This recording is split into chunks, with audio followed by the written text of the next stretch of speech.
I ain't gonna lie to you, man. It's gonna be a rough one. Good evening, ladies and gentlemen. Welcome to Monkey in the Morning. I'm your host, the Ranting Monkey. He's Jack. Say hello, Jack. Hi, everybody. Jack, how you doing tonight, my friend? Yeah, usual. All right. How are you? Sick. You Just a sound little. sick. I'm a little bit sick, man. It finally settled in my chest. I woke up about 6 o'clock tonight, and I could not breathe at all. I tell my wife this. You know, she says to me, "Have you used your inhaler?"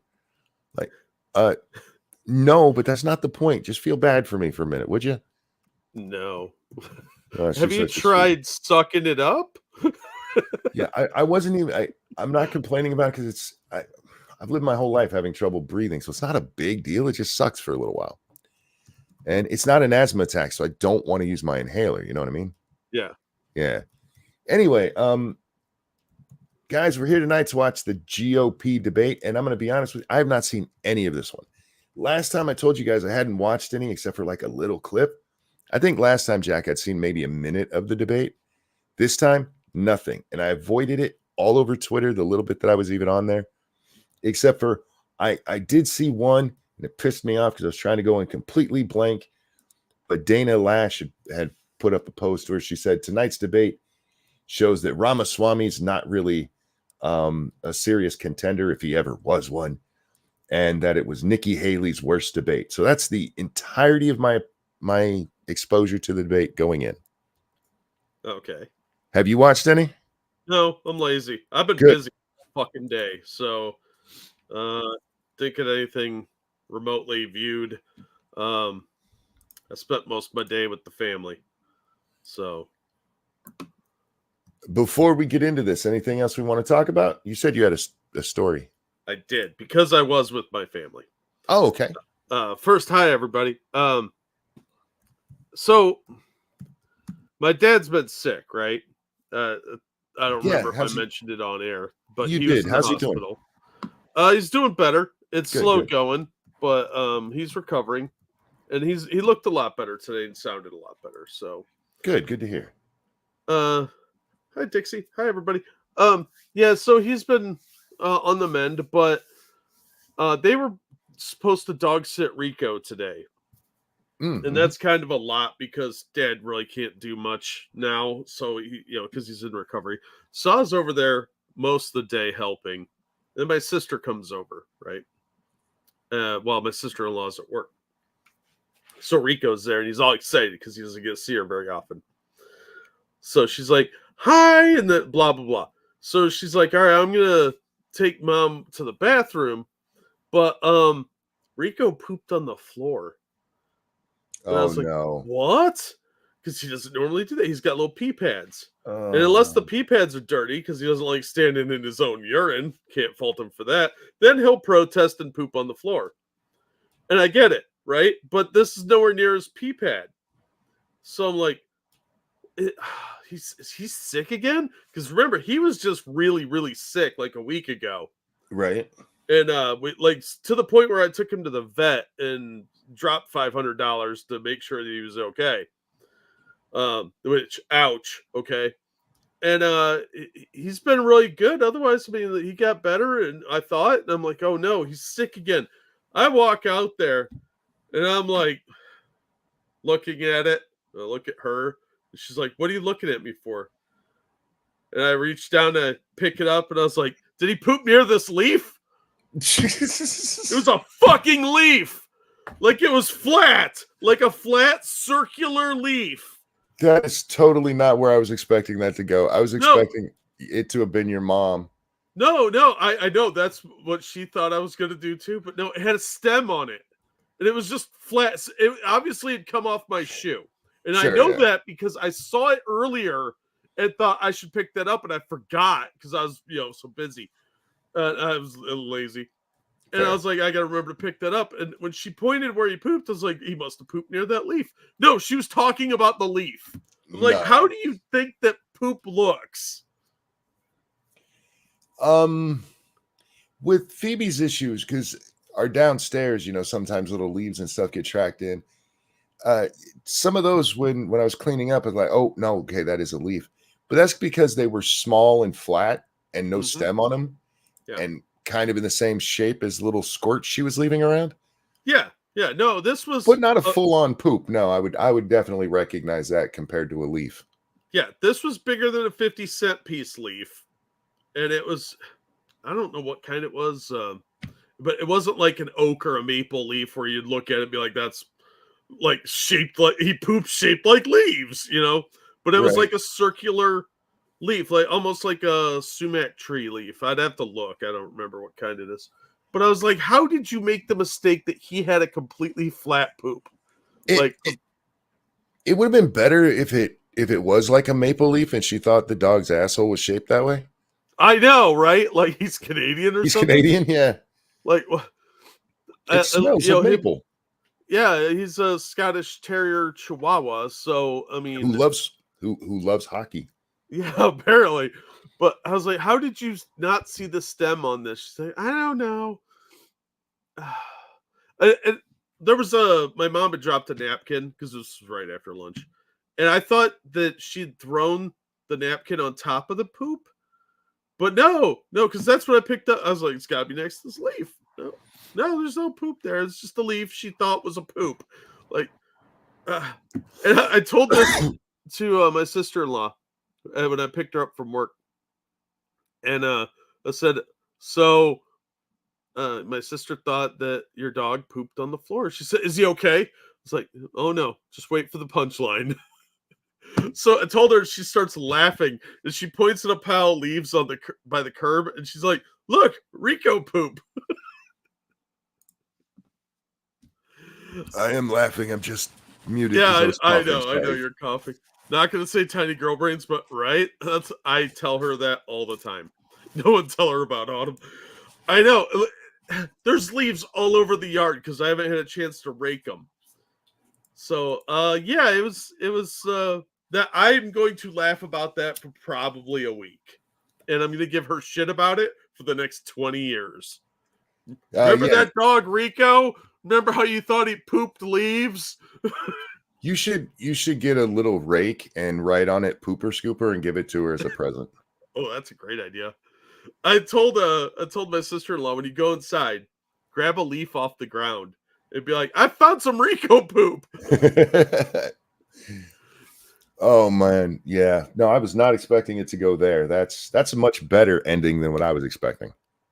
Yeah, I mean, it's a silly story that really has nothing to do with anything, but I thought it was hilarious. It is. That's funny.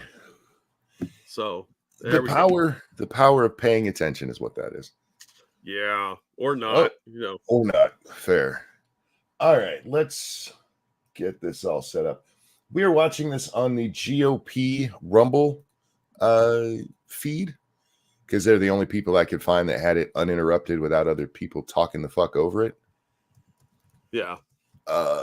So here we go. And guys, we are on the Starlink, blah, blah, blah. Y'all know the deal. And we have the extra caveat tonight of I'm really sick and I may go into coughing fits where I have to be quiet for a while. So if you realize, wow, this is playing a lot longer than Monkey normally lets shit play, that'd be why. Yeah. Oh, before we play, it is Matta's birthday. Oh, Matta, this one's for you. And a 1 and a 2. Happy birthday to you. Happy birthday to you. Happy birthday, dear Matta. Happy birthday to you. Happy birthday. I'm sorry you got a nasally, horrible sounding monkey, but it kind of fits with the theme of how we do songs anyway. But happy birthday. I hope you have a good one. I really, really do. Good day for birthdays. All right. Ready? Yes. All right. Sound is up. Let's test this out. It's about tradition, family, faith, and college football.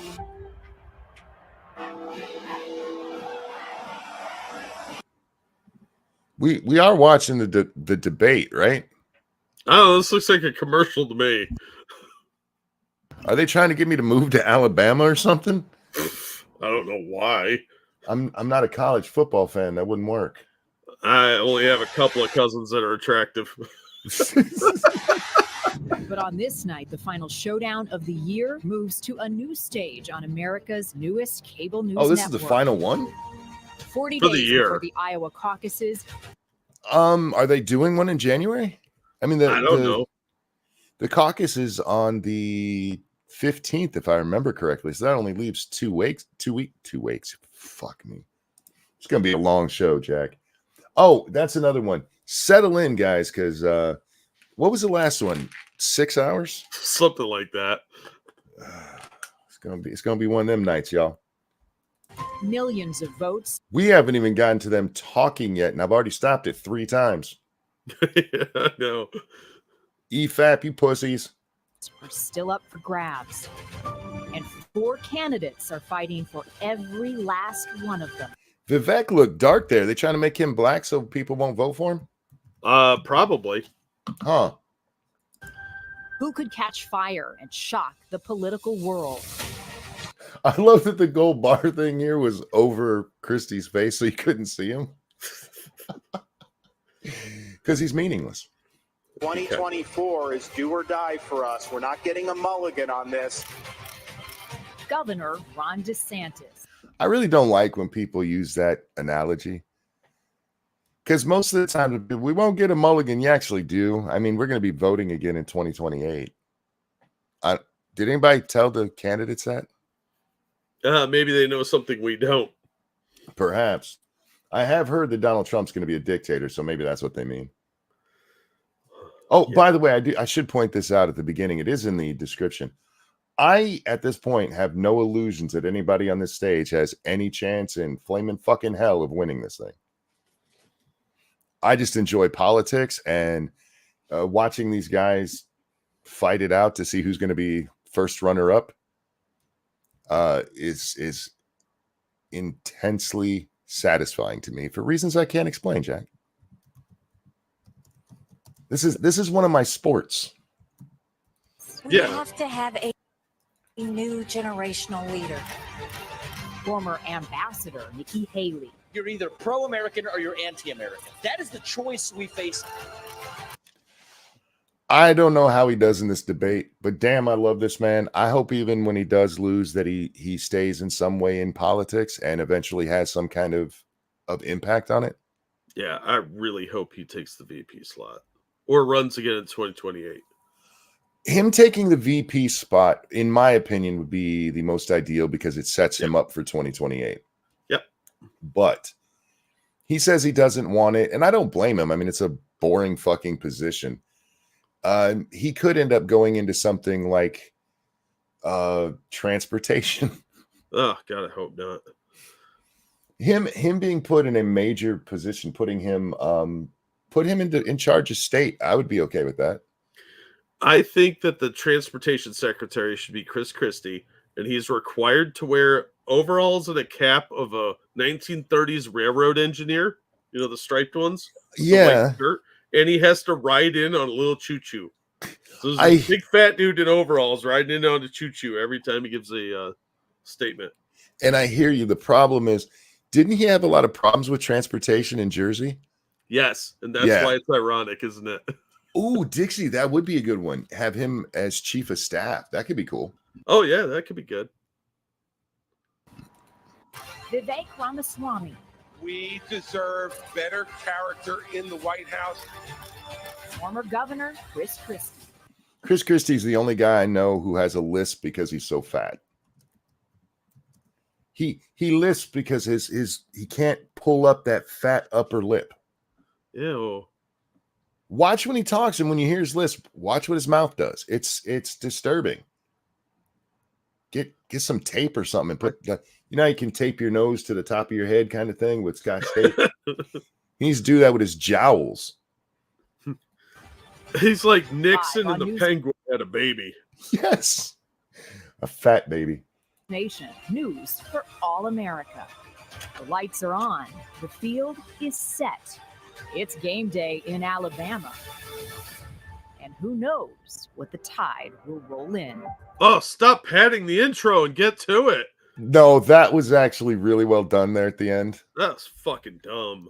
what the tide will roll in, the Crimson Tides. Come on, man. It was a really nice suck up to the people of Alabama and the fans. If they'd cut out all the other shit and just did that, it would have been perfect intro. Yeah, just shorten that shit by about 2 minutes. Yeah. And more intro. Yep. How did they turn up the audience cheer? I don't know how they did it, but they did it. I'm not very familiar with News Nation. I've heard the name before, but whoever your director is for this should be fired for that part alone. They're kind of amateur, like they're lower the budget than OAN. How loud are we? Are we good? Oh, I had mine way up. My ears are kind of plugged, so I had my audio way up. Let me know how the audio is. It's fine so far. This is a good time to remind everybody to hit the like button, share it on social media, and subscribe if you haven't, and toss us money at the Streamlabs links because we're going to forget. Oh, somebody told me to check my Streamlabs. Hang on a second here. Sorry, I don't remember hearing a ding. That's because your ears are plugged up. Travis Gardner, thank you. I did watch H Bomber Guy's video. Finally, I don't.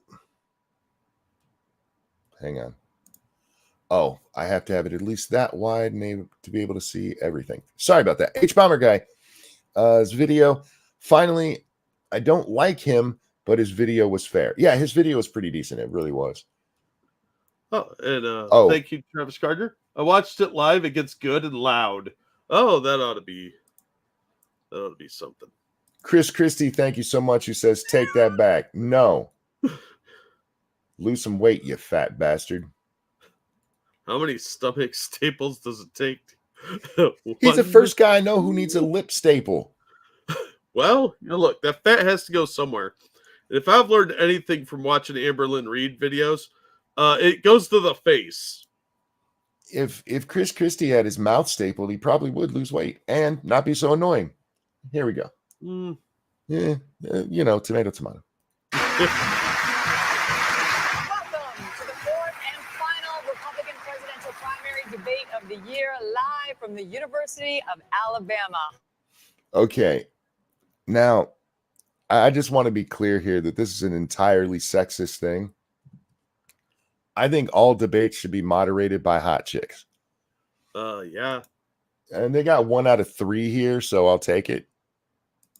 Because, look, I don't know who these women are. I don't mean to be mean, but the one on the right, I feel like I should be giving her hay. And the other one looks like an old librarian. And then you got Megan in the middle. That's just mean to do to the other ones. I don't have a good enough view of who's out there on my screen. Assassin of the Gray, thank you. The concern is if the Democrats keep power, there will be so many millions of amnestied. How do you say that? People with amnesty, illegals by 2028 who will grant them one-party rule in exchange for welfare. Have to Galactus Jack for pizza. Thank you so very much, sir. Thanks, Assassin. Thank you, Alan, for the generous donation. Says, morning, Jack. Morning, Alan. Hope you're doing well. I'm Megan Kelly, host of the Megan Kelly Show podcast on SiriusXM. I'm Aliana Johnson with the Washington Free Beacon. And I'm Elizabeth Vargas with News Nation, and we are live on News Nation and the CW. It is... Oh, Elizabeth Vargas. She used to be on, like, Dateline or something. Okay. And the CW, yeah, you're live there, which is great, but nobody's watching that. You're right. All right. It's like saying I'm live on Gawker. We're live tonight on, anyway. Make or break time for the candidates on this stage right now, with the primary starting just weeks away. Just want to point out that they've all taken my advice to wear the red ties, and Christie fucked it up again. Thank you, Alan, who says, good morning. Good morning, sir. How are you? Just a red power tie. See how it makes it very noticeable. These two gentlemen look like they're here to do business. He looks like he's here to buy donuts. She looks like she's going to a wedding. She is. Not a good one. Just like, I'll show up. And look, 9-inch heels because it's ammunition of some kind. I don't know. And we have a lot to cover over the next 2 hours. So let's begin with tonight's rules. Candidates will have 90 seconds to answer questions, 60 seconds to give a rebuttal at the moderator's discretion. I really don't like that. I don't like where you get a rebuttal at their discretion. I like the rule where if you're brought up, you get to respond, even if they don't follow it as well as they should. At least that makes more sense than no, you don't get to talk about that anymore. Yeah, I think they should just say, if you start rambling, we're going to kill your mic. I think you do this. You go, all right, the four of you, here's the subject. Somebody start talking. Argue it out. Do this shit like blood sports, man. I want to see some Lincoln Douglas. You will all see the timing lights that will indicate when time is up and it's time to stop talking. And the time we have is critical over the next 2 hours, so we ask the audience to please keep your applause to a minimum. I'm so tired of hearing that line too. If the audience is an issue, don't have the audience there. Right? You can do this without any of those people. They did it during COVID, didn't they? Yeah. Oh, hey, thank you, Sir Eddie, for the generous donation. Jack, best stream on the internet. Oh, thank you. We try. All right, with that, let's get started.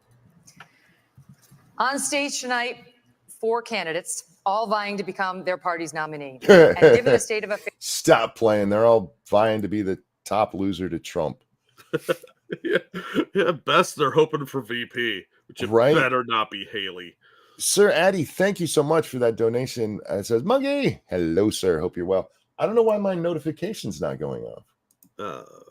Well, you said you were having microphone problems. Your headphones are probably acting up too. Who knows what the hell's going on? Well, you should have heard it, though, if there was one. No, I mean, I wasn't listening, but I didn't hear it. All right. If you guys do donate over there and I don't get it, please try to get my attention in chat. I will go over there and just refresh knowing that it's happening. So, all right, here we go. affairs in our political system right now, one of you might very well do it. Even many Democrats now admit that President Biden is a weak candidate, just as many Republicans acknowledge that former President Donald Trump's multiple legal troubles could imperil his quest for a second term. If he's thrown in jail, it could. That is true. Whether you guys want to admit that or not, because they can then try to use little loopholes to keep them out of office. Yeah. In his quest, was there like a random priest on the side of the road that's like, I need an adventurer, Mr. Trump? No. There's Frodo and Sam getting it on in the back. Oh, okay. Let's get it on. Oh, that is a wonderful pause face. I'm not going to comment because I respect this woman, but I'm just saying. I'd like to disrespect. Yeah. We respect this lady. Okay. Yeah, but that is hot. Yeah. All of which means one of you could wind up the leader of the free world. Having said that, Mr. Trump is nearly 50 points ahead of all of you in the national polls. Slap! And this is what we get to. I mean, the only way any of these people have a chance is if it gets down to one person. Because at that point, Trump's lead actually breaks down to like 10 to 15 points, which is still a lot, but it's not insurmountable. The longer that the four of them stay in, the more likely it is Trump is the nominee. Yeah. That's math. 29 points ahead in Iowa, where the GOP caucuses are less than 6 weeks away.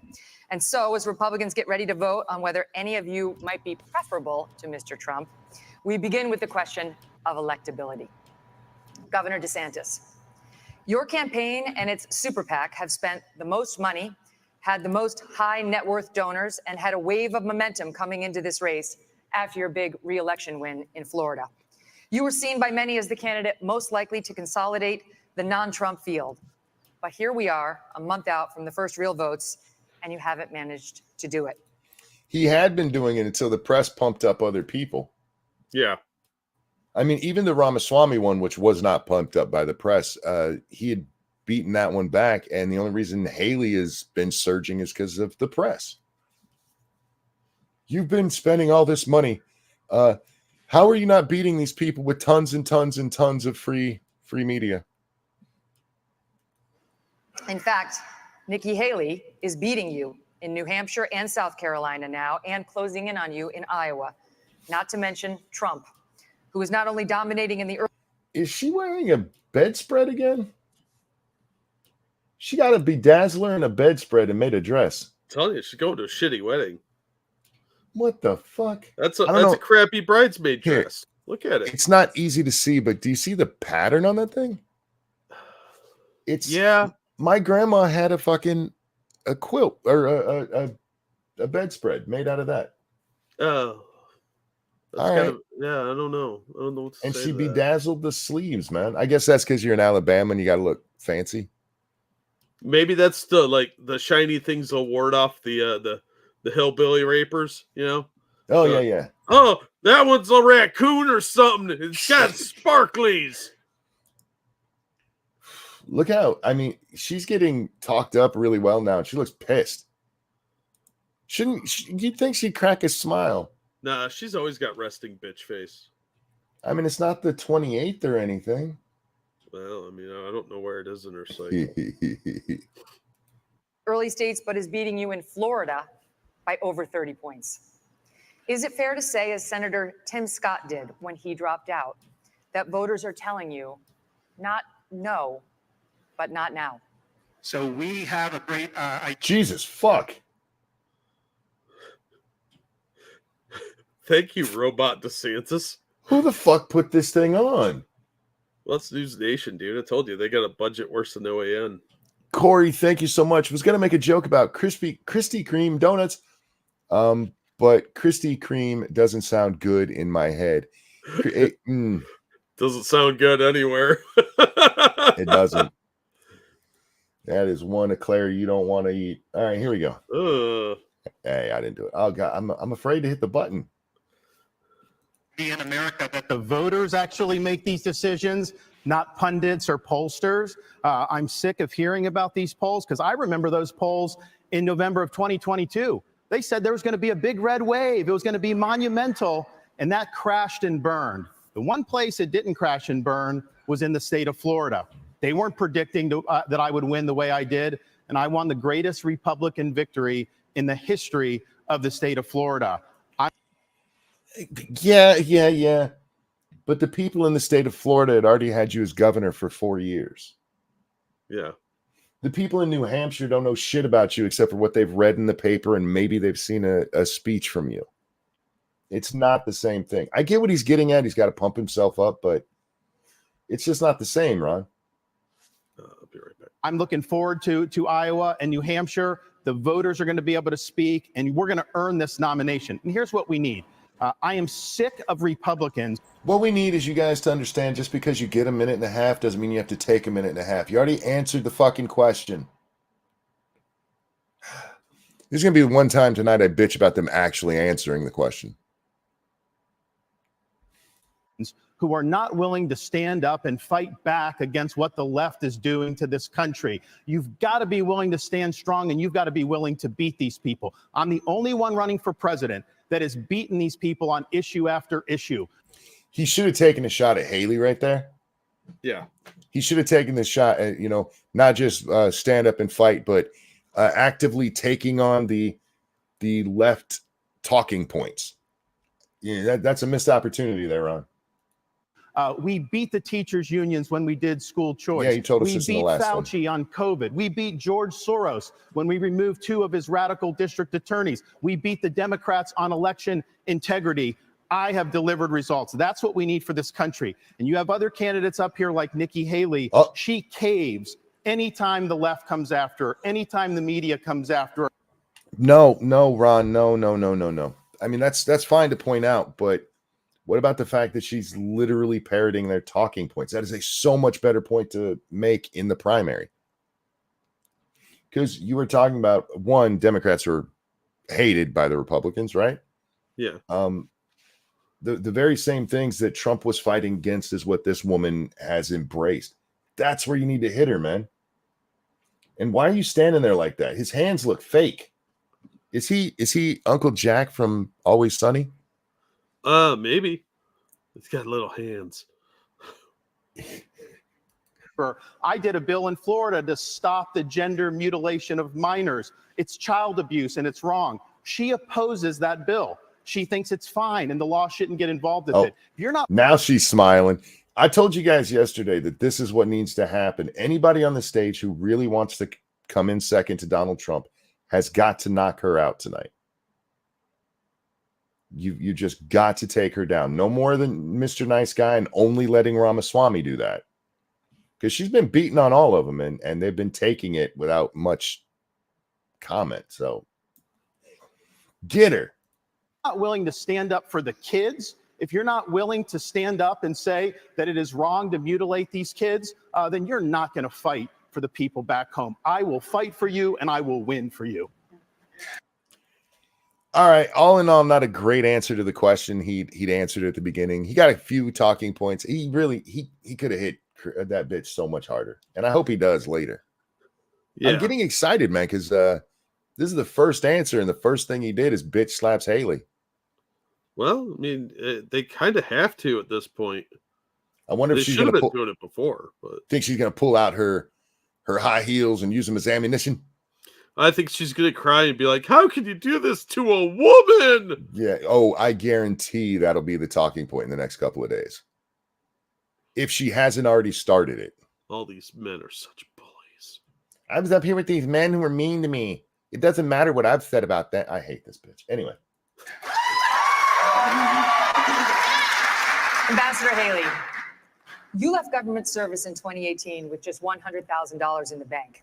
5 years later, you're reportedly worth $8 million, thanks to lucrative corporate speeches and board memberships. Oh, dude. She's taking Ramaswamy's talking point from the last debate. That's fair. I mean, it is something that needs to be addressed. It is, and she got away with it last time, and Megan's just starting out with Megan. Look. I mean, your long hair was selling me already, Megan. I know we've had our differences.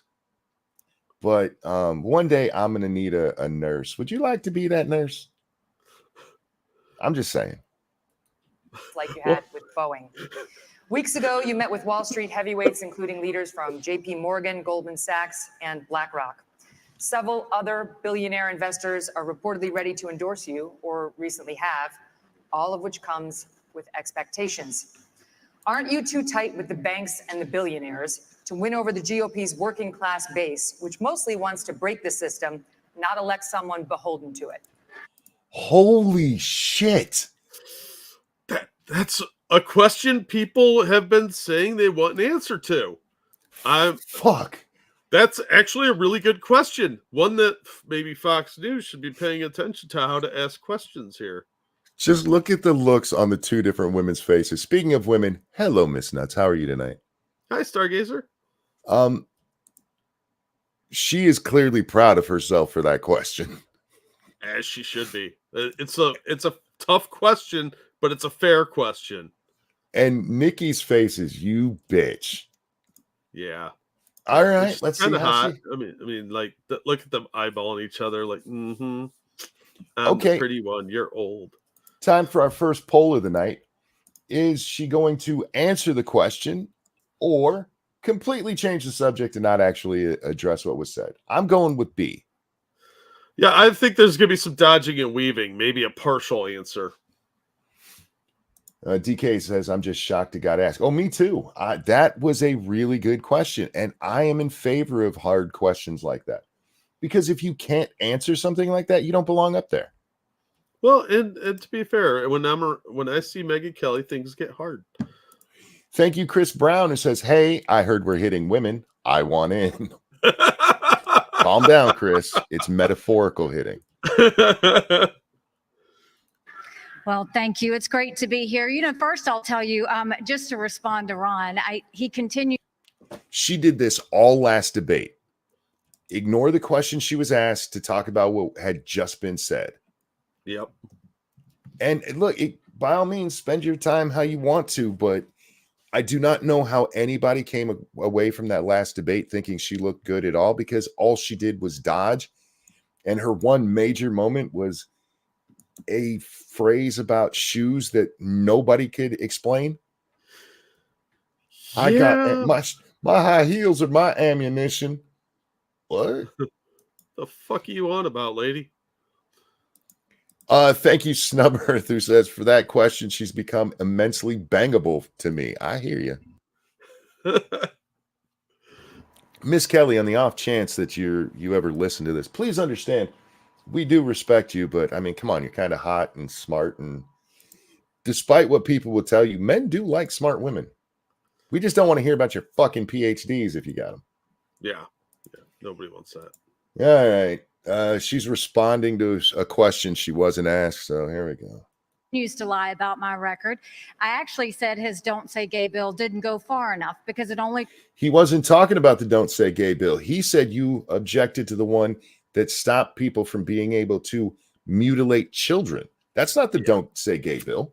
No, that he's talking about the children transitioning. Yeah. So, hey, he's actually lying about my record. Bitch, you lied at the beginning of your answer by claiming he lied. We talked about gender until the 3rd grade. And I said it shouldn't be done at all, that's for parents to talk about. It shouldn't be talked about with schools. In reference to donors coming on board. Oh, she's going to answer. We will take support from anybody we can take support from. But I have been a conservative fighter all my life. I was a Tea Party candidate when I became governor. We opposed every single corporate bailout we possibly could. We passed tort reform. We passed one of the toughest illegal immigration laws in the country. In South Carolina? And then you sold out. Wait, I'm all for tough immigration reform in states, but was that a big issue in South Carolina?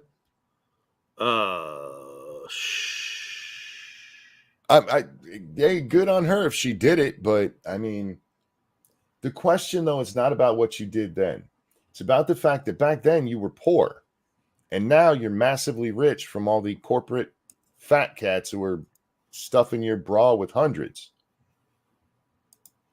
Hey, look, what I did back then when I was poor, and nobody was giving me money, that shows how I'm going to be with these guys who are giving me shit tons of money to do what they want.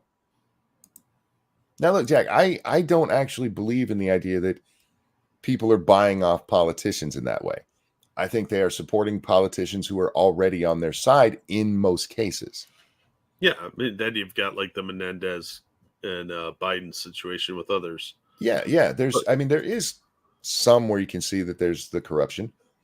But in her case, lady, you've gotten a shit ton of money. You've gotten Biden-esque levels of money after leaving office. That is something you should be able to account for and be like, look, I told these guys I'm happy to take their money, but I am who I am, and they're not getting anything for their money other than a good candidate. God, I should be a fucking politician, man. You should be, but you're too honest. So the lack of corruption would be a major hindrance for you. I know. You know, I was watching a video today from Vsauce 2. He had said on Twitter that, I'm guessing he got demonetized or something, but he said that Twitter said that he was encouraging violence or some stupid shit. I don't remember what. And I was like, what the fuck has he been putting out? And one of his videos is about, should you be a psychopath? And there's an argument to be made that some sociopathic or psychopathic behavior is actually a good thing, where you put yourself above all else just to get ahead. Not full on psychopath. But these people are the bad psychopath. This woman just wants power above all else, and she does not care what it takes. This bitch will sell out anything. This is a woman who's, I have these conservative principles. By the way, feminist talking points are 100% correct. They attack me when they because suit my needs. I'm a woman. I wonder if she said that when she was in South Carolina. We passed pro-life bills. You're right. We moved in unemployment from 11% to 3%. We took on the unions, and we took on Obama when it came to the unions, the Syrian refugees, and everything in between. And so I've had a fight, And so as much as Ron says that, that's not true. But when it comes to these corporate people that want to suddenly support us, we'll take it.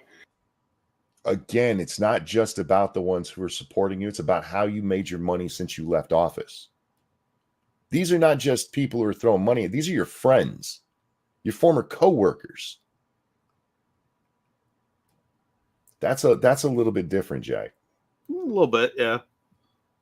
But I don't ask them what their policies are. They ask me what my policies are. And I tell them what it is. Sometimes they agree with me. Sometimes they don't. Some don't like how tough I am on China. Some don't like the fact that I've signed pro-life bills. All right. Well, let me ask you this, Nikki. Why is it they've only suddenly started donating really heavily to you? You're just being you. I'm assuming you've been yourself the whole time. But suddenly they're like, oh, yeah, she makes sense. Be honest, Nikki. Was it that Megan face we saw earlier that got you those?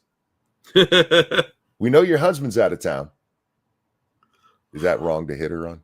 Oh, it might be. I don't know. It's hard to find that boundary line some days. Thank you. This is Kyle. Basically, prioritize yourself. Everyone else comes second, if at all. Yeah. And you don't want to be completely that way, but maybe a touch of it is a good thing to have just for self-preservation. Anyway, back to Miss. I don't sell out. Some don't like the fact that I may oppose corporate bailouts. That doesn't matter. That's who I am. And that's why the most conservative grassroots group in the country, Americans for Prosperity, endorsed me last week. Well, because he didn't respond to the criticism. It wasn't about the Parents' Rights and Education bill. It was about prohibiting sex change operations on minors. Ron, I could hug you. What did I say when she started her answer, Jack? Yeah. Well, I mean, call that bitch out for her lying bullshit. They do puberty blockers. These are irreversible. Talk to Chloe Cole. She went through this. Now she's an adult. She's warning against it. She may never be able to have kids again. That is what Nikki Haley opposed. She said the law shouldn't get involved in that. And I just ask you, if you're somebody that's going to be the president of the United States and you can't stand up against child abuse, how are you going to be able to stand up for anything? That is the truth. We have it on video. I said that if you have to be 18 to get a tattoo, you should have to be 18 to have anything done to change your gender. You said the law should stay out of it. What are they clapping for? This, you know what? I'm almost in favor of getting rid of audiences in these things. She didn't say, I said this. He's saying she said something different. And I'm betting if we went and watched the video, Ron's right. Especially, quite likely. Especially given her abortion stance. Yeah. We're gonna get to this in more detail later. Let's finish with electability, but trust me, we're coming back to this issue.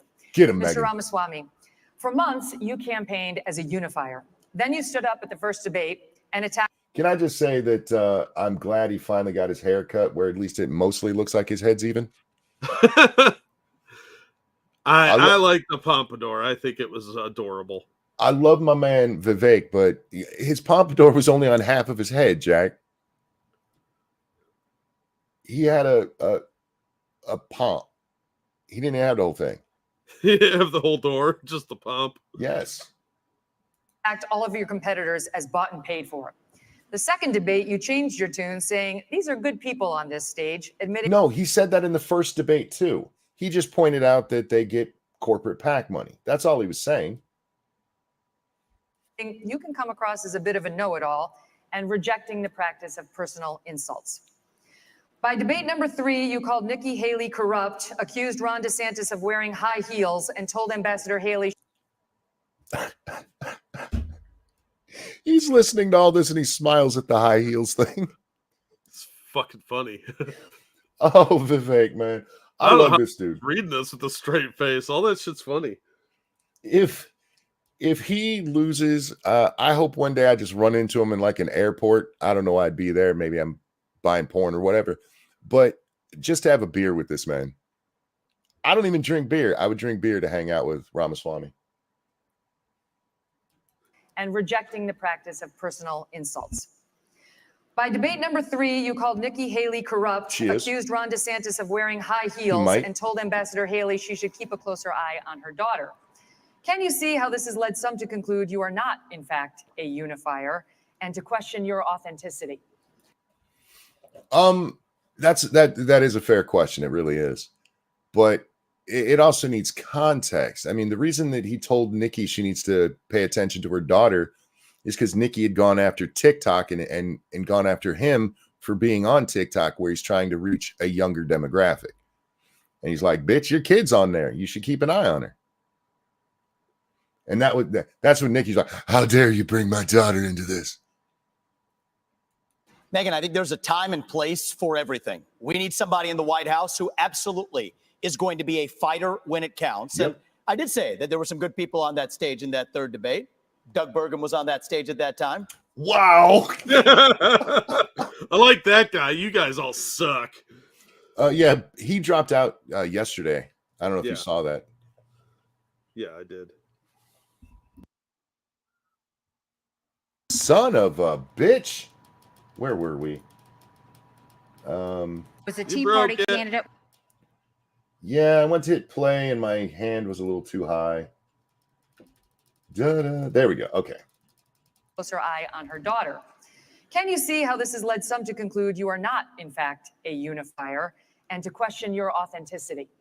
Megyn, I think there's a time and place for everything. We need somebody in the White House who absolutely is going to be a fighter when it counts. And I did say that there were some good people on that stage in that third debate.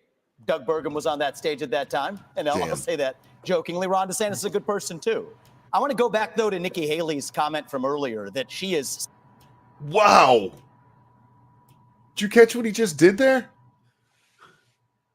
Not subtle. Not subtle at all. He said, just joking, Ron DeSantis is a good person, too. There's still 2 other people on that stage. Look at Christie and her's face. Oh, that's telling. Yeah. Wow. Vivek, dude, I love you. Don't screw this up. Somehow not responding to the will of these donors. Nikki, you were bankrupt when you left the UN.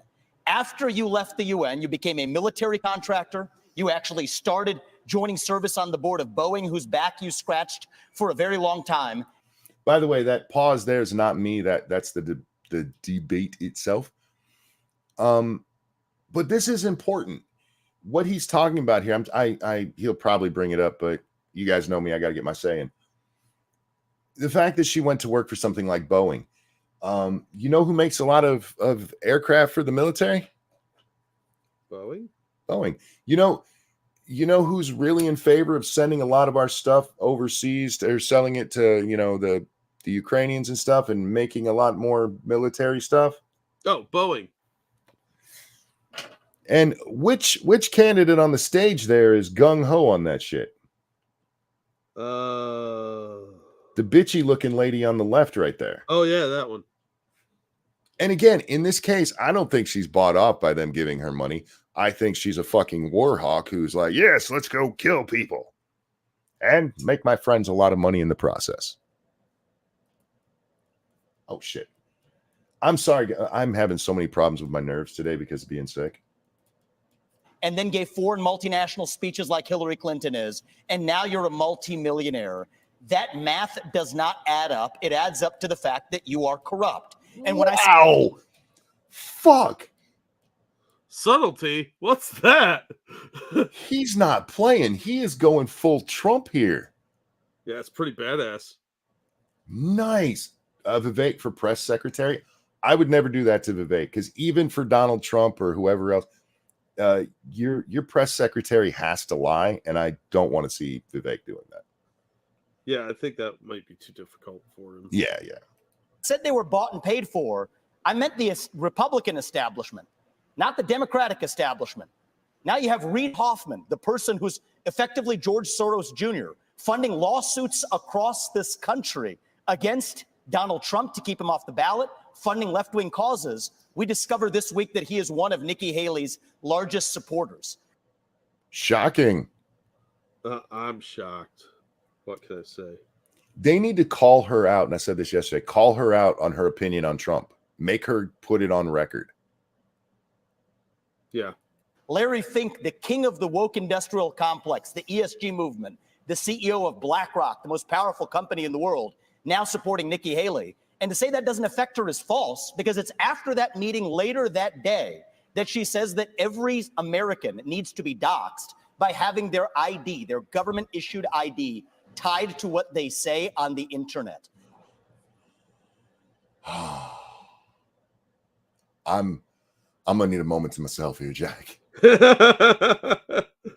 Vivek, man, we need to cuddle. That's all I'm saying. We just a little bit of cuddling. So I think that this is far more corrupt than I even imagined when I entered politics. But I will say this. It is going to take a leader from the outside with fresh legs from the next generation to unite this country. Not the broken politicians who are puppets of the puppet masters, but the actual people in this country. Bubba McCoy says Nikki's knickers are twisting up. Yeah, they are. They are right up in her hoo-ha right now. Thomas Jefferson was 33 when he wrote the Declaration of Independence. I think it's going to take somebody whose best days in life are still ahead to see a country whose best days are ahead of itself. And I think I can reach that next generation better than anybody else in this race. Thank you. Response. Megan. Here comes the corporate candidate to tell us why what he just said is wrong. My sponsors would like me to disregard your statement and drink Coca-Cola. Okay, it's time for another poll. Is she A, going to tell the truth, or B, lie like the lying horse she is? I'm going with B again. I'm going to go with B. All right, let's see. First of all, we weren't bankrupt when I left the UN. We're people of service. My husband is in the military, and I served our country as UN ambassador and governor. It may be bankrupt to him, but it certainly wasn't bankrupt to us. Secondly, I did serve on the board of Boeing. I did a lot of work with Boeing when I was governor. They were a great partner to me. I served for 10 months. And then when they decided after COVID that they wanted to go for a corporate bailout, I've never supported corporate bailout. So I respectfully stepped back and got off the board. I love Boeing. They build good commercial airplanes. Which would be great in Israel and Ukraine right now. I love Boeing. I would like their products to be available in more countries where there are currently wars. Seal, thank you. I think Vivek is the Trump surrogate since Trump isn't here. He absolutely is. He is. Yeah. He is Trump generation, or he's TNG Trump. He's the next generation. Yeah. And he's doing a hell of a job representing. He really is. I mean, I would really like if because he's not going to win. We know that. If he doesn't go work for Trump, I would like to see him run for a governorship somewhere. Oh, yeah. Yeah. Maybe in Florida in 2024 or 2026. Build airplanes for our Air Force. I am lives. proud of them. They employ a lot of people in South Carolina, but that's why I left the Boeing board. There's nothing to what he's saying. And in terms of these donors that are supporting me, they're just jealous. They wish. Did you see that? She's we'll come back to her saying that they're just jealous. Ramaswamy says, I want to respond to that. And DeSantis goes, yep. Here, we'll watch it again.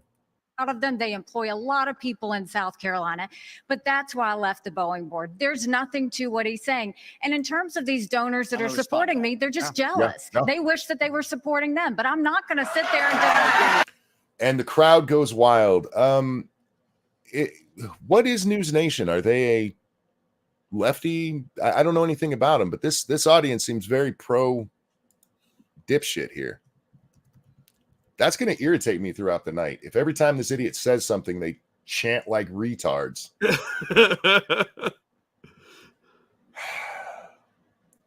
That's how she looks really with her little downsy eyes right there. Let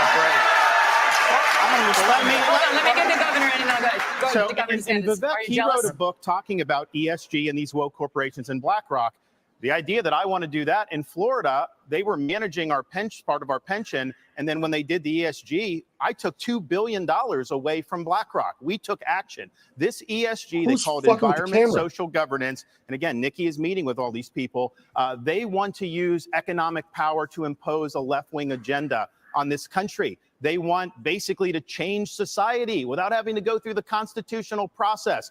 We've kneecapped it in the state of Florida. The next president of the United States needs to be able to go to that office on day one and end ESG. And the fact of the matter is, we know from her history, Nikki will cave to those big donors when it counts. And can I just point out we're almost 15 minutes into this debate and Christie's not got to say a word yet? Well, he's probably having a snack. He's over there chewing the inside of his face because he's hungry. Ron, they gave him a rawhide bone or something to chew on. I appreciate what Ron said there, but he should have let Vivek answer this if he wasn't going to go after what she said. Yeah. He's trying to go off on some other talking point, and it's not helpful. Yeah. And it's a good talking point, just not for this point. And right there, that face he's making reminds me of Fred Flintstone for some reason. I'm just throwing that out there. He's got a Flintstonian face. He really does. Kind of does. Well, you'll probably know News Nation better as WGN out of Chicago. Wait, that's WGN? Yeah. Oh, wow. They rebranded. This is their national platform. I think they still do WGN, but it's not the national platform anymore. I used to watch Bozo all the time. You ever watch the Bozo show? No, clowns creep me out. Bozo was great because he was mean to the kids. Well, I'm cool with that, but at the end of the show, there was always kids who were picked to come up and throw these balls into buckets to win prizes. And as they failed, he would well, you kind of suck. It's funny if you've never got to see some of the clips of it. But yeah, I used to watch that when I was a kid. And of course, as a Cubbies fan, I've seen a lot of WGN. Well, they also employ Chris Cuomo. So look, they show the Cubs, so they're not opposed to having things that suck on TV. Yeah, but I mean, they're probably a little more left-leaning than people tend to give them credit for. So don't worry, fellow Cubs fans. Only another 90 years before they win another pennant. Yeah. For this curse. And that is not acceptable. I did write that book. Okay, look, she just did it again. I've never said that. She keeps doing that. I've never said that. You do realize people are going to get to check this out, right? But she knows what a lot of these fucking pompous asses know. You can say whatever you want on here because most people aren't going to go fact check her. That's sadly true. It's true. This is the headlines of politics. How many times, Jack, have we seen a story where the headline seems really bad and then we read the story and I'm like, really? Yeah. Yeah, that's what this is. This is headline politics. Irony is Nikki Haley was heaping praise on me when I wrote that book, but now I worry. I was warning about the woke industrial complex in this country as a warning. Apparently, she read it as a how-to manual. Fuck.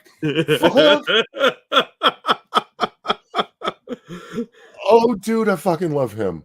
Oh, man. Let's talk about smacking a bitch. I hope he brings up her. But I mean, he already did bring up the freedom of speech bullshit she was pulling the other day. Yeah. Bring up that bullshit feminist crap. Go ahead, Jack. I'm sorry. Thank you, Evolved Potato. Ron just reminded me. Did you guys see how Disney was basically burning the people that were supposed to be overseeing that they agreed to do, and they used government money for things that shouldn't have been used for? Look up the Reedy Creek report. I did see something about that. Yeah, there may have been some mismanagement of monies or something, but I didn't get a chance to look into it. I'm going to type that into my browser now so that I don't forget. Thank you, Evolved. Where is that? Look at Ron's face, his bearded Bronco. Look at Ron and Christie. A couple, again, guys, if you donate on Streamlabs, my alerts are not going off tonight, so I'll just come over here periodically and refresh it. Thank you, Jack the Ripper. God damn it. Thank you, Jack the Ripper. I'm voting for Nikki Haley because I, too, support my right to choose if a clump of cells survives. Wow. Wow. Yeah. Go ahead. No, go ahead. Keldrick, thank you. Damn, Vivek got a kill streak going. Yeah, he does. Headshot. Yeah, dude's going to call on a UAV any minute now. Apparently, just glance at the headline for those of you interested. Disney's Reedy Creek blasted as corporate cronyism. Apparently, there may have been some akin to bribery quote going on. So we're definitely going to look into that at a future date. Black Romeo says, told you Vivek goes off and he's still not done. Like I said, I have not watched any part of this, and I missed your comment earlier, but I'm glad he is. This is what I want Trump to be up there doing. I don't want Trump up there because I think he's going to lose. I think he can beat all these guys in debate. Yeah, he'll run circles around him just because he's mean, and they're not capable of processing that. And Vivek finally, we've seen this over the course of these 4 debates, where he starts out, the worst thing he said in that first debate was that these people are bought and paid for. Yeah. And Nikki had come at him in that one, and she's come at him in all of them.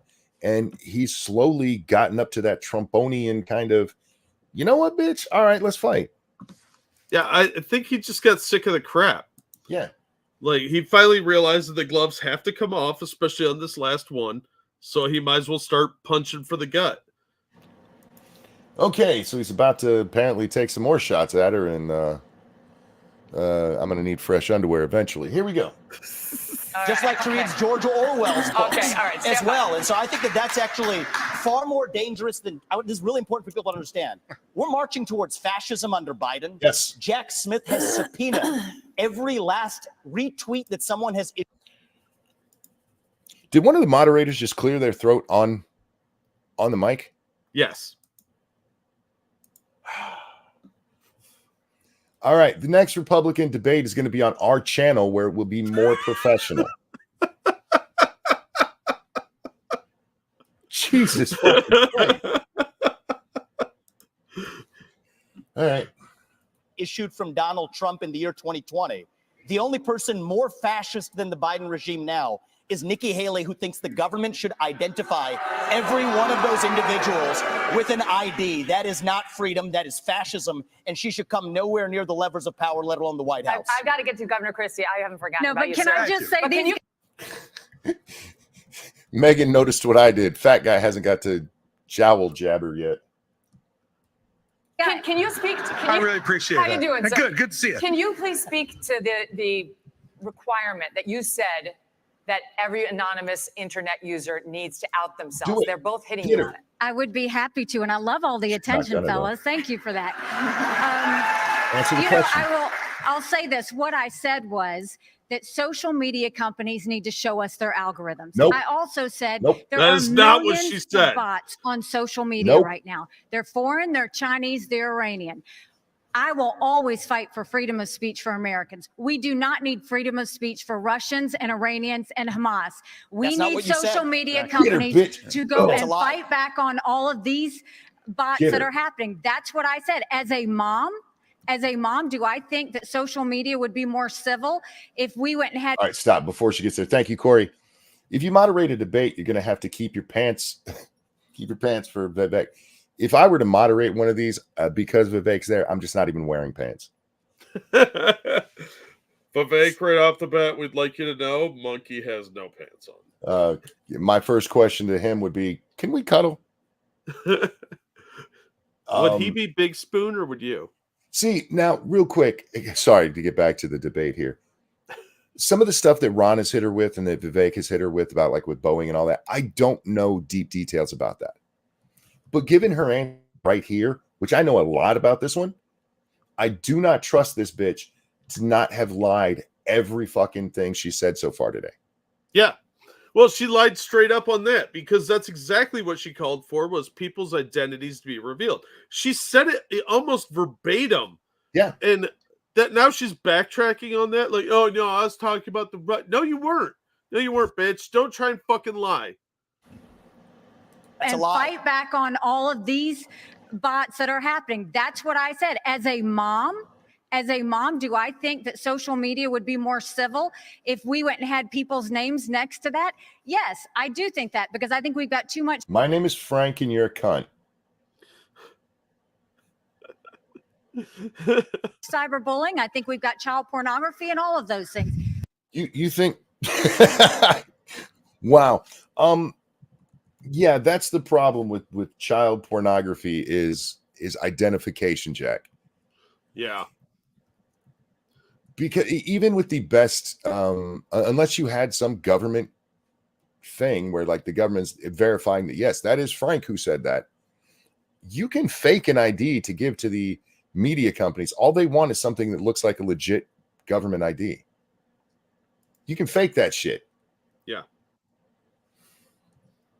Like as if you were, I don't know, an illegal alien or something.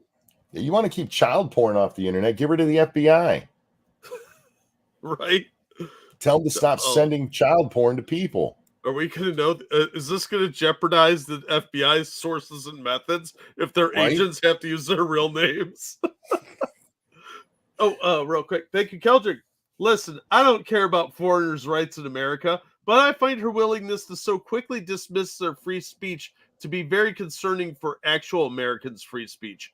I completely agree. Thank you, Ease Bees. Your kids should not be on social media. Fair. If they're going to be on there, you need to be right over their shoulder. Yep. You need to be looking into that. And I would say that for the internet in general. Social media is not the only bad thing on the internet. No, have you seen some of the shit that ends up on Roblox? Mm-hmm. All right. Having said that, I never said government should go and require anyone's name. false. She said, I want your name. She As President of the absolutely United said That is literally what she said. Yep. I want your name. States, her first day in office, she said, one of the first things I'm going to do. I said we were going to get the millions of bots. She wants government ID to dox every American. That's what she said. You can roll the tape. She said, I want your name. And that was going to be one of the first things she did in office. And then she got real serious blowback, and understandably so, because it'd be a massive expansion of government. We have anonymous speech. The Federalist Papers were written. I'm going to hug Ron now. When we talked about her statement, we brought up the Federalist Papers. Yep. Oh, Ron. They're hitting all the right notes tonight. Why isn't Trump here to do it too?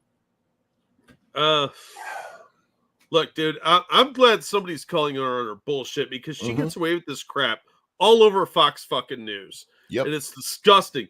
And you can tell the audience is largely a neocon audience, because they're cheering for her, but they're dead silent on this. Also, let me grab a couple things real quick. Sure. You got one, or I got the ones on screen. Oh, okay. Thank you, Frosted Glass. The Republican presidential debate hosted by Ranting Monkey. 50% more professionalism, 500 more % stories about cat poop. That's true. Yeah, and dog poop that looks like leaves. And thank you, Circus Zero. Fake ID? Fuck, they'll just steal someone's ID and frame people. That's very true. All right, here we go.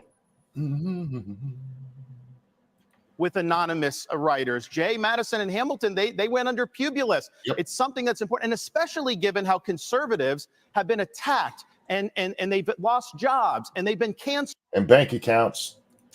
You know the regime would use that to weaponize that against our own people. Okay, it was a so bad I idea, have to say, and she should own up to it. Come on, now, what are you doing here? 15 seconds, and then there is the governor, former governor of New This Jersey. cracks who me up deserves some because Ron is so hypocritical, because actually went and tried to push a law that would stop anonymous people from talking to the press, and went so far to say bloggers should have to register with the state if they're going to write about elected officials. It was in the check your news. That is actually true. There's more nuance to it, but basically it's what he said. Newspaper. It was absolutely there. And that's fine, Nikki. That's fine. But what about you? Yeah, you said this just the other day. Yeah. And anonymous sources, Dustin, exactly. Anonymous sources are different. My problem with anonymous sources is it's become the only thing they use now. Yeah. You could have the most mundane thing like a cat rescued from a tree. An anonymous source who requested to remain anonymous because they didn't have the right to speak about this said the cat looked very fluffy. They do the most fluffy, asinine, and a lot of the anonymous sources are people who are talking about things like the Dobbs decision. You know, it's released, and you're like, yeah, an anonymous source kind of got well, who? Because that's a fucking crime. Look, your hate facts have no place here. They went after Assange for stuff that the mainstream media does every fucking day. Yep. Anyway. Some I legislation. have Senator, never those are said ammunition government issues No more, that no more. trample on your You constitutional can come back rights. to it later. No, This is no. more dangerous than the You're Democrats. lying. This section's over. Okay. Governor Christie. Really? Just that I'm piece. usually not somebody who gets missed, but okay, let's go. What's happening? Okay, I got you. Listen, you endorsed Donald Trump in 2016 and 2020. You gave him an A for his first term. Since then, however, you've turned on him, calling him a liar, a loser, a con man, and someone who cannot win. You've even said that you got into this race just to stop President Trump. His See, approval. when I tell you guys he did this just as a petty thing against Trump, he's even admitted that. That's not a secret. Everybody knows it. Yeah. And he's on this stage for some fucking reason. He is not a serious candidate. Look at him, man. He looks like he's like, I bet you would taste good with barbecue sauce. And he's not being sexual about it at all. It's just cannibalistic. He just wants to eat. Rating with Republicans is currently at 81%. Yours is at 25. Your best state is New Hampshire, and even there, 2/3 of GOP voters say they would be angry and disappointed if you won. Wow. Ouch. That Now you're just being hurtful, Megan. Angry and disappointed. Fuck. Hey, I'll take Krispy Kreme over Nikki Haley. Oh, me too. Not by much, though, if I'm being honest. No, but if I had to choose, and it was down like everybody else, went to the magical land of Oz or some shit. I would take Christie over her, because at least his form of neoconsism is way more tolerable than hers. She's a Democrat dressed up like a rhino. She's a Warhawk Democrat dressed up as a rhino. Yeah. Yeah. The Warhawk part cannot be underplayed, because that bitch wants to kill people. Oh, absolutely. And she wants your sons and daughters to die. Well, for Boeing, not Boeing, for yeah. her, but for Boeing. Thank you, Johnny Hellcat.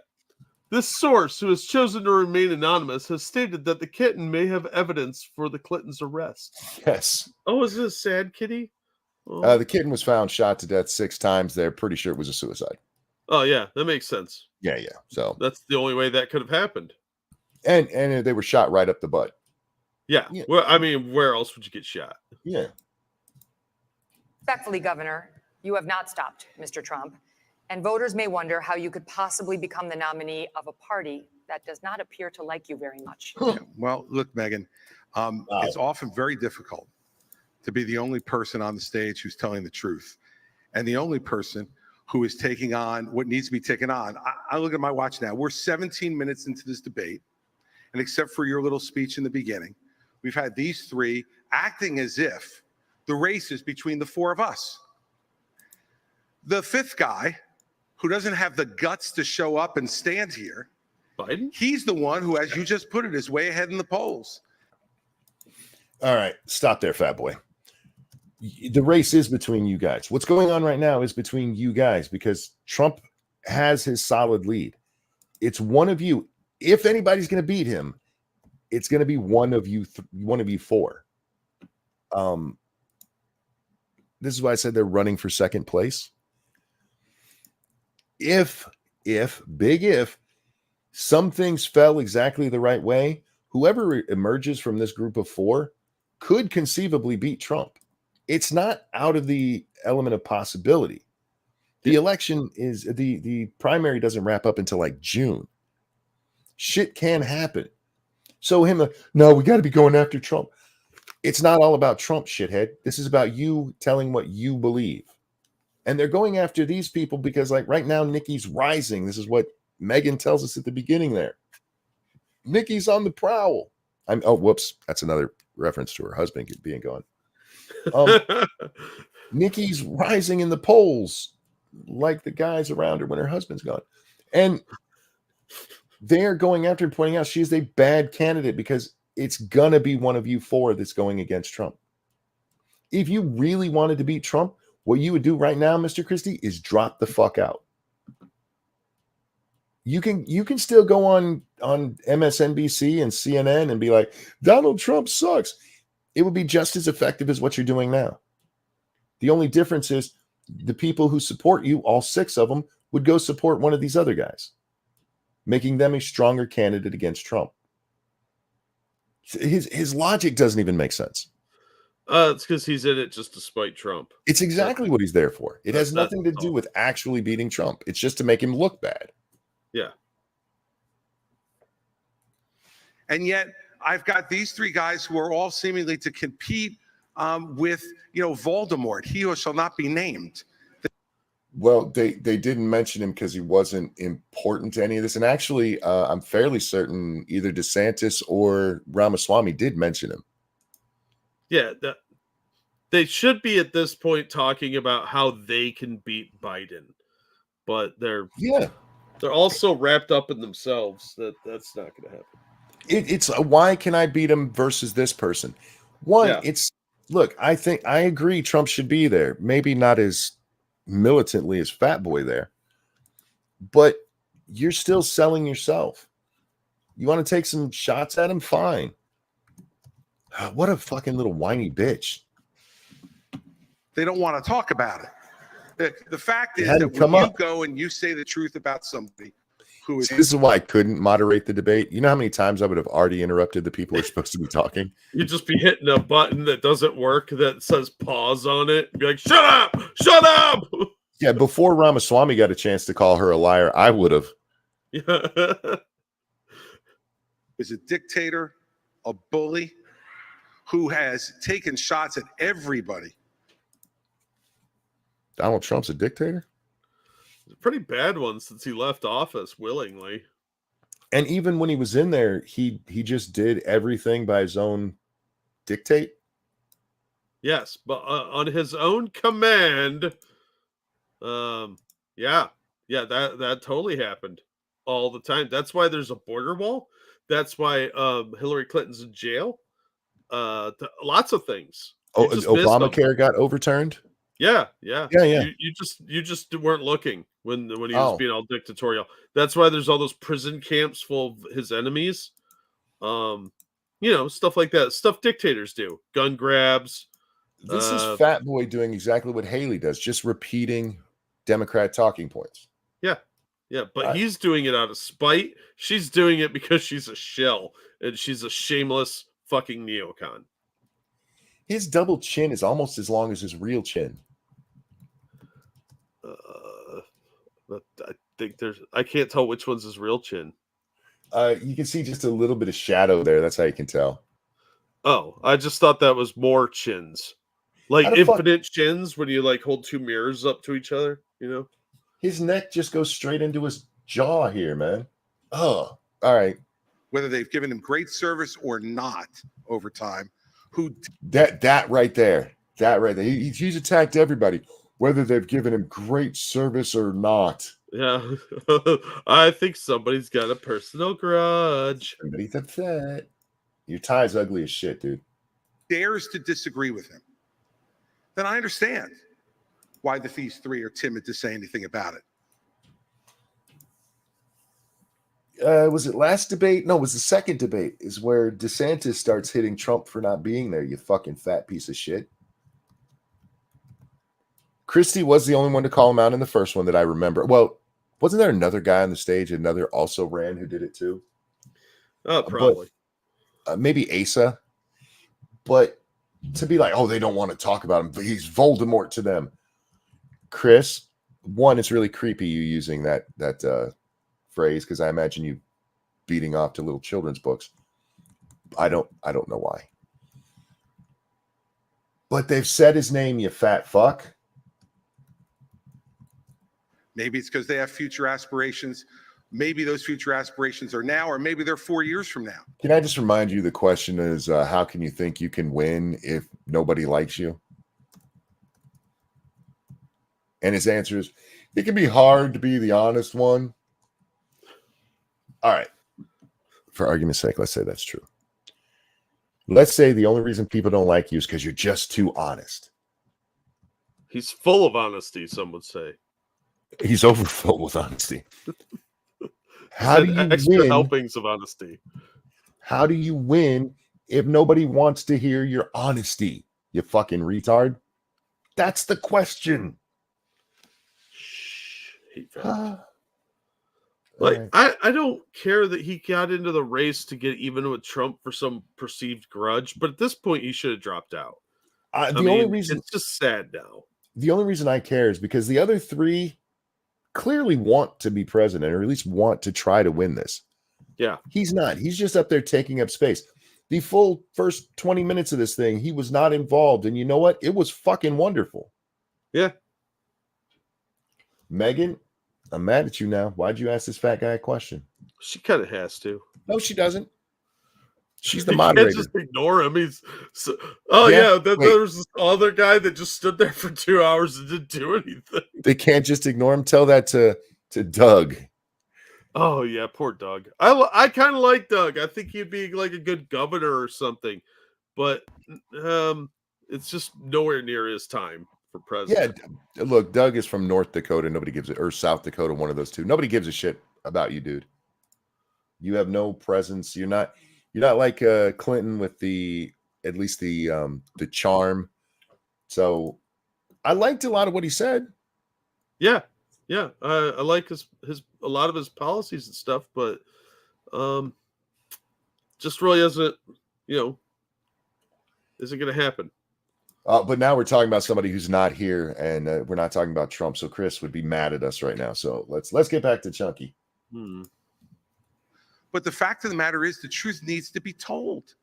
And for us to go 17 minutes without discussing the guy who has all those gaudy numbers you talked about is ridiculous. Why? I'm in this race because the truth needs to be spoken. He is unfit. This is a guy who just said this past week. That's not what running in the race is for. Okay, again, hypothetically, Jack. He's in this to tell the truth about how much Donald Trump sucks. What happens if you accidentally win? Is your first 4 years just going to be chanting Donald Trump sucks? Yes, all policies will be Trump related. Is that true, P-Dog? That's awesome. I'm not going to read that out on screen, though. That he wants to use the Department of Justice to go after his enemies when he gets in there. Stop. You fucking liar. This is a Democrat talking point. Have you seen this hubbub, Jack? We didn't talk about it. Donald Trump came out and they said that they were going to go after people, but what they said was that they were going to go after corrupt people, you fat fuck. He's from New Jersey. That's everyone he knows. He's literally just repeating Democrat talking points. And the fact of the matter is, he is unfit to be president, and there is no bigger issue in this race, Megan, than Donald Trump, and those numbers prove it. Governor Christie. You would think that Joe Biden would be a bigger issue, right? Or the erosion of our freedoms, the government spying on us, things like that. We will be addressing that issue of Donald Trump in just a moment, but I'd like to first get to some questions on Israel. Bring Megan back. Where'd the cute one go? Now I got to listen to her like she's a person instead of drooling over her like a slab of meat, Jack. Yeah, it's just something you got to do sometimes, man. I hate when I have to take women seriously.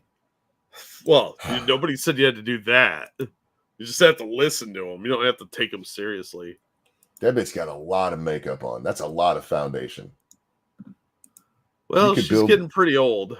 You could build a building on that Hamas could tunnel under and the Israelis could blow up and it still would look all right. Yeah, she doesn't have good genes like Paula Zahn. She's just aging. Look, in the HD world, everybody who goes on TV is caked with makeup, but normally you can't see it like she. Don't have your mortician do your makeup, honey. Yes, I am going to critique everybody's looks tonight, okay? It's part of our job. Governor DeSantis, tonight as we speak, the war is back on in Gaza. Israeli tanks are on the move and have surrounded the home of the leader of Hamas. 8 Americans have been held hostage in the tunnels beneath Gaza for 60 days now. American troops and warships in the Middle East are under attack. How far would you go as president to secure the release of those 8 American hostages? And would it include sending American forces into combat?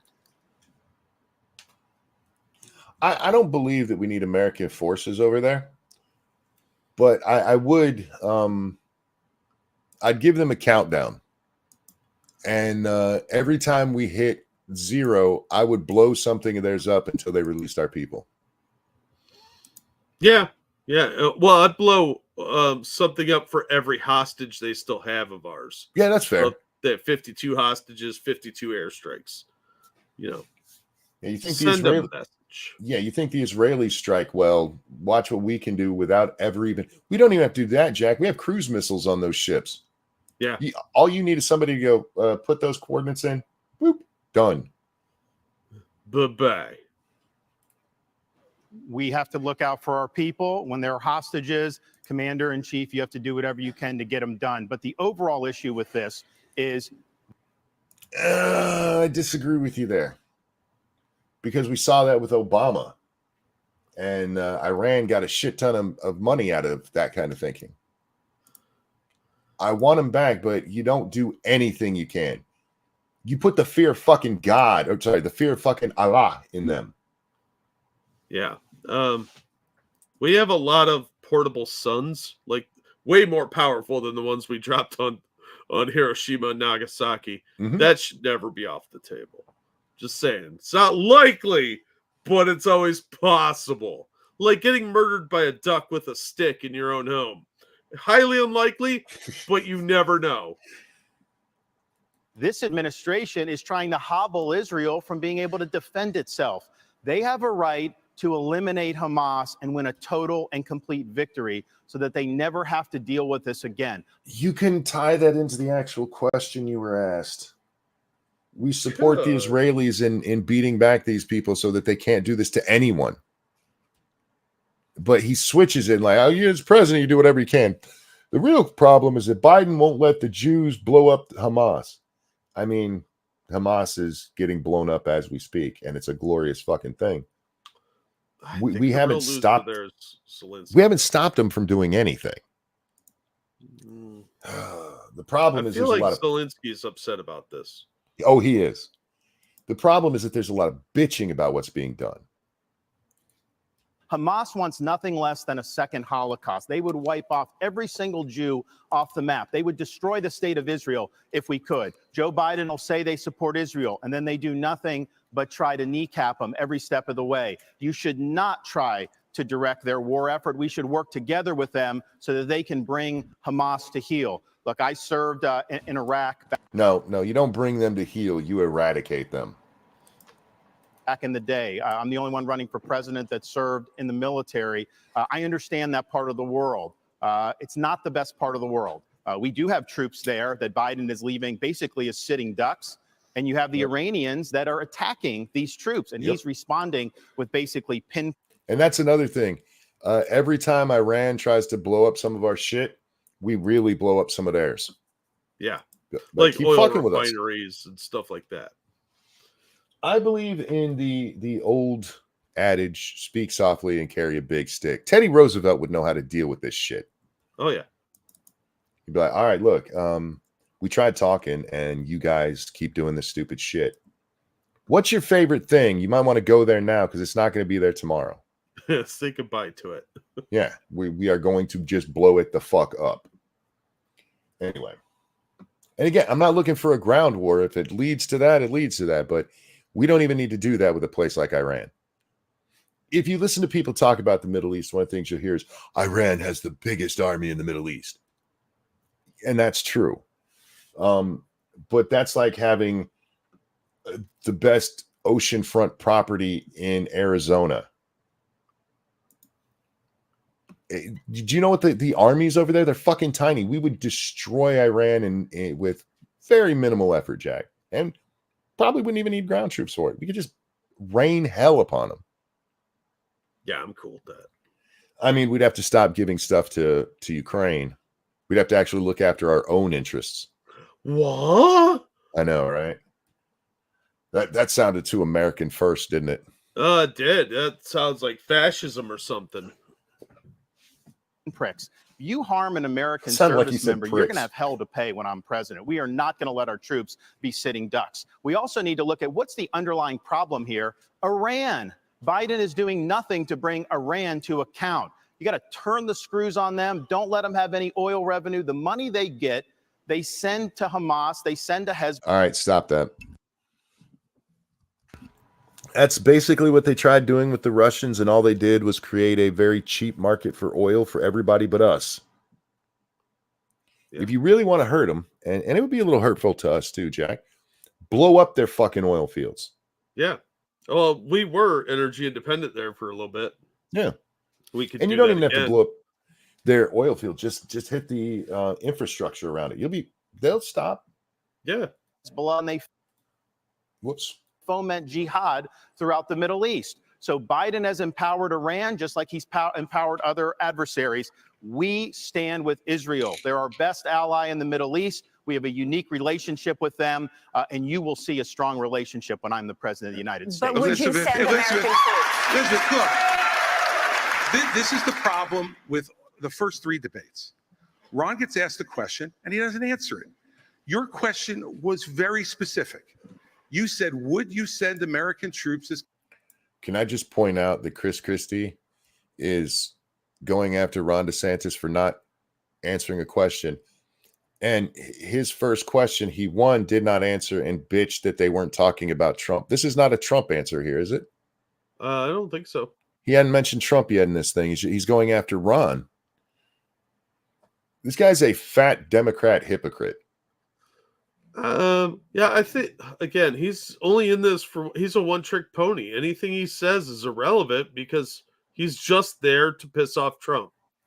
That's it. That's his entire purpose. Yep. Anything he says is irrelevant because I can't take him seriously as a candidate when all he talks about is fucking Trump. Commander-in-chief, and he went on to this minute and 30-second hosanna about his knowledge of the military and what we need to do, and didn't answer your question. Look, when you're president of the United States, you're not going to have a choice whether to answer that question or not. Your generals, your Secretary of Defense, your Secretary of State, your National Security Advisor are going to present plans to you. They're going to look at you and say, do we go or don't we, Mr. President? And you can't give a 90-second speech about your military service. So would you send American troops in to rescue those hostages? Absolutely. If they had a plan which showed. Christie just said he was going to send American troops into Israel. Yeah, not to attack it, I don't think. But, no, to attack Gaza. Yeah. No, look, at least he gave an honest answer and a very succinct one, and he's not wrong necessarily about what Ron was doing. It's just that, again, he's got no chance of winning. He's not a serious candidate. Look, they have what they say, 8 of our people still, or whatever it is. Yeah. We don't need to send our troops in. No. Look, Chris, this isn't a fucking movie where it's a really tough mission, but they manage to save all the hostages and shoot all the bad guys with excellent aim, with bullets that can curve if you move the gun just right. You're talking about putting actual more American lives in danger. Like, that's what no, you know what? Just blow their shit up. Christ, why are we so averse to blowing shit up? We're very good at it. Innocent people could get hurt, Monkey. Why do you want innocent people hurt? You're gonna get me in trouble. I'm not allowed to answer that question on YouTube. Yeah, I know. Showed me that we could get them out safely. You're damn right I'd send the American Army in there to get our people home and get them home now. And I'll answer that question directly. Okay. What if it's a 50-50 shot? Because that's another thing that they would give you. See, he's like, they're going to present you with things, and you got to decide, are we going to go? And he's like, if they tell me they can do it, then damn right I'll. Oh, so if somebody guarantees you that they're going to get these guys out safely, you'll be cool with it? Great. What a hard fucking choice to make. Now, what if the answer is, it's about a 35% chance we can do it? You still have to make that call, you fat fuck. Now, if he had said, like, we'll send in special forces or something, That'd be more But, palatable, no. I think, but that's not what he said. He's bitching that Ron didn't say, and look, I called him out on that he didn't actually answer the question. It was a shitty answer. True. Mm-hmm. But so is Fat Boys here based on his own fucking thing. Because he paints this rosy, hey, my generals will come with me with a plan and they say they can guarantee they'll get out. You can't. Ask Carter about saving the fucking hostages, you retard. They didn't even make it out of the fucking parking lot. 2 helicopters crashed into each other. Jesus fuck. Thank you, Governor Christie. And fucking retards clapping along like trained seals. They love war in this audience. He doesn't give a shit. It's not his son or daughter that's going to go over there and get killed trying to do this shit.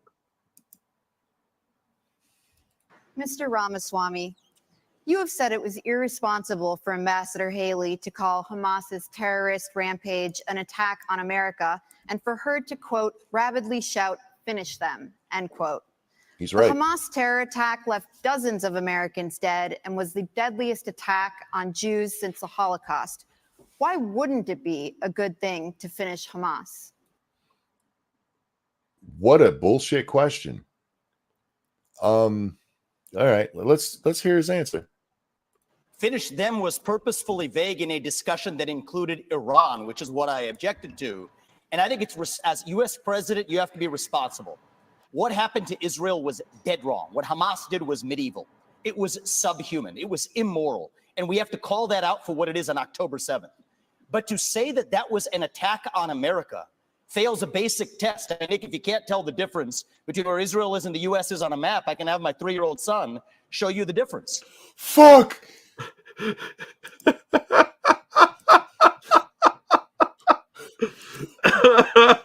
Wow, that was ice cold, man. Anybody got his KD ratio going on? Fuck me. He's fucking nailing it today. Jesus Christ. And he's right. The attack against Israel was not about us at all. It was about Israel. Does that mean Hamas likes us? No. Do they hate us? Absolutely. Is that why they went and killed 1,000 Jews? No. Nikki, you're thinking of bin Laden. Oh, yeah. Wrong that is war, irresponsible. No shit. Because it has major consequences, because that doesn't leave room for what actually is an attack on America. True. So I believe I have the strongest pro-Israel position actually on the stage, even though it's a little bit different than the standard GOP talking points. And it is this. The founding vision of Israel, David Ben-Gurion, the George Washington figure of Israel, what did he believe? He believed that we don't want, as Israel, to depend on the fleeting sympathies of the West and have our hands tied. I think Israel has an absolute right to defend itself to the fullest, without the U.S., the UN, or the EU, or anybody else second-guessing their decisions, as the Biden administration, guess what, is now starting to do. I think that's a more deeply pro-Israel position.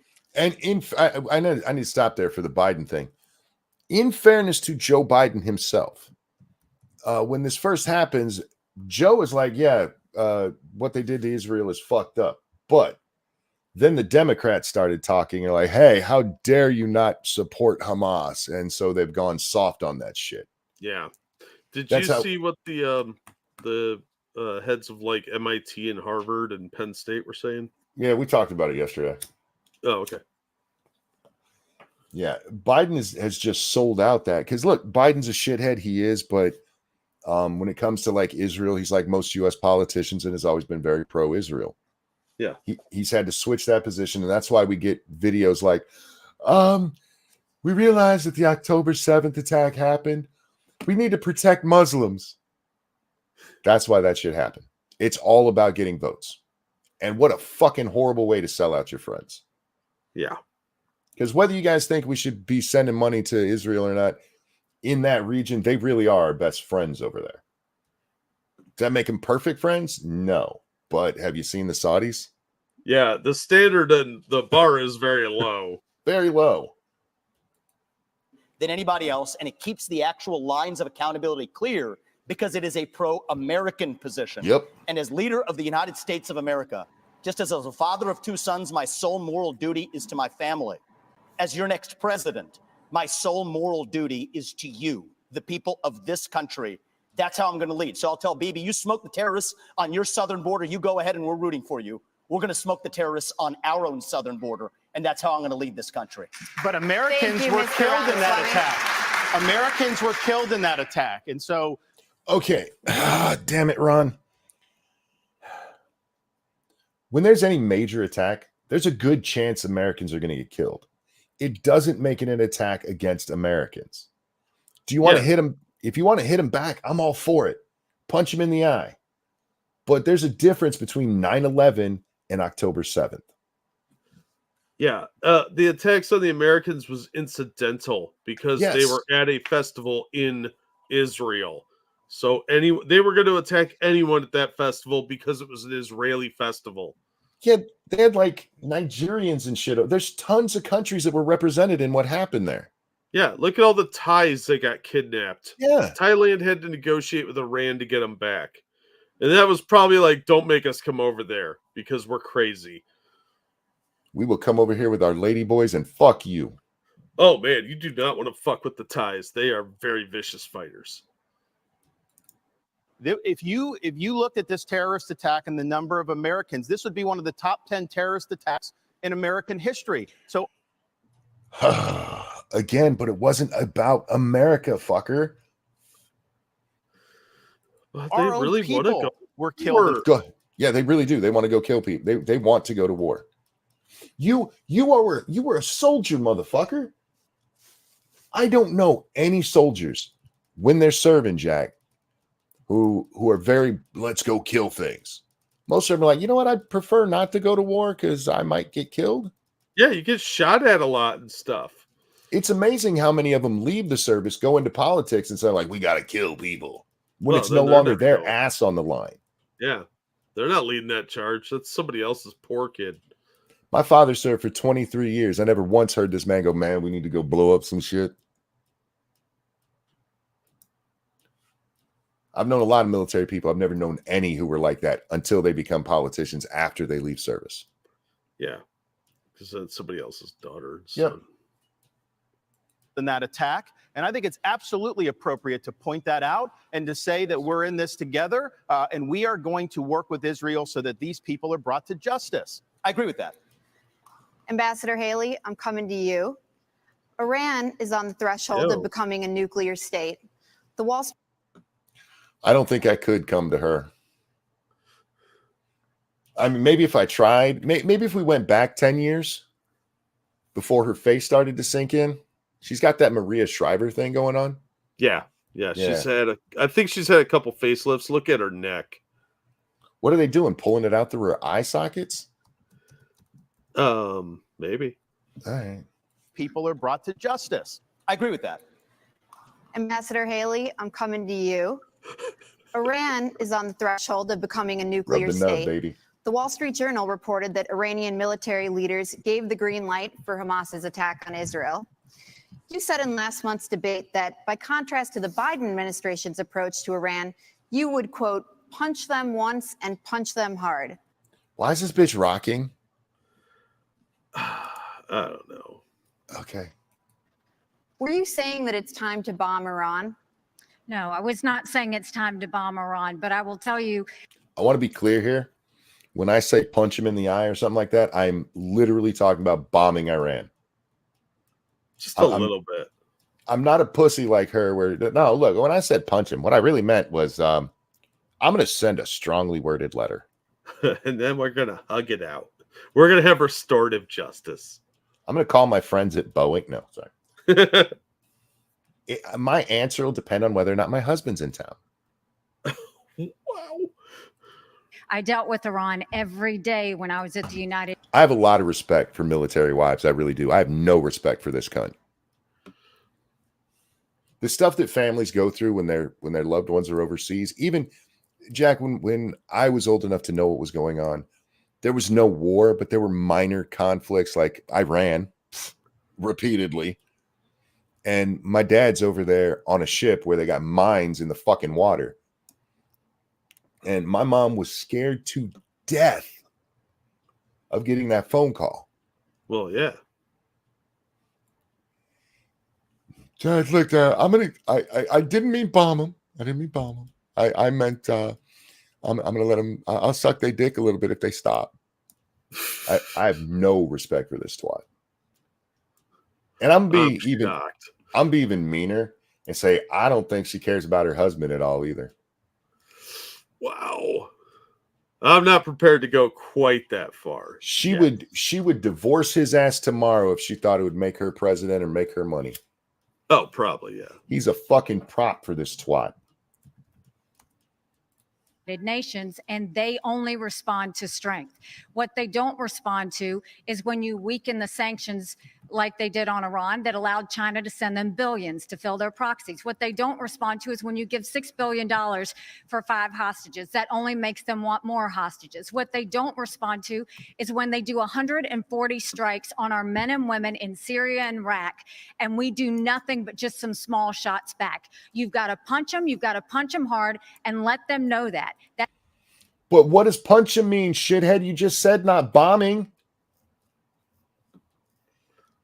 Are you going to use your teeth next time you're blowing them? She's going to use her heels. Thank you. Jesus fucking Christ. That's the only way they're going to respond. So the way you do that is you go after their infrastructure in Syria and Iraq where they're hitting our soldiers. That's what you do. Do you mean by bombing them, or are you going to go visit? We're going to go take a tour of where they're bombing us from. Tours, cool. We're hitting them back. Do, and then that's when they'll back off. The problem is you have to see that all of these are related. If you look at the fact Russia was losing that war with Ukraine. No, they weren't. No, they've never been losing that war. No. That is bullshit Western propaganda. Yeah, they fucked up occasionally, but they are not losing that war. It's trench warfare now. That's how ingrained they are in the Donbass. They had Kiev surrounded. They left. They weren't forced out. They left. Putin had hit rock bottom. They had raised the draft age to 65. He was getting drones and missiles, drones from Iran, missiles from North Korea. And so what happened? When he hit rock bottom, all of a sudden, his other friend, Iran, Hamas goes and Stop. Okay. Jack, when was the Hamas attack? It's October 7th of this year, right? Yeah, in linear time. Yeah. And she is trying to convince me that the utterly failed pushback of the Ukrainians actually worked up until October 7th.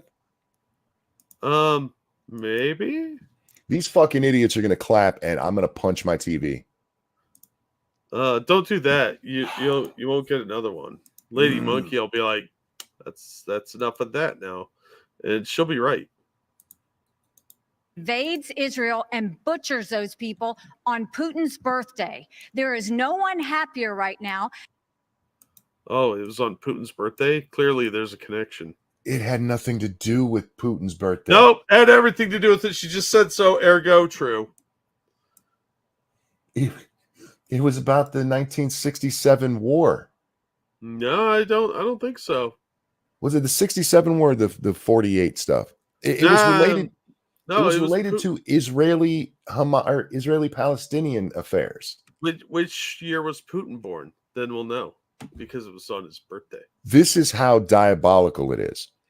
Vladimir Putin had his mom have him born on October 7th, so that in 2023 it would line up with the 50th or 52nd anniversary. I forget what the anniversary is. Yes. Of the bullshit going on with the Israelis. And he was born under Ursus Major, which is why he rides bears everywhere he goes. Yes, Faithless, Putin is just a genius who planned it all to get Ukraine defunded. Exactly. We've got a birthday in the chat. No, we're not singing for Putin this time. It's not October 7th anymore. Either. It's been way too long. Is his birthday actually January or October 12th? I have no idea. Or October 7th? It is. I did not know that. I don't know why. I highly doubt the Iranians do that too. This was not a coordinated attack. Because fuck you, Nikki. than Putin, because all of the attention America had on Ukraine suddenly went to Israel. And that's what they were hoping is going to happen. We need to make sure that. All right. But what about the rest of the world? Granted, we are the most supportive, but typically, and we're already seeing it, anytime Israel responds to Hamas, the rest of the world is like, how dare those bad Jews do this to them? We're the only ones who stand with them. Yeah. We have full clarity that there is a reason, again, that Taiwanese want to help Ukrainians, because they know if Ukraine wins, China won't invade Taiwan. There's a reason.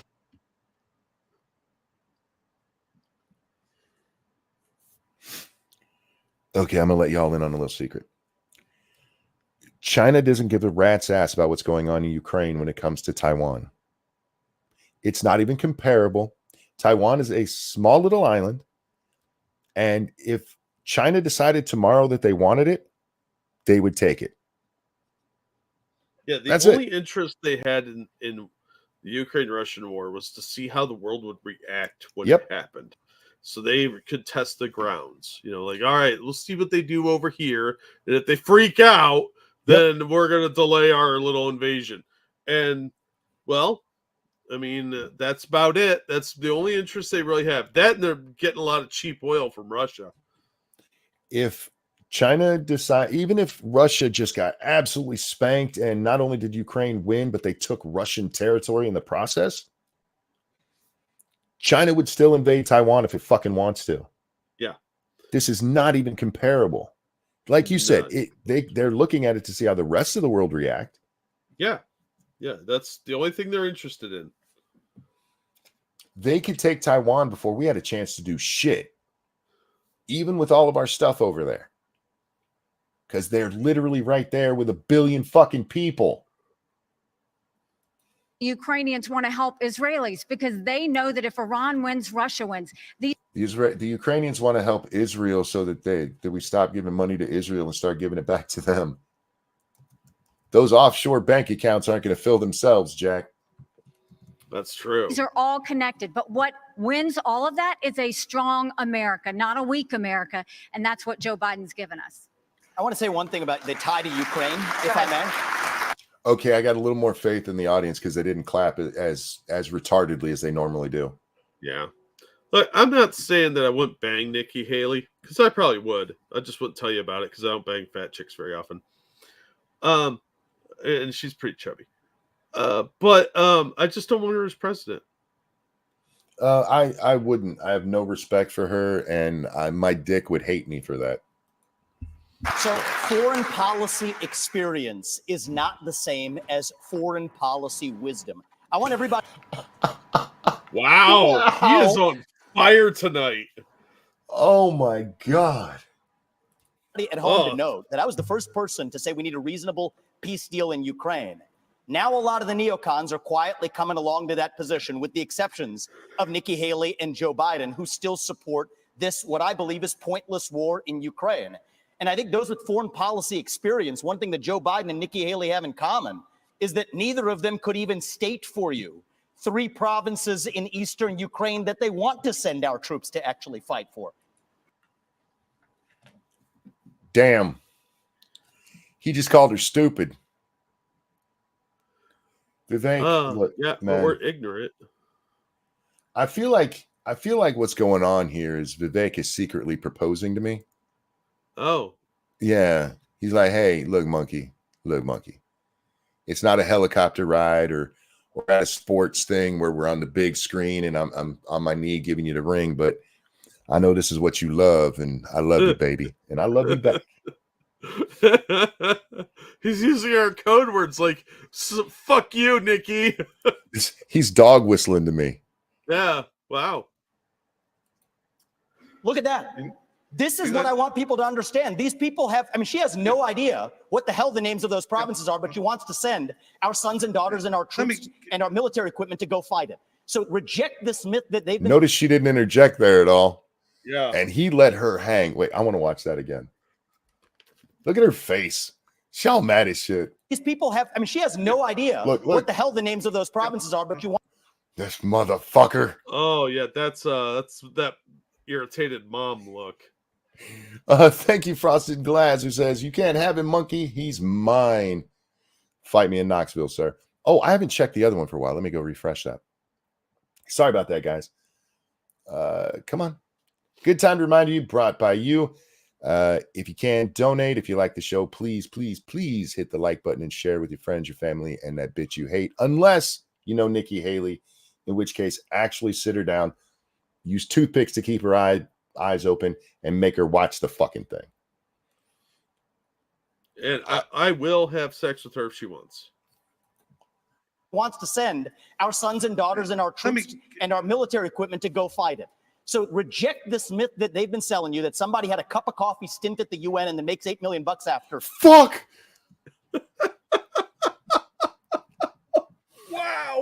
Wow. Oh my God. There's rabbit punches to the kidney all over the place in here. Jesus Christ. Okay, dude, I got to step away. We're 2 hours in. I need to pee. I'll just say it. Will you chat with them for a minute? And then if you need a break, you can step away and then we'll get right back into this. We're going to back that up so I can watch it again, though. All right. We'll be right back. Wow. Stop it. He's dead. Ugh. It's on fire today. Where is Dougie? The guy that was running for president, he's not running anymore. Well, I think he unlocked the tactical kill streak, right? He's been really, I think he's crushing this debate so far. He is really, really going hard on everybody.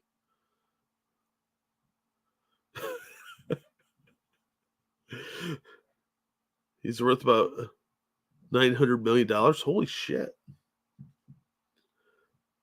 It's hilarious that anyone could say Vivek isn't a serious candidate. Yeah, he's doing great. So what's going on, chat? You guys having a good time? Enjoying the show? Oh, let's see. Damn, he just whipped her like a slaver in 1765. Jesus, cannibal. You're not wrong. It's just, it's a little too accurate. Heard Nikki hates her husband. Yeah, I mean, I get that. A lot of the political types only stay married for a show. They don't actually like each other. But I like how we're paused on that weird smirk on my screen because my stream's a little bit behind. The Chi-Coms don't have the force projection ability to take Taiwan tomorrow. I don't know. I think they'd bomb the shit out of it, honestly, until it surrendered. They could just surround it. But they are definitely building up along their coastline, so if they can't do it now, they'll be able to do it very soon. 2 years at the longest, I would say. So far, this debate can be described as a porno. 2 men pound a woman. And there's an old fat dude in the corner watching. They don't have the capability to drop in troops from the sea like that. Give them time. Give them a couple more years. Oh, of course their equipment's shitty, but it's just a matter of flooding it with numbers. Sorry about that. I had to get my drink refilled and my Snuggie back on. Oh. Yeah. Look, I'm manly, but I like my Snuggie. It's snuggly soft. You ever see that Snuggle commercial where they used to do like they were going to get a different mascot and there's the armadillo and he goes, "I'm snuggly soft." Yeah, New York armadillo. That's a new one. It's one of my favorite commercials anyway, or ever. So Vivek was just bitch slapping Haley, and we're gonna watch it again because it made me laugh. And our sons and daughters and our troops and our military equipment to go fight it. Here it comes. So reject this myth that they've been selling you that somebody had a cup of coffee stint at the UN and then makes $8 million after. Son of somebody who had a cup of coffee stint at the UN. Oh, has real foreign policy experience. It takes an outsider to see this through. Look at the blank expression. She doesn't know the names of the provinces that she. Wow. Oh man, he not only open hand slapped her, he went for that recovery pimp slap. Thank you, Ebony Williams, who says, how's Phoebe? Phoebe's doing very good. Well, just a quick Phoebe update. She used to, I think I've told you, Jack, she has this place she sleeps real up high in the living room. She stopped doing that, and now it's driving me nuts because I go to look for her there and she's not there. And then usually it's like, oh, she's upstairs. And I go upstairs and she's not there. No, she's in my bed sleeping now. Nice. Yeah, that's her new favorite place to sleep. Okay, I gotta do it again. I'm sorry, guys. Wants to actually fight for it. Hang on. Hey, while you're doing that, thank you, Dixie Rose, for that patriotic donation of 1776. I'd love to see Vivek go up against Xi and Putin. Oh, that might cause a war, but it would be pretty funny. Scroll up. Frosted sent a super chat. Didn't I read it? No, you were gone on P break. Oh, thank you, Frosted. You wouldn't fuck Haley, but Vivek sure is. True. Yeah, that's some Indian on Indian crime there. And thank you for the donation, Frosted, and thank you, Bubba, for bringing that to my attention. After has real foreign policy experience. It takes an outsider to see this through. Look at the blank expression. She doesn't know the names of the provinces that she wants to actually fight for. And there's her puppet masters right there. The donors right there that are playing like the puppet. Hold on. Wow. And I do want to point out that crowd started booing and it got overtaken with claps and cheers. And he's like, there's some of the donor class right there. Fuck. Yeah, this audience was clearly stacked in Nikki's favor. Vivek did her bad. No, Vivek did her right. Let me just say something here. Please. You know, his reasonable peace deal in Ukraine, he made it clear. Give them all the land they've already stolen. Promise Putin you'll never put Ukraine in Russia, and then trust Putin not to have a relationship with China. Let me tell you something.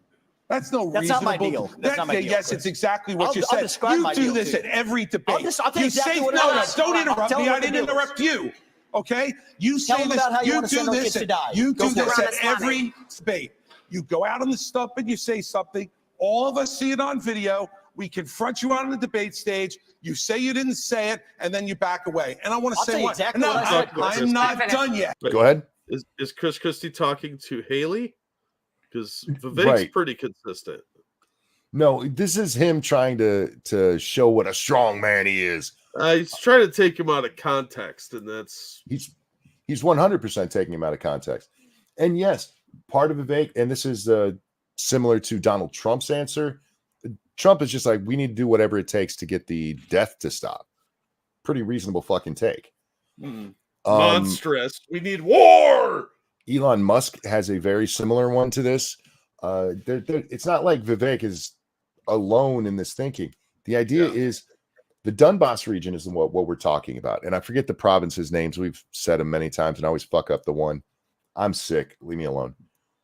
But these are ethnically Russian people who, by a vote, which we're not allowed to question, 96, 97, 98% of them are like, we want to be with Russia.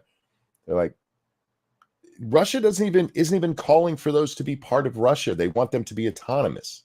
Let them make their own decisions. You know, democracy. No, not that democracy. Can't have that democracy. They got to stay part of Ukraine. This fighting has been going on since 2014. The invasion was just Putin going, all right, we're done with this shit. So you let those regions become autonomous. Would they hang out with the Russians? Absolutely. They wanted to be with the Russians anyway until we got involved. Oh, sorry, that wasn't us. The CIA totally did not switch out the pro-Russian government with pro-American government. There was no campaign over there with our dirty little fingerprints all over it. I keep forgetting that. There's nothing to see here. Nothing. Nothing at all. All that they're saying, and yes, would it give Putin everything he wanted? Basically, yeah. But the other option is, if you're going to stop them, Chris, send them in there. Send the troops in. Be a man and say you're going to send troops into Ukraine to fight for a country that we have no fucking attachment to, other than Joe Biden and his son. And the chemical labs that we aren't supposed to have. Well, this Now is look, this is and here's nonsense. It's not a spew. It's not a spew of nonsense. I'll tell you something. This is the fourth debate that you would be voted in the first 20 minutes as the most obnoxious blowhard in America. All right, ladies and gentlemen, Chris has issued us a challenge. As you see them on the screen, starting from your left, that's number one. That Chris, we got to do it the other way. Vivek is number one. We're going right to left because I can't have Fat Man be number one. Vivek is number one. Ron DeSantis is number two. Nikki Haley's number three. And Fat Man is number four. Which of these people is the most annoying blowhard on the stage? Enter your answer now, because I'm going to say Chris Christie. Not only is he the most annoying blowhard, he's the only one that actually has a blowhole because he's a fucking whale. His rotundness aside, he is the biggest blowhard on here. And I think, again, he confused the two Indian people, which is a little racist of him. It's because they all look alike to him. Yeah, I guess, because Nikki Haley's the one that dodges stuff way more often and misrepresents what she said. And he's doing some New Yorkian politics here. That's all this is. This is a big show. So shut up for a little while. I'm gonna respond to that. I want to say Your version. We're going to let you respond to that. We're going to let you respond to that. Let him finish. I want to say something else. We're now 25 minutes into this debate. And this is another reason you know that Ramaswamy is the Trump stand-in. Look at how hard he just went after him. Yeah. I mean, look at him right there. You don't get your jowls moving like that if you're not angry. Yeah. And he has insulted Nikki Haley's basic intelligence. She's an idiot. I've pointed out that she's an idiot repeatedly throughout this debate already. But look at him sucking up to her. Guess who wants to be number two on her ticket? Oh, what a ticket. Haley Christie. That would be hilariously horrible. Like, at that point, I'm going to full on go doomsday prepper and build a bunker out in the middle of Kansas, and you'll never hear from me again because I'll be living in that, waiting for the nukes to drop. You know what I'd like to see here? And again, I haven't seen this, so I don't know if it happens. I would like to see one of those moderators ask her, okay, he just challenged you on this. Can you name 3 of the providences over there? Remember when they went after a guy who had no chance in hell of winning anyway, the libertarian candidate, because he couldn't remember the name of the place in Syria? What is it? Aleppo? Yeah. He didn't know that. Remember how hard they went after him for that? A dude who had literally no chance of winning. Yeah. The closest a libertarian candidates come in a presidential campaign, I think, is 10%. And now they're in like the 2 to 4 range usually. Yeah. So ask this bitch. Her positions, her basic intelligence. She's an idiot. She doesn't know regions. She wouldn't be able to find something on a map that his. Well, then prove him wrong. Yeah. Ask her. You're standing right next to her. Give her the chance to speak right now. Ask her to name the regions, you dickhead. At least 2 of them. How about Donetsk and Luhansk? Oh, Donetsk. That's the one. The other, whatever. That's one I always fuck up. Donetsk, I can say. Yeah. Yeah. It's the only one I could say properly. His 3-year-old could find. Look, if you want to disagree on issues, that's fine. Dude, she said America was attacked. It is a perfectly legit thing to go. Go ahead. Oh, go ahead. Jay, she said America was attacked. It's perfectly legit to go. You do understand basic geography, right? Rewind it about 2 seconds there till he starts that sentence. I want to hear that whole thing. Sure. I think this one goes back 5 seconds like YouTube does. That's fine. So her basic intelligence. She's an idiot. She doesn't know regions. She wouldn't be able to find something on a map that his 3-year-old could find. I know you're waiting for some, but I just want to point out she can't find those things, and she was a UN ambassador. Hate fact. You know, the conglomeration of the entire fucking world. look, if you want to disagree on issues, that's fine. Mhm. And Nikki and I disagree on some issues. But I'll tell you this, I've known her for 12 years, which is longer than he's even started to vote in a Republican primary. And while we disagree about some issues and we disagree about who should be president of the United States, what we don't disagree on is this is a smart, accomplished woman. You should stop insulting So her. I'm going to take. Oh, wait. His entire campaign is based around shitting on Trump. Yeah. But now he's white knighting for a random person. Mhm. That- And look yeah, at he's look at her face. yeah. Oh, thank you for saving me, Mr. White Knight. She's like, my husband's not in town. Oh, he ain't getting on that. She doesn't want to die. it's like No, fucking Buggy. I'm telling you, she had a little Krispy Kreme in her this morning No. to get him. She's like, look, if somebody's mean to me, will you come to my defense? Look, he used to do shit like this for Trump until Trump spurned his advances. Yeah. So now he's white knighting for her and running a spike campaign. The hypocrisy is inescapable on that. It's fucking disgustingly pathetic. All right. Take this. I'm going to take several times over. So first of all, And fuck you, Chris Christie, for that bullshit. She is a candidate up on the stage, and you are white knighting for her instead of letting her stand on her own two. Men and women are equal. Let her be equal, you fucking asshole. She's been coming after Ramaswamy since the first fucking debate.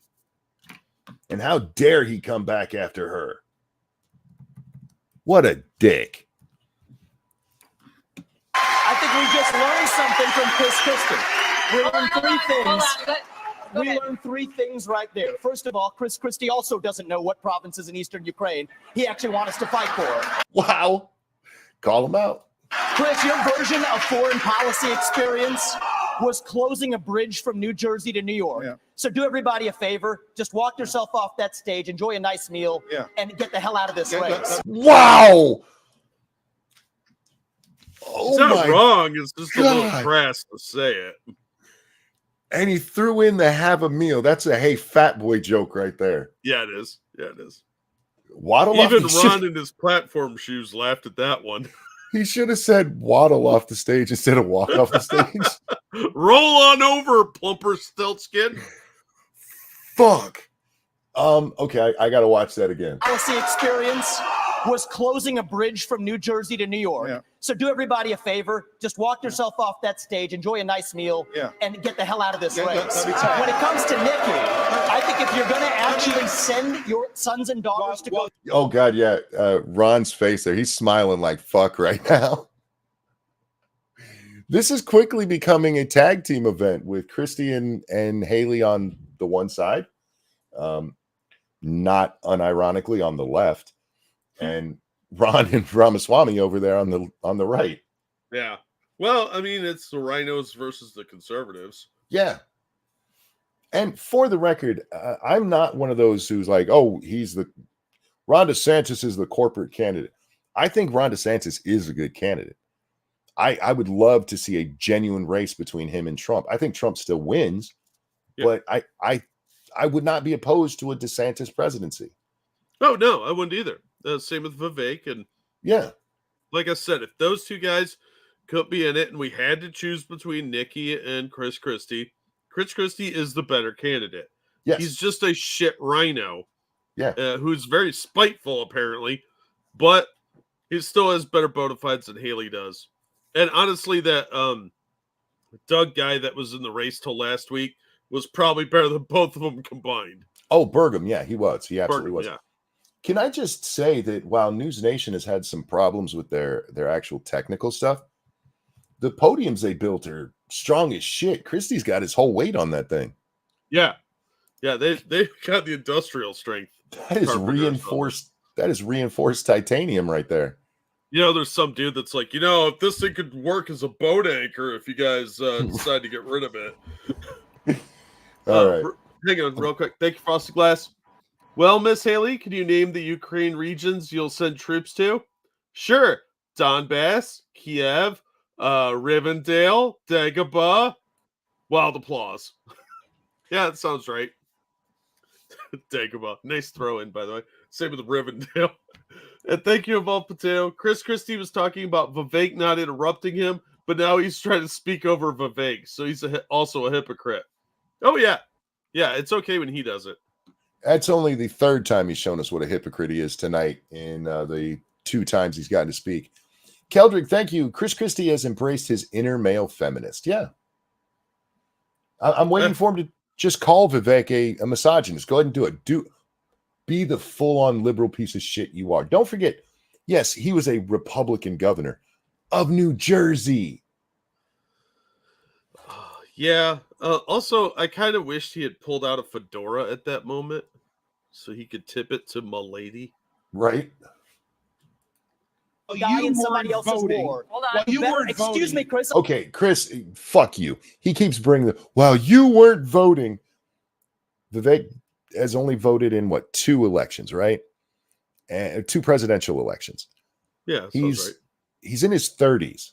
It's not like that means he went 50 years without voting. And even if he fucking did, what does that matter? Yeah, I mean, look, Christie may have voted on the most important election of his life, which was what is the new item at Golden Corral. But that's a legitimate election. But going after Vivek because he's young, that's stupid. That's not a winning argument. Your right to vote includes the right not to fucking vote. Yeah. And whether or not he became a Republican the day before, Donald Trump was a fucking lefty. We all know it. Bearded Bronco makes a good point. Christie just turned into Steve Shives. I'm speaking, and I'm not done yet. Wow. Wait. Oh, what a horrible time to have interrupted him. So when it comes to Nikki, I think if you're going to actually send your sons and daughters to go die in somebody else's war, you better, excuse me, Chris, I'm speaking, and I'm not done yet. I haven't heard a time when you aren't speaking. He just called him on his own bullshit. He just, what was pointed out in chat that he's interrupting now, and good on him. Done. So listen up to this. Is if these people want to send your sons and daughters to go die in Ukraine, they've been arguing for it for a year. $200 billion of our taxpayer money sent over. Neither of them could even name for you the provinces that they actually want to protect. And this is the people who have been touting their so-called foreign policy experience. It is intellectual fraud. These people are lying to you. The same people who told you about weapons and mass destruction in Iraq to justify that invasion didn't know the first thing about it, yet they sent thousands of our sons and daughters to go die. The same people who told you the same in Afghanistan, where the Taliban is still in charge 20 years later. $7 trillion of our national debt due to these toxic neocons. You could put lipstick on a Dick Cheney. It is still a fascist neocon. Fuck. Oh, dude. This relates. Thank you, Adebisi. Ron sure is lucky Vivek isn't against him tonight. And I think Ron knows that. Look at his face right there. I think that's 100% true, Adebisi. He's like, damn, dude. Glad I didn't piss you off this week. You can stick lipstick on a Dick Cheney, a callback to the lipstick on a pig, but it's still a pig. Yeah. It's still a fascist neocon. God damn. Vivek, dude, I already want to cuddle, man. I think Monkey finished an hour ago, dude. Adebisi, thank you so much for the donation with no message, my friend. God damn. He just put this fat motherfucker in his place in front of all of us. Wow. Chris, this is the problem with trying to look manly when you're not. Yeah, this is like watching a 12-year-old get a spanking in a grocery store by his mom. This is like watching Monkey argue with Hunter. Ooh, yeah. Yeah, and Christie's Hunter. Yep. Oh. Thank you, Mr. Ramaswamy. Thank you, Mr. Dick Cheney all over again in this part. Thank you, Mr. Ramaswamy. And Ron just nodded there. It was very fast. Like, yep. Mm-hmm. Ron is getting, not just because of Vivek not coming after him hard and actually saying he's a decent person. Vivek is getting to do all of the, for lack of a better term, dirty work. The Trump work, to just be like, fuck you, you fat piece of shit. That's another reason I really wish Trump was up here because he'd do that. He'd just go, "Shut the fuck up, you fat piece of shit." Right. Thank you, out of BC. Screw you for making me focus on the fat man lip, Dickie. It's not my fault that his lips do that, man. It's diabetes' fault. 15 seconds. Name the provinces. Neither of you could even name the first thing about Eastern Crimea. I think we've had enough of this. Let me just. It's actually Crimea is the wrong answer. Wait. Did he actually say that? Neither of you could even name the first thing about Eastern Crimea. I think we've had enough of this. Let me just. It's actually. That was Haley who popped in. Yeah. And she actually did mention Donetsk. She said Crimea. Mm-hmm. Crimea is not one of the ones that's involved here. That's Russian right now. It's been a Russian for 15 years now. She's going to send since 2014, so 9 years. Oh, I was thinking 2008 for some reason. You're going to send Americans to Crimea? So she got Crimea and Donetsk. That's why I said 3, and one of her 2 isn't even one of them. Actually, Crimea is the wrong answer. All right. The floor is Christie's. All right. Let me just say this. This is the kind of thing. Fuck you fat piece of shit, because you're trying to come off as a dad figure, and you're just not that person. You're trying to be me, and you'll never be that. He's a little too much soprano and not enough Al Bundy. Yeah. Where he talks about experience.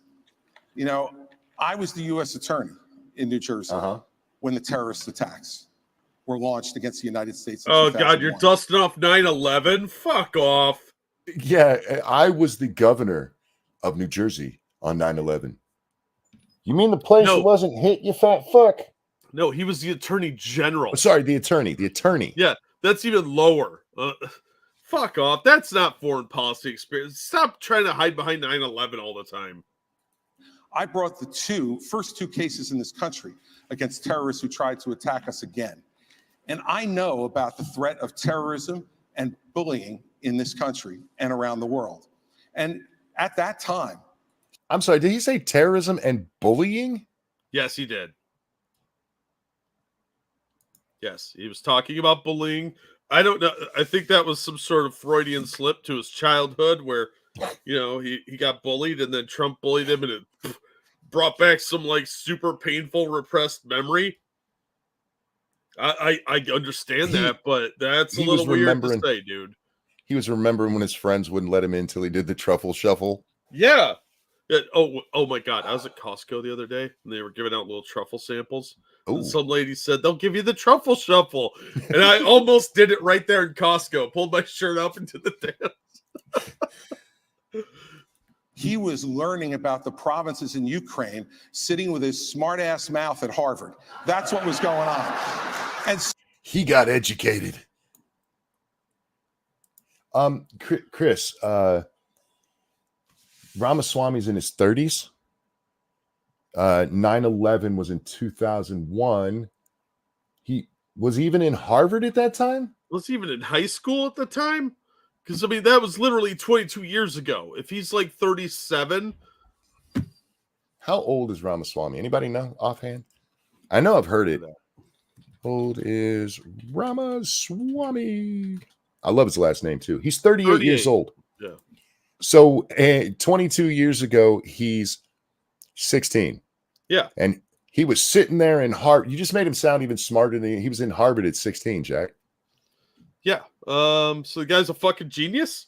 Yeah, he probably was learning about that then. So weird flex there, Chief. I may be less educated and fatter than this man, but you should elect me. What's he gonna say? I went to the school of hard knocks. He just told the world that a 16-year-old is smarter than he's ever been. Okay. Look, if that's the flex you want to make. Weird. So the fact of the matter is, and back then he was a Democrat. So, at 16? He was in Harvard, so. Look, he may have lefty leanings when he's a kid. A lot of people did.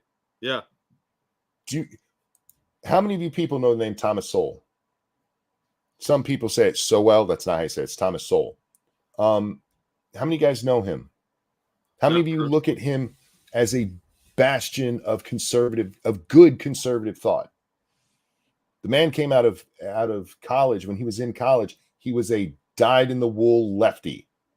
This shit doesn't matter. When he was 16, he was a Democrat. Fuck you, you fat piece of shit.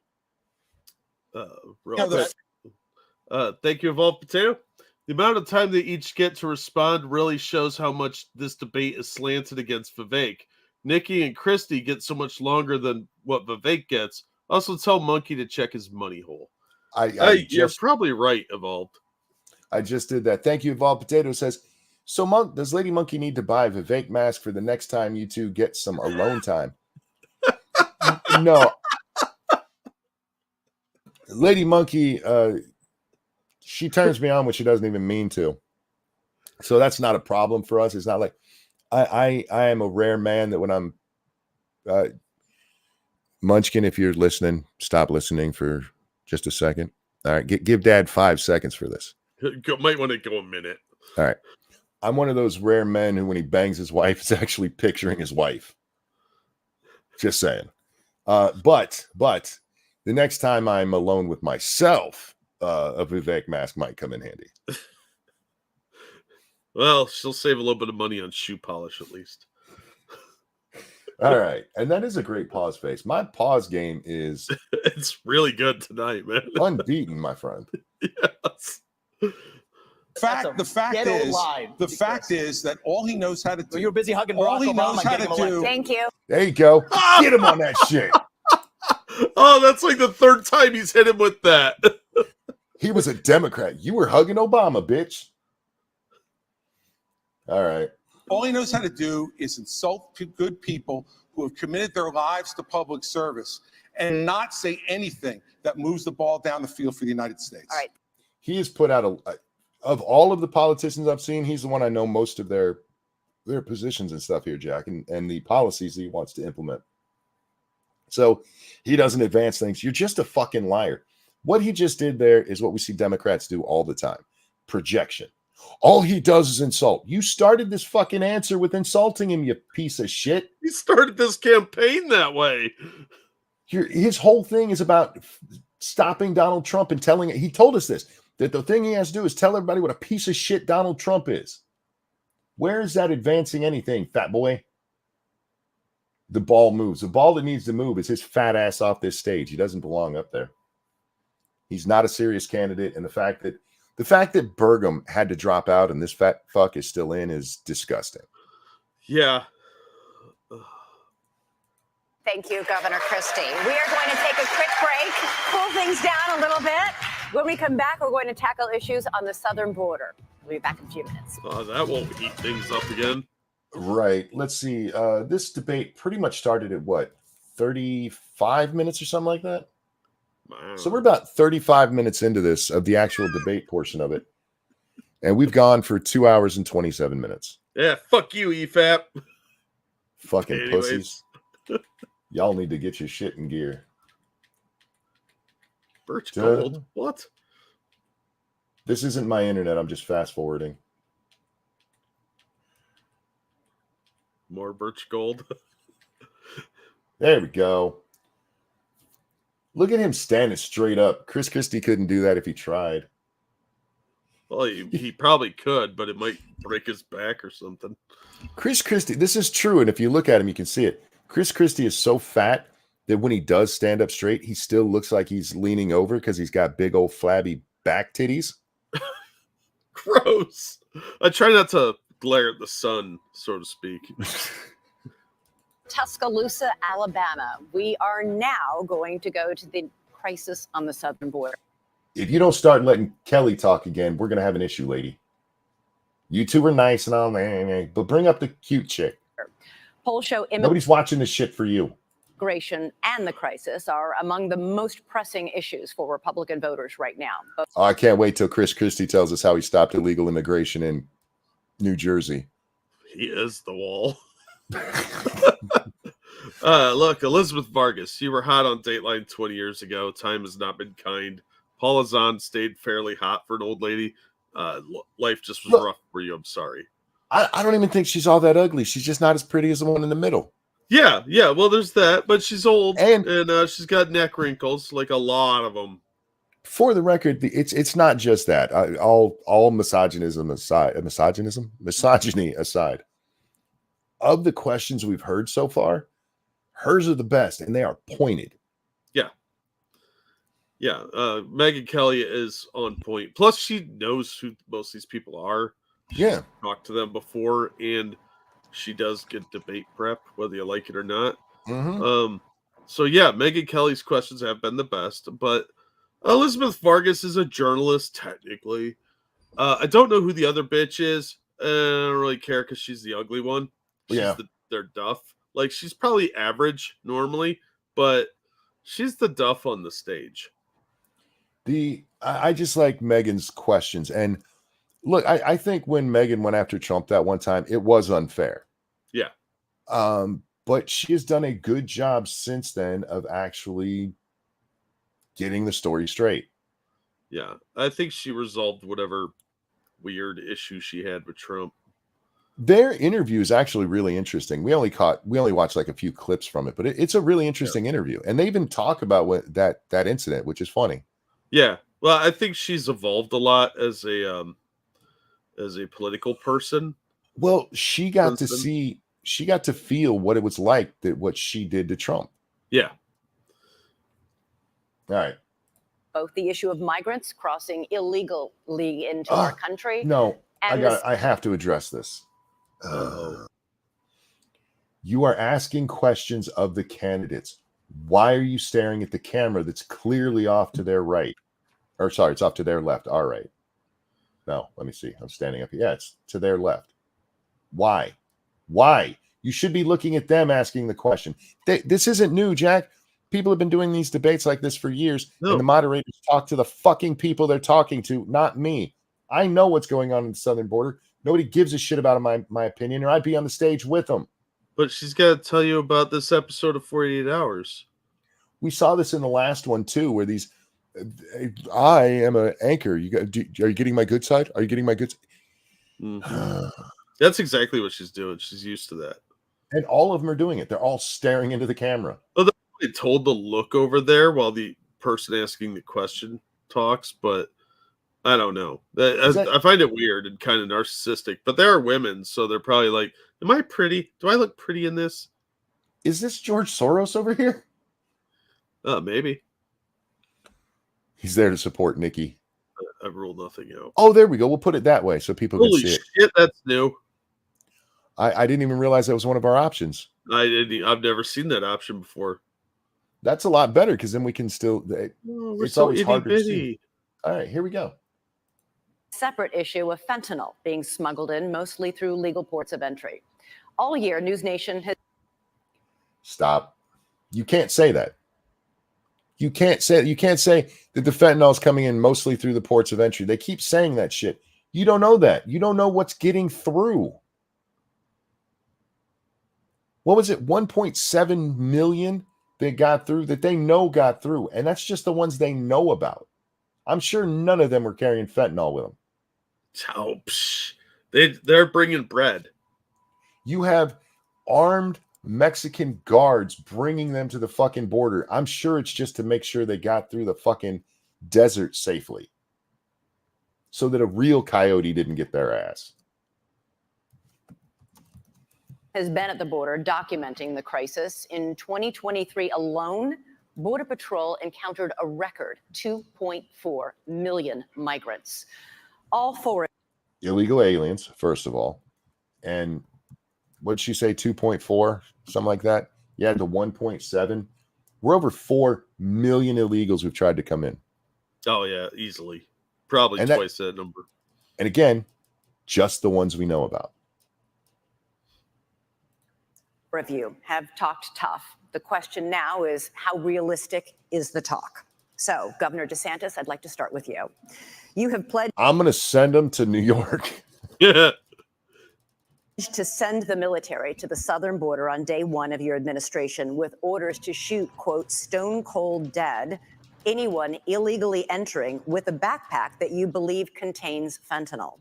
Damn Critics right. have called this. I did not know that Ron DeSantis was in favor of shooting adults with backpacks. Well, I think we know who Monkey's voting for. I love me some Ramaswamy, but I may have just changed my vote. Well, I think he specifically is talking about drug couriers. If it were me, it'd be anybody coming over the border illegally. Baby steps, man. We start with them and then we expand the program. It's government after all. A shoot first, ask questions later policy that would No, amount ask to questions extrajudicial. I look, you can ask questions whenever you want to, as long as you're shooting. No, let the bodies hit the floor. And you do that to 10 of them and they stop. I promise you. If they don't, you got plenty more ammo. Yeah. It's not like making a fucking smart bomb. Ammo is pretty easy to make. Yeah, we got tons of that shit laying around. I would say anybody that shoots an illegal alien gets a bounty. How about that?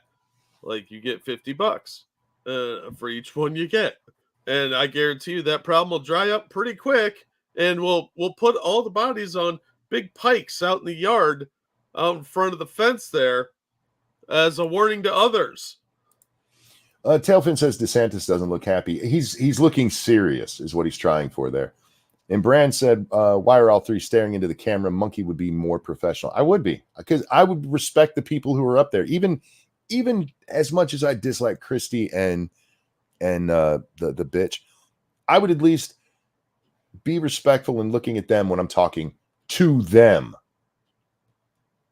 That is so fucking disrespectful. This is what the news thinks of themselves these days. Oh, weird the story. Well, they tell you what to think, Monkey. Now, and in fairness, this was probably something, the director's direction or something like that. Whoever's directing this thing is horrible at their job. Kelly, you are a former. Look at that fucking camera shaking. She doesn't have Parkinson's. It's the fucking camera operator. I'm ruling nothing out. Military lawyer. Why do you think this idea of yours would be legal? The drug cartels are invading our country and they are killing our citizens by the tens of thousands every year.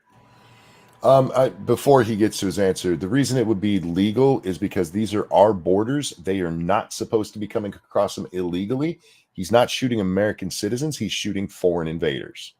Yeah, this is an invasion. You don't get to just wander into other countries. He's not talking about putting them at the border and shooting Americans. You're thinking of Obama that kills Americans with cartels in mind. We had a situation in Florida. There was an 18-month-old baby that was crawling on the floor of an Airbnb rental. There was fentanyl residue on the carpet. Oh, I remember that. And the baby died. That's a horrible story. Is this acceptable in this country? I know the elites in D.C., they don't care. They don't care that fentanyl's ravaging your community. They don't care that illegal aliens are ravaging our community and overwhelming our community. The commander-in-chief not only has a right, you have a responsibility to fight back against these people. And does that mean shooting first? It means you're gonna categorize them as foreign terrorist organizations. Hey, sweetheart, try this. Jump the White House fence and run at the White House. Now, granted, Jack, they've dialed that back a little bit, but their orders are to fucking shoot you. Yeah. Their orders aren't to, hey, what are you doing? Why are you running? There are absolutely times where lethal force is the first option. Well, and can we address the fact that her last name is Vargas? So she might be slightly biased on this one. She probably heard that her family's going to be deported if Trump is running again. Not to sound racist, but she's a leftist journalist with a Latina last name. Come on. Don't have a lot of faith that she's going to be like cryptic and be like, no, send those fuckers back. Right. And I don't know her politics at all. So all I know is that this is a dumbass question. If you know even the basics about America, yeah, you are allowed to defend your own land. They don't even need to have backpacks. They're trying to cross our border illegally. We have every right to fucking shoot them. Yeah. Right. You have a responsibility to fight back against these people. And does that mean shooting first? It means you're gonna categorize them as foreign terrorist organizations. There you go. And we will identify just like we would anywhere. When I was in Iraq, the Al Qaeda wasn't wearing a uniform. You'd see anyone walking down the street, they all had man dresses on. You didn't know if someone had. He said man dresses. Wow. I appreciate that he said that, but he's gonna be called racist for that. Oh yeah, yeah. Just like I'll be called racist for calling her out for having her bias. Vargas, yeah. Had a bomb, an IED attached, or not, and so you had to make a judgment based on intelligence, based on positive identification. And that wasn't even in our country. But we're going to be able to get the intelligence on these cartel people. And here's the thing. If we had a wall across the southern border, which I support, this would not have happened. We need to build a wall across the southern border. An electrified wall with razor wire at the top and landmines. I hear you. The problem with landmines is I don't want one of our guys accidentally stepping on it. It'll be on the other side of the wall. They won't have any opportunity to. Sometimes people got to go clean shit up. I'm just not a fan of landmines. No, I think they should all be landmines with little gold coins on top. So if you get the coin off without setting it off, you get a free gold coin. There you go. Get it done, and Mexico is supposed to pay for it. Remember, here's how you do that. I'm going to have fees on remittances from foreign workers when they send the money back to foreign countries. We're going to tax it, and we're going to build a wall with that. For the record, that is one of the ideas that Trump floated and never did. That was an idea that I floated. The way Trump says he made them pay for the wall is that they brought people onto their side of the border to keep people from coming up, so we didn't have to put our people on the border. And you can argue about whether that's true or not, but it's us not spending our money. It did seem to help at least a lot more than things are going right now. Yeah. Now it's just unfettered. So yes, you should have had. But he just took a Democrat talking point, which I really fucking hate. The whole Trump said he was going to pay for the wall, or they were going to pay for the wall. Yeah, there were better ways he could have done it. He could have done the remittance part. We've mentioned this before, but for those who don't know, a lot of people who come up here and from Mexico, even those who are here legally, take all of the money that they make and send it back to Mexico, tax free. And what he's saying is, okay, you want to send $1,000 to Mexico that you made in our country? Well, we're gonna tax that 20%. Yeah, we're gonna take a little fee. Yep. Had that, but we don't have it. I'm going to build it, but we have to lean in on this problem. I am not going to sit there and allow mothers to lose more kids because of fentanyl overdose. I am not going to sit there and let sex trafficking go unabated or human trafficking go unabated. There's going to be a new sheriff in town, and these drug cartels better buckle up. And I like that gets me back. I've mentioned this many times. We've lost our rebel spirit and our cowboy ways, and I like the rhetoric. Eagle says Republicans that Trump had to fight Congress for getting things like, the remittance on payments to Mexico. That's not an invalid point. It's because the Republicans are spineless cowards that don't like winning. Yeah. Ambassador Haley, you have pledged to catch and deport all migrants who are here in the. Did she say deport? I think she did. She sort of turned into the Swedish chef right there, like deport. What are you, me? Use your fucking words. Better buckle up. Thank you. Buckle up, baby. Ambassador Haley, you have pledged to catch and deport all migrants. She did. She said deport. All right. Migrants who are here in this country illegally, but then you said in Londonderry, New Hampshire last month that you will not deport those who are working and paying taxes rather than feeding off the system. Which is it? So first of all, what I said is all of the 7 or 8 million illegals that have come under Biden's watch absolutely have to go back. I'm sorry. Did she just say only the ones who came under Biden's watch need to absolutely go back? Yes. Okay. I think we should send the Dreamers back. You got here illegally. You don't get your parents don't get to commit a fraud and you get a benefit off their crime. That's not how this works. I'm waiting for the rest of this answer and whether or not she's going to say the others need to go back or what kind of justification she's going to give for them needing to be here. Is she going to pull a Kilo and be like, we need the tax revenue? Probably. Or We have to stop we need to replace those workers that are retiring. Oh, yeah, there you go. the incentive of what's bringing them over here in the first place. Biden just gave temporary protective status to 500,000 Venezuelans. That's a half a. That's really weird. As I'm watching the playback, which you should be seeing, Nikki has a shadow there. There's not one on the screen. I don't see a shadow. Really? No, but the sound is slightly off from the video too. So we might need to refresh. No, it's been that way the entire time. Oh, then I have no idea why it's doing that. I just pretend it's dubbed. It makes it funnier. Close enough. Million social security cards. That's a 500,000 driver's licenses. And I know from my time at the United Nations, the first thing they do is pick up the phone and said, we came over, come on over. And that's what. Are her front teeth so big she can't actually open her teeth? I think it's some sort of weird like speech thing she's doing.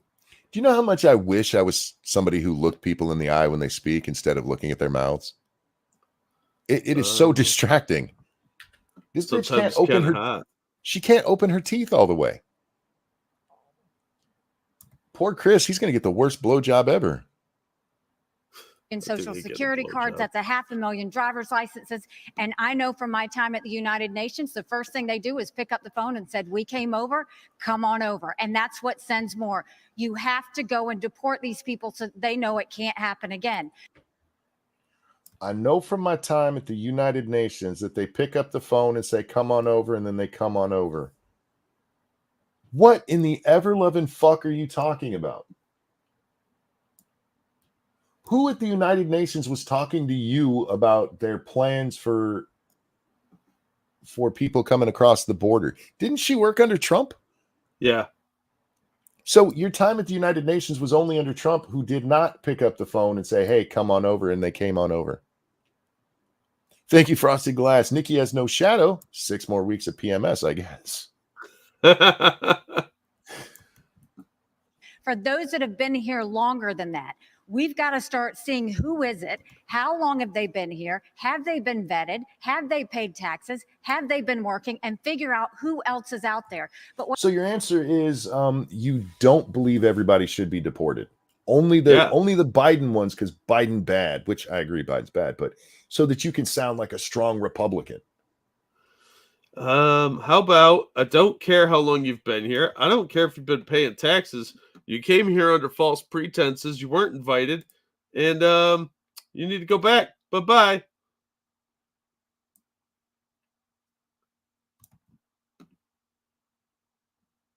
Monkey's coughing again, isn't he? Swing low, sweet chariot. Deport them all and come back the right way. Deport them all and they can never be citizens again. Because they got here under false pretenses.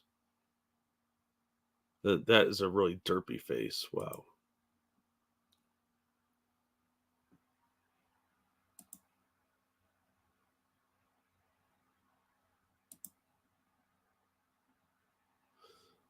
They pay taxes and whose identity they still do so. Very true, dangerous. Yeah, it's really sad that they're trying to make it sound like some of these people are just innocents. No, they're not. Even the Dreamers, fuck them. They can go home. Their parents brought them here for the sole purpose of cheating the system. How much free stuff have they gotten off the system? Probably a lot. I'm kind of sick of all the parasites that we have in this country. People that just take and take and take. He'll come back once his equipment's working again. I think he was on the Starlink and it might have died.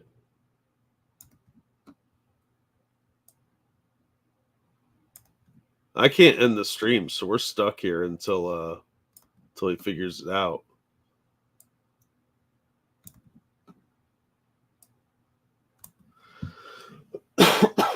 Sorry.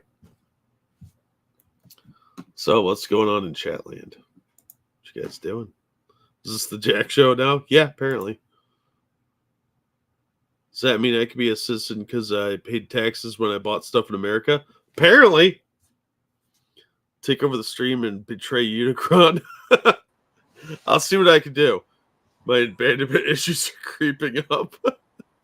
I'm so sorry about that. That wasn't even my internet that time. It was the antenna for the Wi-Fi. Oh, weird. Well, remember I told you that the antenna for the Wi-Fi isn't the one that I was using. For some reason, the one I was using wouldn't work, and the one I am using was one that didn't used to work. Oh. Yeah, so it just had an issue. Sorry about that, guys. I do apologize. Technical issues. Look, we're still more professional than this thing we're watching. I'm just saying. Well, yeah, we don't even have a Cuomo on here. Right? All right, hang on. Let me refresh this chat because this one doesn't do it automatically. And we can get back to whatever the fuck this idiot was saying. Now, I don't even remember what you're saying, Jack. I'm sorry. That's okay. But back to her explaining why illegals should still be here, if they pay the right taxes. Hey, look, when I'm out cheating on my husband, who's going to watch my kids except for the illegals?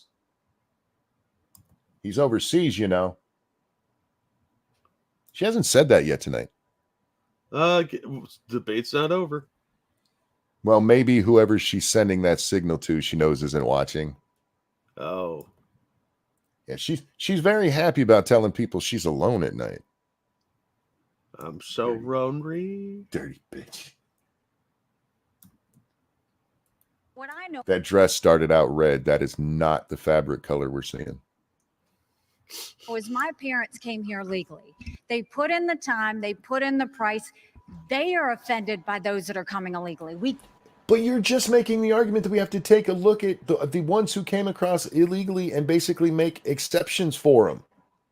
How do you then invoke your parents, who are apparently cryptic, to be like, yeah, they're offended by this, and I'm going to tell them to go get fucked because seriously, I got to suck a dick. He's going to be back here in like 6 months. You know how many dicks I can get in then? Maybe I should go nicer on that. Fuck this dirty whore. You do you, buddy. I ain't gonna stop you. Can't let them skip the line. But when you talk about fentanyl like you did before, let's look at something else.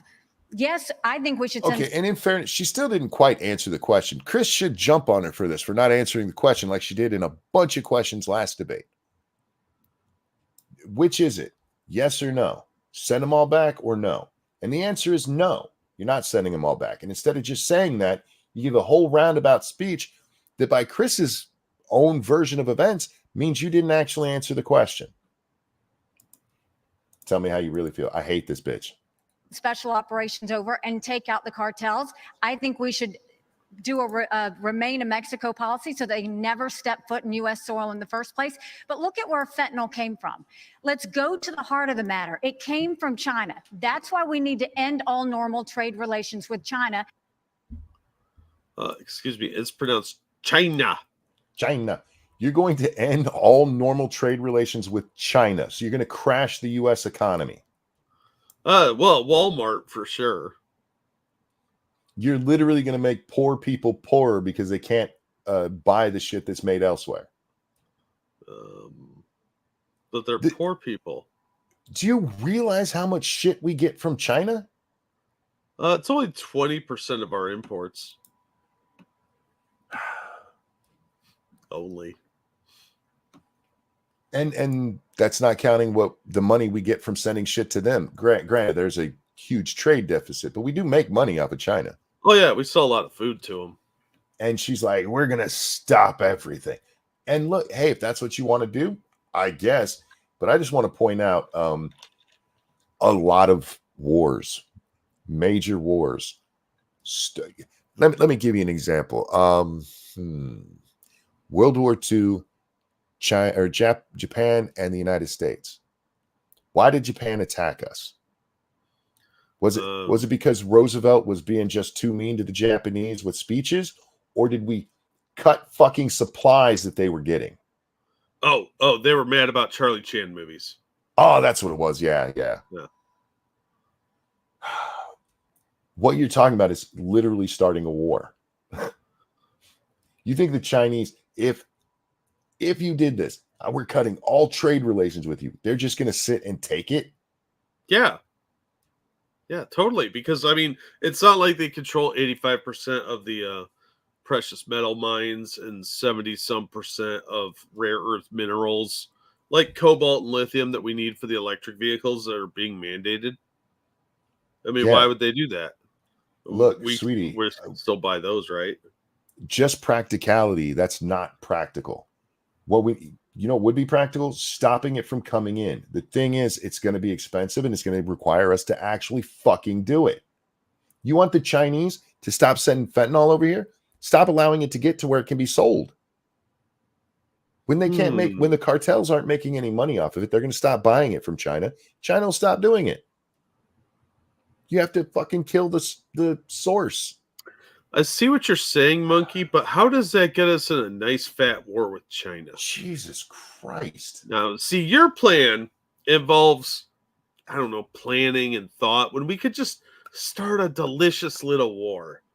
You know, maybe lob some bombs at each other and, you know, see some beautiful, beautiful blood. Here's what you do. You take all that money we're giving to Ukraine and you hire people at the ports of entry and all across the border to stop people from coming in. But can that start a war? Jesus fucking Christ. I think we need a little more war here, Monkey. I don't think you're listening. She's sponsored by Boeing, probably Raytheon. So there's got to be some explosions in whatever the response is. Eagle, we did talk about that, the Whitmer law banning fossil fuels, except it doesn't actually do that. 40% of it can still be natural gas. It's just the name of it to placate fucking one. It is dumb, but they're still, let's see, nuclear, fossil, or natural gas. What was the other one? Hydroelectric.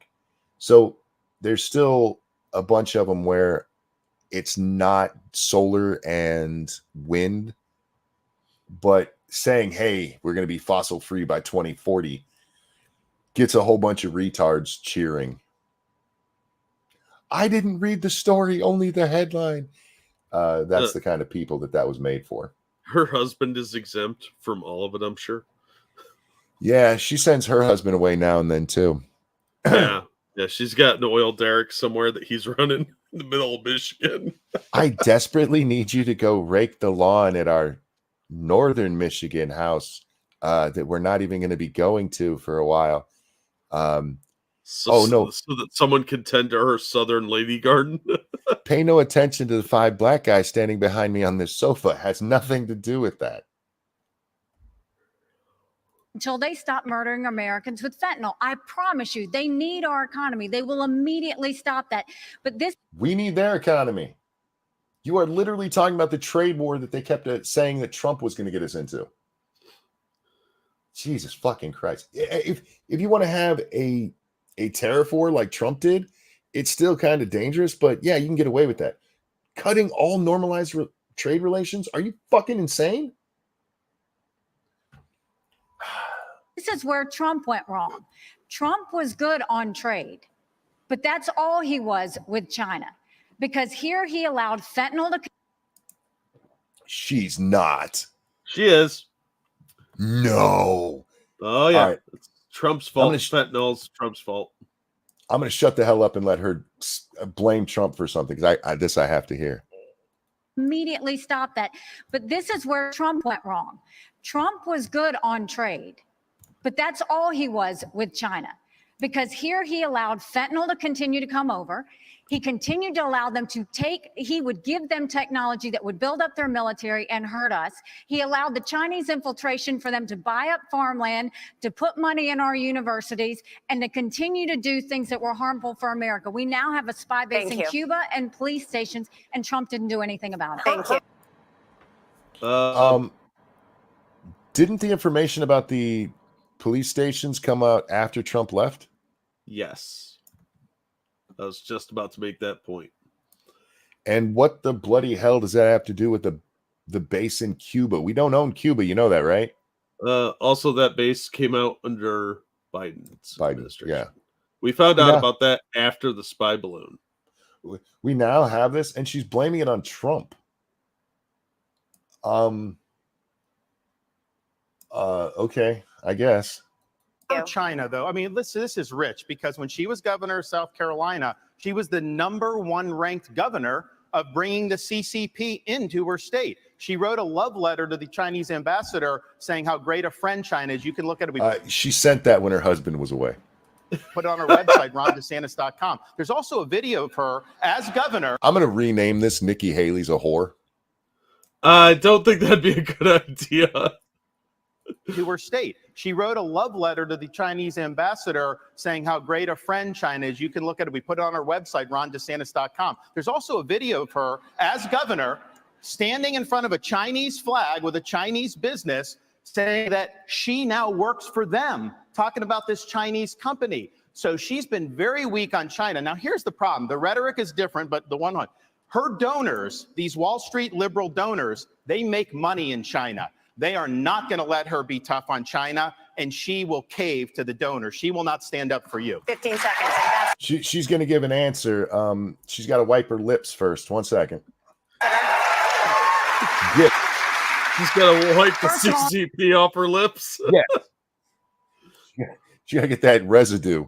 Let her be tough on China, and she will cave to the donor. She will not stand up for you. 15 seconds, Ambassador. Oh, she thinks she's going to say something funny. First of all, he's mad because those Wall Street donors used to support him and now they support me.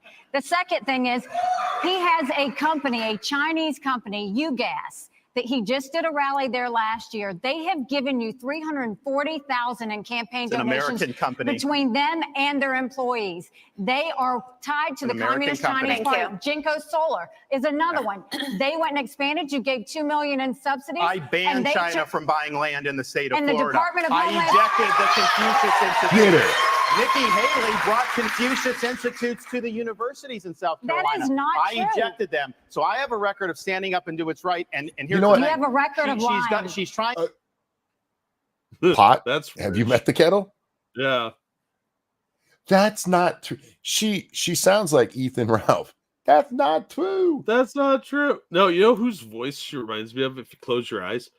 Now, AP fans know this name. She sounds like a Drastia. Yeah. So far, she has not once actually rebutted anything that was said to her, except for to say that's a lie. Except for at the very start, where Ron DeSantis called her out for objecting to a bill to mutilate children, and she rebutted that by saying that she supported a different bill. Yeah. Everything else has just been like, yeah, that's a lie. I'm a woman.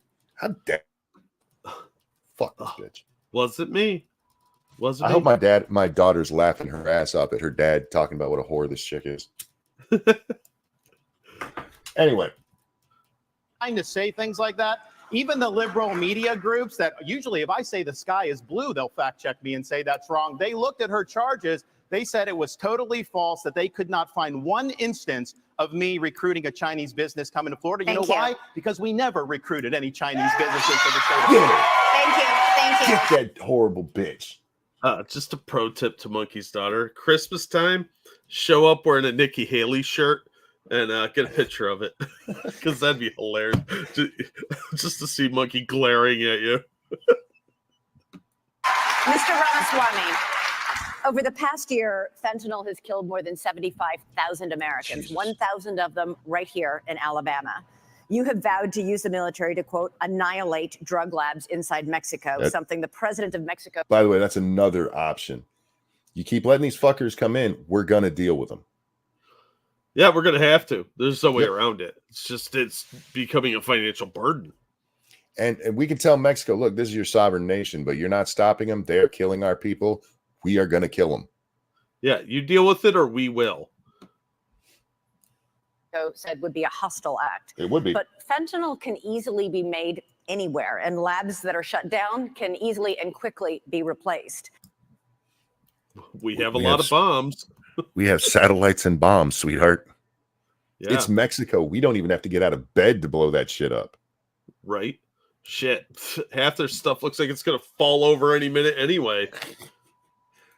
Are your tough enforcement. And remember, most of this shit, it's not like Gaza where they're hiding amongst the people. They're out in the fucking jungle. Yeah. Policies offering false hope to a country racked by addiction.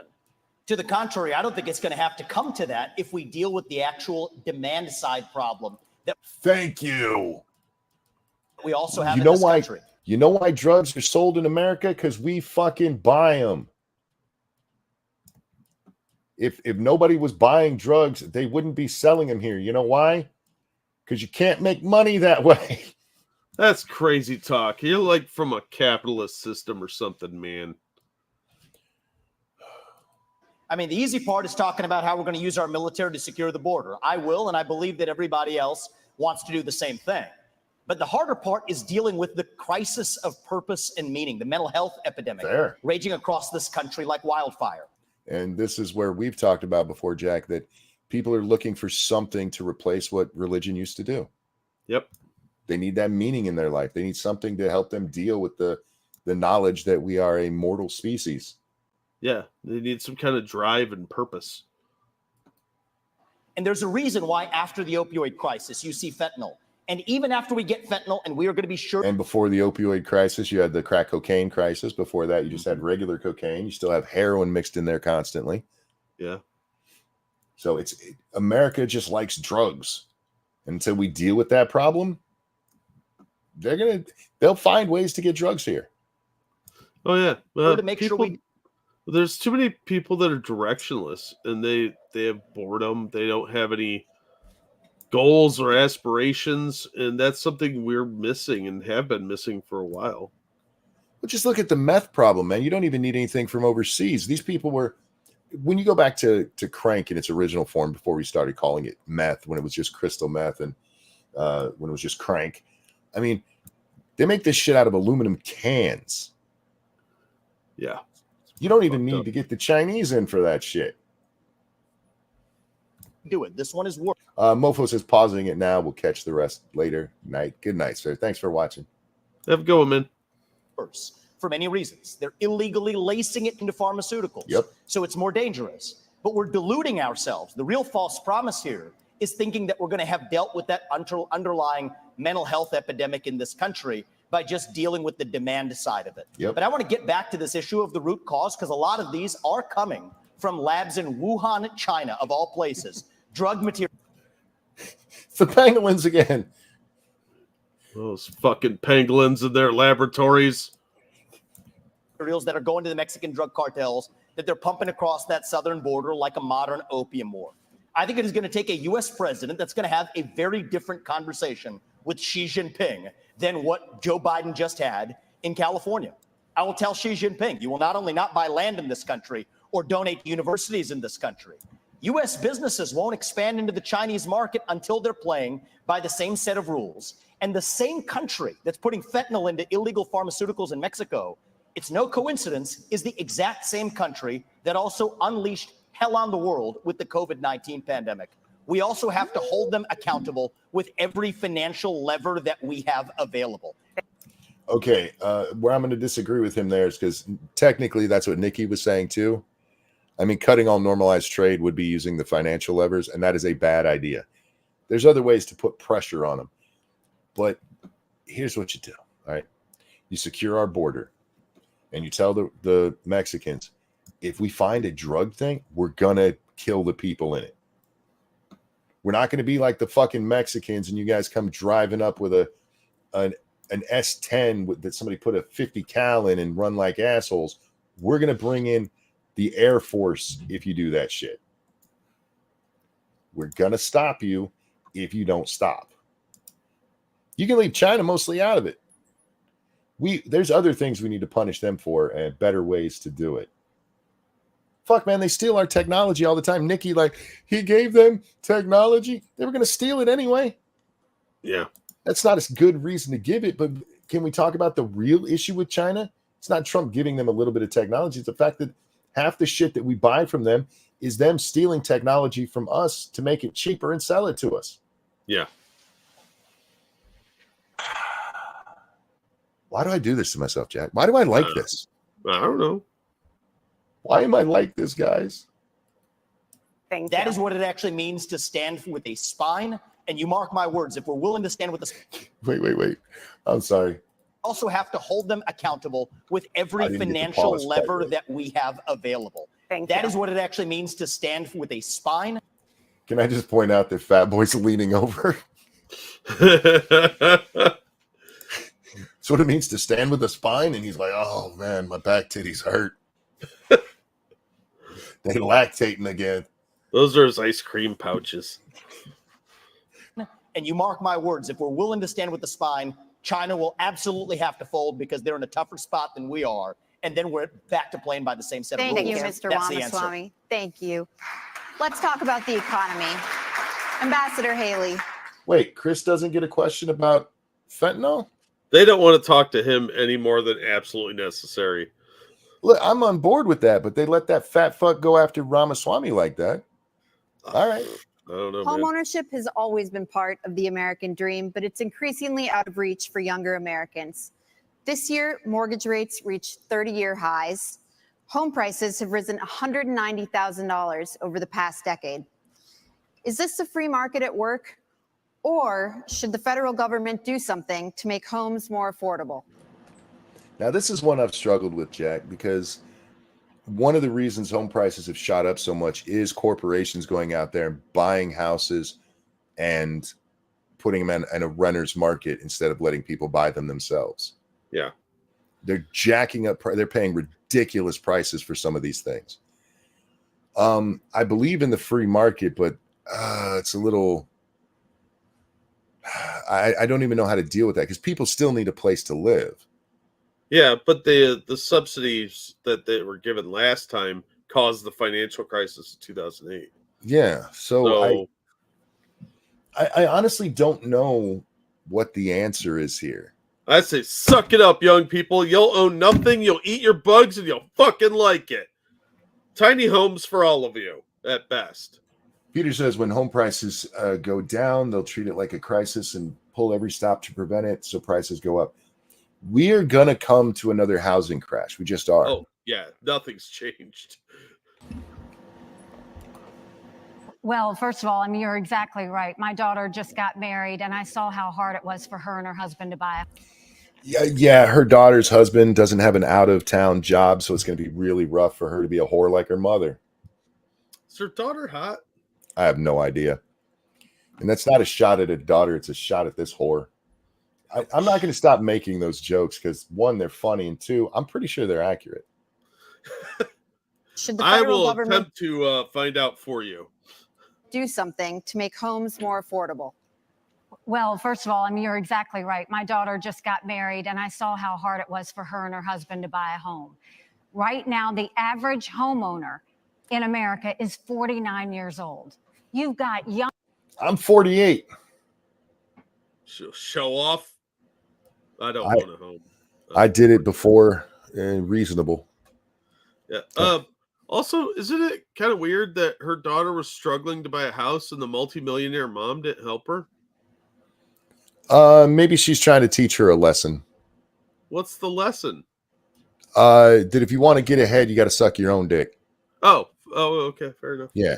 See, I set you up for that one. You need to go to Boeing and yourself.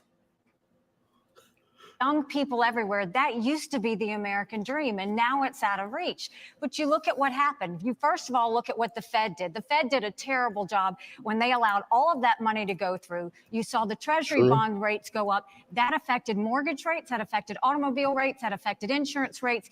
And so now we have a high interest rate. You've got a supply. Oh, good God. She's conflating some different economic terms there. Hate fact. Oh, God. Okay. Oh, yeah. And Ask BC, any you're right. builder. She's pretty hot.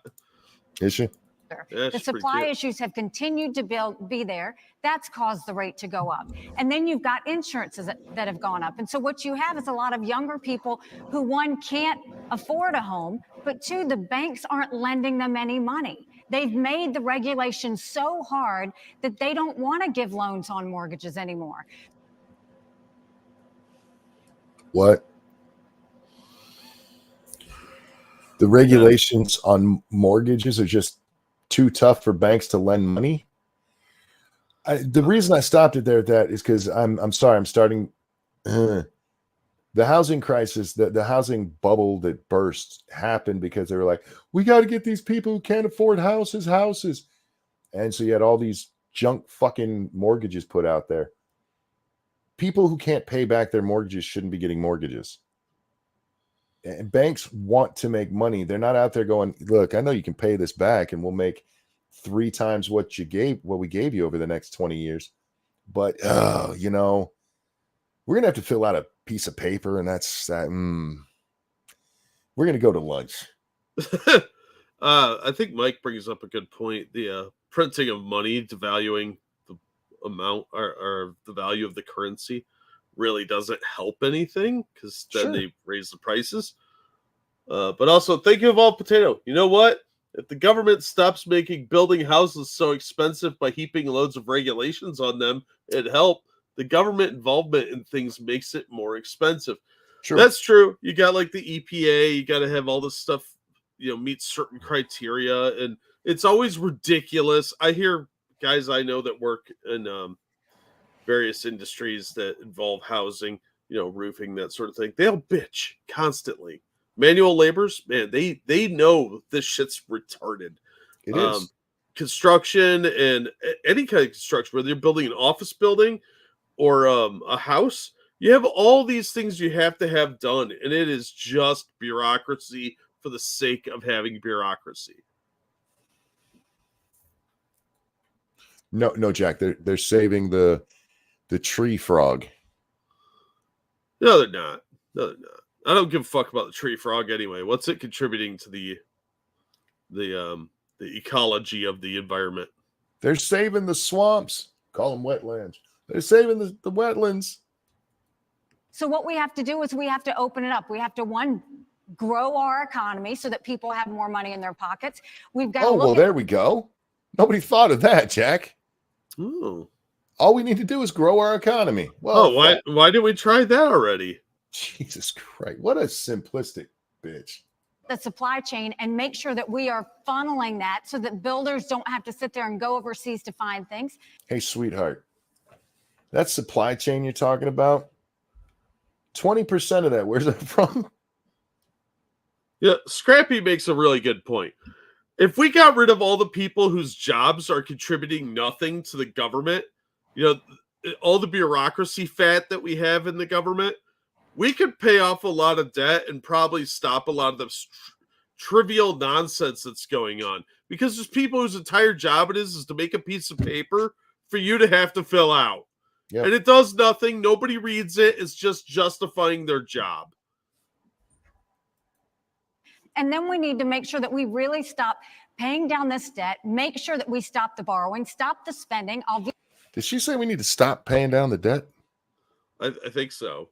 But we're spending so that builders don't have $1 trillion a year on the debt, probably close to 2 now. Maybe we should stop printing money and, you know, balance the budget and get rid of some of these useless departments. She may have misspoke, and look, misspeaking happens, but she's done that a lot tonight. Oh, no, that was lying. This is a misspeak, I think. Fair enough. overseas to find things. So listen. And then we need to make sure that we really stop paying down this debt, make sure that we stop the borrowing, stop the spending. I'll veto any spending bill that doesn't take us back to pre-COVID levels, because our kids are not going to forgive us for all the spending that happened. And there's no way in hell that you're going to veto any spending bill that doesn't take us back, because you would get crucified. And you do not have the backbone for that. The one man we know has the backbone to actually do something like that. I don't know if what he's said about it is Donald Trump. The other one who might come close is Ramaswamy and DeSantis. This bitch would fold like a cheap party chair, man. And as much as everybody wants to talk about how Donald Trump had a good economy, $9 trillion in debt.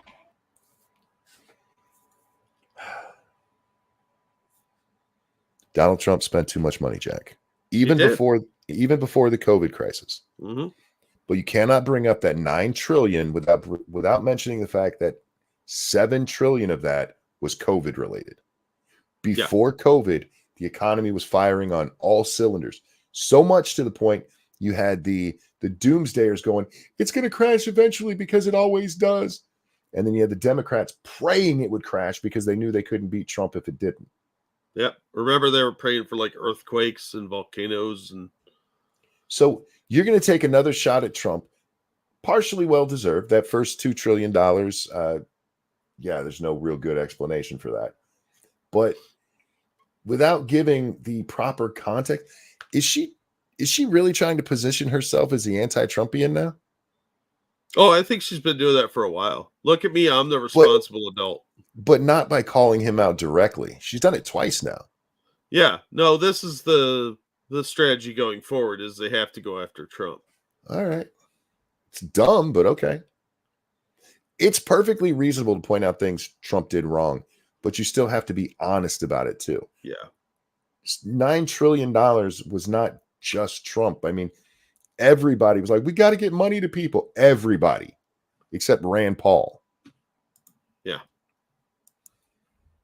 He did just in 4 years. And we're all paying the price of that, including those mortgage prices. We're going to come back to President Trump. You guys are paying more in mortgage prices because Trump gave you money during COVID. I mean, it's fair, I guess. But she didn't throw in that COVID part at all. Promise. Governor DeSantis, the latest News Nation Decision Desk poll found that inflation tops the worries of American voters. 61% say they're very concerned, and the working class is hardest hit. Her mouth bothers me. Economists say this was fueled by a glut of federal spending. The Biden administration has added $6 trillion to the national debt so far, but President Trump wasn't exactly a penny pincher. His administration added $7.8 trillion. Do Republicans, including President Trump, share the blame for inflation? And what concrete steps would a President DeSantis take to help Americans make ends meet? Look, Trump supporters, whether you like it or not, Trump absolutely helped with the inflation issue. He really did. The COVID spending was fucking ridiculous. That's where it all starts, is at the end of his term there in 2020. Biden adds a whole bunch more onto it, and everything just falls apart. We still would have had massive inflation even if Donald Trump stayed in office, just because of the amount that was spent for COVID. The borrowing, printing, and spending of money was both parties in Washington, D.C. That's just a fact. These Republicans in Washington have spent. It's driven your prices higher, and it's driven your interest rates to the point where you can't afford. I met a young fella in Iowa. He had graduated college a couple years ago, and he's like, Governor, I don't have a chance. I'm gainfully employed. He's like, I have no chance to afford a home and start a family. That is taking the American. Okay, Ron, you really have got to stop doing this like it's a State of the Union address where you have to have a personal story for everything. Yeah, it's really annoying. I talked to this guy the other day, and he just couldn't. That's meaningless, dude. Just address. dream away from people. So we're going to get the inflation down. We're going to get the interest rates down. We are going to reduce spending, and I will be willing to veto, and I vetoed a lot as governor of Florida, and we'll do that. We're also going to open up all of our domestic energy for production, lower your gas prices, lower the price of fuel. That's going to help the economy. It also help jobs, and we'll do it. But, you know, another thing that's burdening young people are these student loans. Now, I don't support having a truck driver having to pay a student loan for someone that got a degree in gender studies. That is wrong. We should not have taxpayers do that. What I'm going to do, though, is I'm going to get to the root cause of the problem. These student loans are going to be backed by the universities because they need to have an incentive to produce gainful employment for people. They should not be indulging in ideological studies. They should be focusing on things that work. And we're going to take some of this money and we're going to move it to actual vocational training. In Florida, we doubled apprenticeships. We have more truck drivers. These are in-demand skills. Don't let anybody tell you that the only way you can be successful is through a 4-year brick and ivy degree. That's one way you can be. It's not the only way. And we're going to fix that problem in the United States of America. And that's great because that helps going forward. But what do you do with the poor bastards who are already in that situation? I'm of the opinion, hey, you fucked up. However, what does need to be done is some adjustments on the way, because this nonsense of even if you die, you still have to pay this back is, well, nonsense. You're giving these people a whole bunch of money for degrees that aren't going to do shit for them, and you fucking know it. And this has been the plan all along. And like he's talking, it's these indoctrination factories. It's just to get people in there for degrees that they don't need and can't fucking use for anything real. How dare you? We use college now as almost an employment trainer. And you have these people go in there and I'm going to study women in ancient Mesopotamia. Nobody gives a shit. Nobody's going to pay you any fucking money for that knowledge. What? Make it so that the colleges have an actual stake in it, because people, well, they're not paying their loan back. That doesn't hurt the college because the college already got the money. You know who that hurts? You and me, because those are backed by us. It hurts the banks that actually made the loans.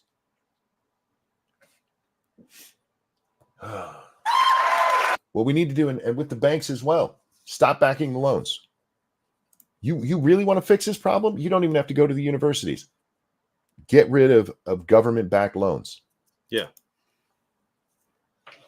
Make these people be like, okay, this is how I'm going to pay you back.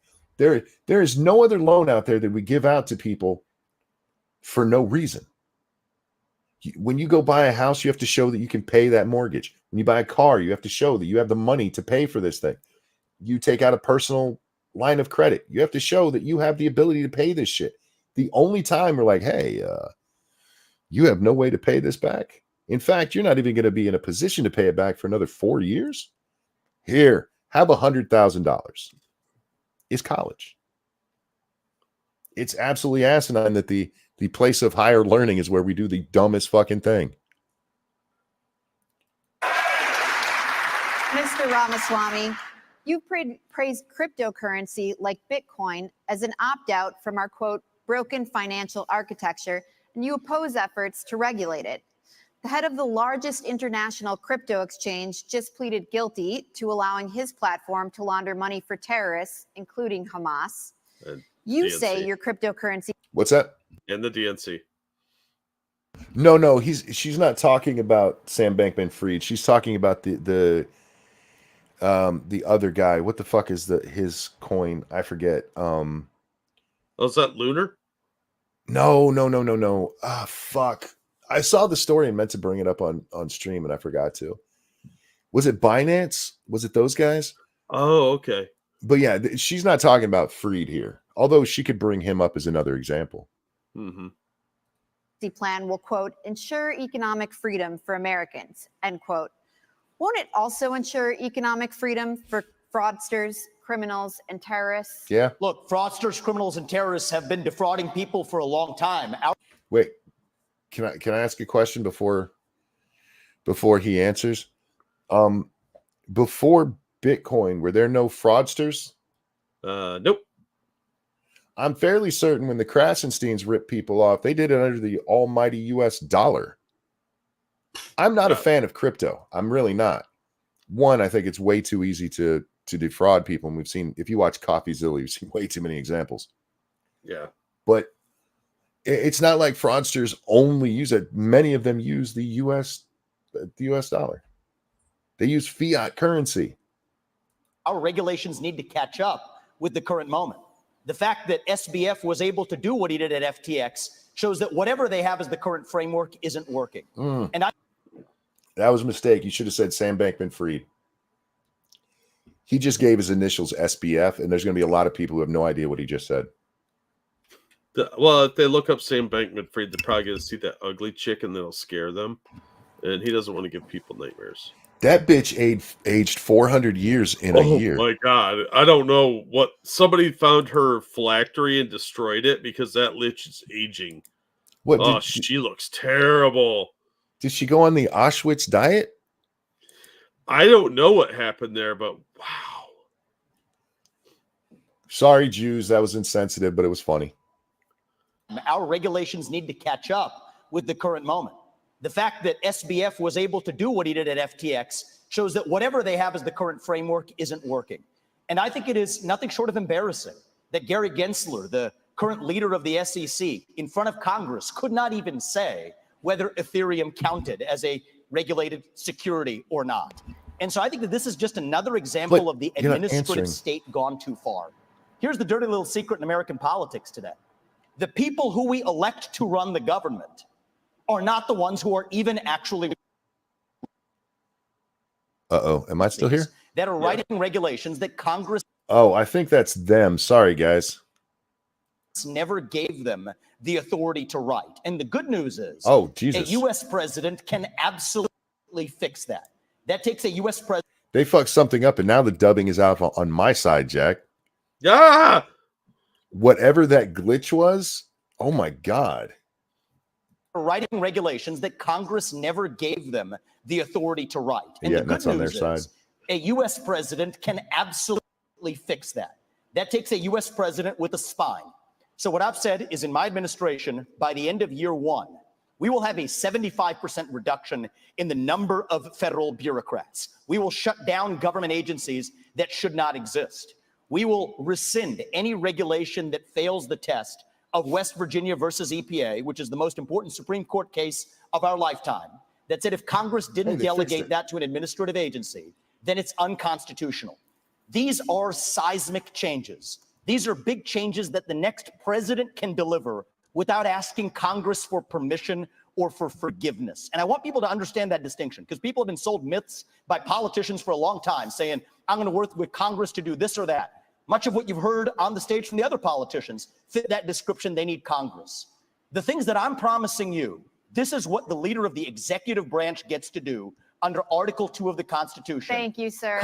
My problem with Ramaswamy as president is he's going to be talking to some foreign leader and spit on the poor bastard. Yeah, that might be a compliment in their culture. I don't know. Dude, I don't say this to men very often, but swallow. Just every once in a while, take a moment and clear it out. He's very excited. Cut down the bureaucracy. That's how we grow our economy and put the Federal Reserve in its place. This is part of the crypto discussion. No. 90% Mr. headcount reduction at the Fed. You're out of time. 15 seconds, Governor DeSantis. So one of the dangers that we're going to face, Biden wants, is a central bank digital currency. They want to get rid of cash, crypto. They want to force you to do that. They'll take away your privacy. They will absolutely regulate your purchases. On day one as president, we take the idea of central bank digital currency and we throw it in the trash can. It'll be dead on arrival. And that's great, but they're talking about private crypto. So I'm glad DeSantis brought that up, but it has nothing to do with the subject at hand. Yeah, no, I'm with him on that one. Yeah, I'm with him. It's just, again, he's done this a few times now. Right answer, wrong time. I don't think he's paying full attention. He's just sort of like, oh yeah, something digital. Yeah, I got a thing for that. Yeah. I've got the crypto answer. We worked on that yesterday. I get a break. I have a whole second hour to get to. It's exciting. And when we come back, we got a big subject. Huge, you might even say. Donald Trump. Stay tuned. That little was a little annoying. All right, we are going to pause here too. We're not stopping the stream for tonight. I just got to pee again, Jack. I'm drinking a lot, trying to stay hydrated. Oh.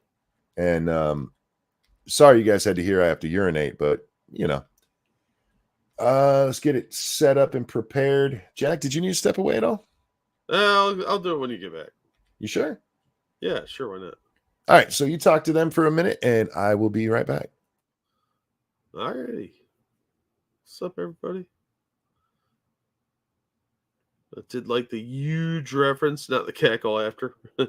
Yeah, cackling doesn't bother me like it used to. It used to kind of creep me out when a woman would cackle, but I've gotten to the point where there's a lot of things I just don't care. Old monkey bladder, right? Monkey's taking the piss. Sorry, taking a piss. Yes, not the piss. No, I don't have a bottle under the table this time, but yeah, at some point I'm gonna have to pee. Thank you for gifting memberships, Pig Riser. That's really nice of you. News anchors shouldn't try to be funny. Yeah, they're not funny people. They're like marketing executives. They're not funny people. Just because let a comedian write your jokes. All right, that's why commercials aren't funny anymore. Yeah, that's what's going on. Did she get worse? Well.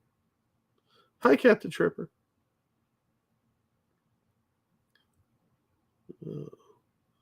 Well, yeah, let's see what's going on. Spitting in front of world leaders won't be as bad as shitting yourself in front of them. That's true. Although, they're probably kind of used to that. A bunch of savages and power mad dictators who let Gargamel in the debate. Well, he is after some Smurfs. So there might be Smurfs out there. I'm having chocolate pudding. Oh, I wish I had chocolate pudding. Hi, Wes. Wife got bedside urinals with glow-in-the-dark lids so they can be found in the dark. Dude, that's genius! Oh, man. Well, I'm a little jealous that I didn't come up with that idea because that is actually brilliant. And I know what I want for Christmas. There's a lot that has to go right for electronic payments of any kind to work. So in time of war that cannot be relied upon. True story. Yeah, I am actually not a fan of the idea of digital currency only, getting rid of cash. I think that's a really dangerous idea. Oh, thank you, Alan, for the dono. Appreciate that. That's very nice of you. Just looked up Bankman-Fried's girlfriend picture, and Jesus, she looks like female Gollum now. I would actually say Gollum's probably better looking than her. Glow in the dark is radioactive. I think not. Not necessarily. There's lots of glow in the dark stuff. I grew up with all the cool glow in the dark toys out of like what was it? Quisp and Captain Crunch. They had the coolest ones. Number one on my Christmas list is Piss Bucket. Hey man, it doesn't take me much to make me happy. If it glows in the dark, yeah. I love glow in the dark stuff. That is absolutely a weakness of mine. If it glows in the dark, I'm probably going to buy it. That's why I have glow sticks all over the fucking house. Not because there's a rave going on, but because I like things that glow in the dark. Oh, man, I am sad. Austria's trying to put physical money in their constitution. That's a smart move. Quisp was delicious, man. I love that stuff. I know they still make it. You can order it from General Mills. And I was every now and then I try to remember to order some, but I haven't done it. I did find some a while ago at some obscure small grocery store when I was out driving, and I bought like 4 boxes of it. It was great. It's just pure sugar, but it's got the Quisp guy on it, little alien. Love that stuff. They had the coolest prizes too. No, not feds, just not people that glow in the dark, just stuff. 2-second power outage puts most stores out for hours. Yeah. Digital currency, too many nightmares. Plus, the government can just shut your money off at the flick of a switch. Like, oh, we don't like what you're buying. You can't buy that.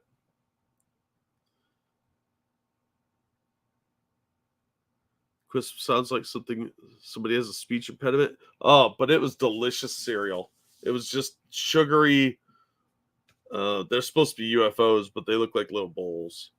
Oh man, they were so good. I'm getting hungry in case nobody noticed.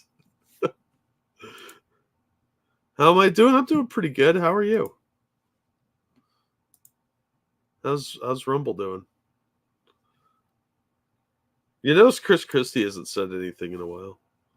We got IR glow sticks from the base. I took a bunch of those ghost hunting so that because we walk around with night vision cameras. So you could, if something was moving, you could tell it was one of our people by the fact they had one of those on their belt. They're fucking awesome. I'm back, dude, if you want to step away. Oh, okay. Somebody's have physical copies of movies? Yeah, absolutely. I have to use pliers to open my drink here because I don't have the hand strength. God damn it. You and my dad could hang out together, not open drinks together. There's a lot of times. I had to have my son's girlfriend open a soda for me one time. And talk about being humbled. Jesus. Anyway, were you going to step away? Yeah. All right. You can entertain the people. Okay. I got this. I've done it once or twice. Guys, I am pouring my drink. I decided to come back and just do it on air because you guys haven't heard me pour the nectar of the gods in a long time. And yes, I am sick and drinking soda. It's all right. I'll live. What do you drink? Diet Coke? Diet Pepsi. Diet Pepsi? Gross. Yeah, you know how it is. Nectar of the gods. Syrup. Ugh. All right. The gods need better taste. I'll be right back. All right. Well, Jack's gone. I'm going to ask him this question when he gets back. We are halfway through. Granted, we're almost 4 hours into it, but we're an hour into the debate itself. Give a grade for each of the people so far, if you're so inclined. Alan, thank you so much for the donation with no message. I appreciate it, my friend. A grade for the people so far, and try to be honest. Don't just be like Nikki Haley's a whore. She deserves an F. I'll give mine when Jack gets back. But just what you guys think's going on. Thank you, Keldrig. This was a little while ago. I'm so sorry, dude. The average homeowner is 49 years old. Honestly, that's pretty good since a lot of homeowners are fucking geriatric. I mean, that's fair. You tend to have a home and keep it till you die. Vivek an A minus, Ron a B. That's fair. That's fair. Nikki is a whore. She deserves a D. Fair enough.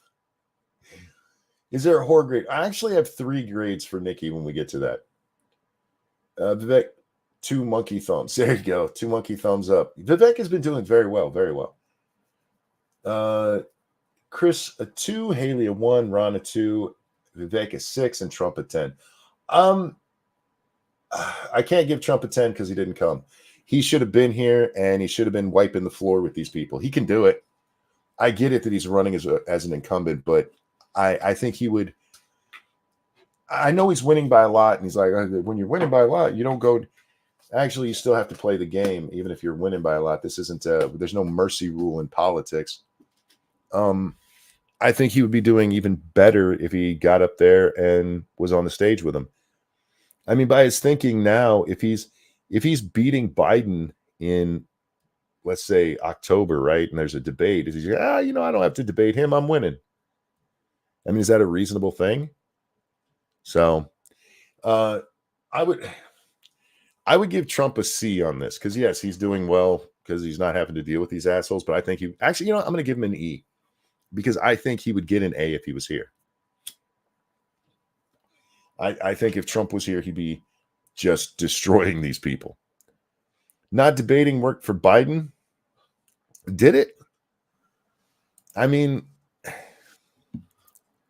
I don't think the debates did all that much for Biden. I mean, the Chris Wallace one certainly did. Chris Wallace arguing on behalf of Biden and lying and being a complete shitbag. That did hurt Trump a little bit. But I don't think it hurt that much. I think Biden, the press just covered for him so well. The fortification. Mm-hmm. Did you thank Pig Riser for the gift subs? No, I didn't see it. Holy shit.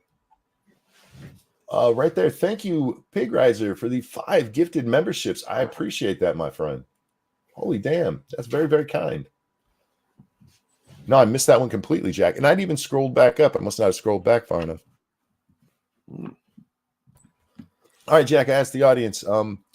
You can give a justification if you want to or not, but give me a grade for each of the people, an A through E grade. We'll start with Christie.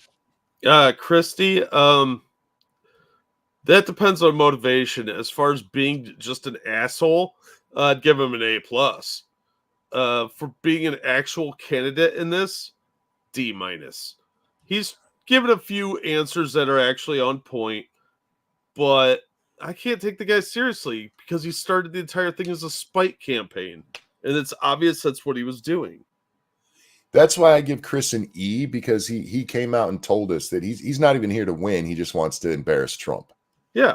So everything else he says is tainted by that. Yeah, that's fair. Okay, Nikki. Dodging a lot of questions. I'd give her a D-. I give her 3 different letter grades. For being a whore, she's a class Z. Oof, ouch. I'm betting there's a lot of like food stuck in it. Pretty sure there's dead people that have better scores than that at being a whore. Her actual rhetoric, I'd probably give her a D+, maybe a C-. But she knows what a lot of politicians know. When it comes to this shit, it doesn't even really matter what you say. So in that regard, playing to the press and everything, I'd probably give her a B. So just saying, man. Yeah, I mean, I get what you're saying, but I think the press is just glomming onto her because she is such a fucking rhino shill, and she's not Trump. True.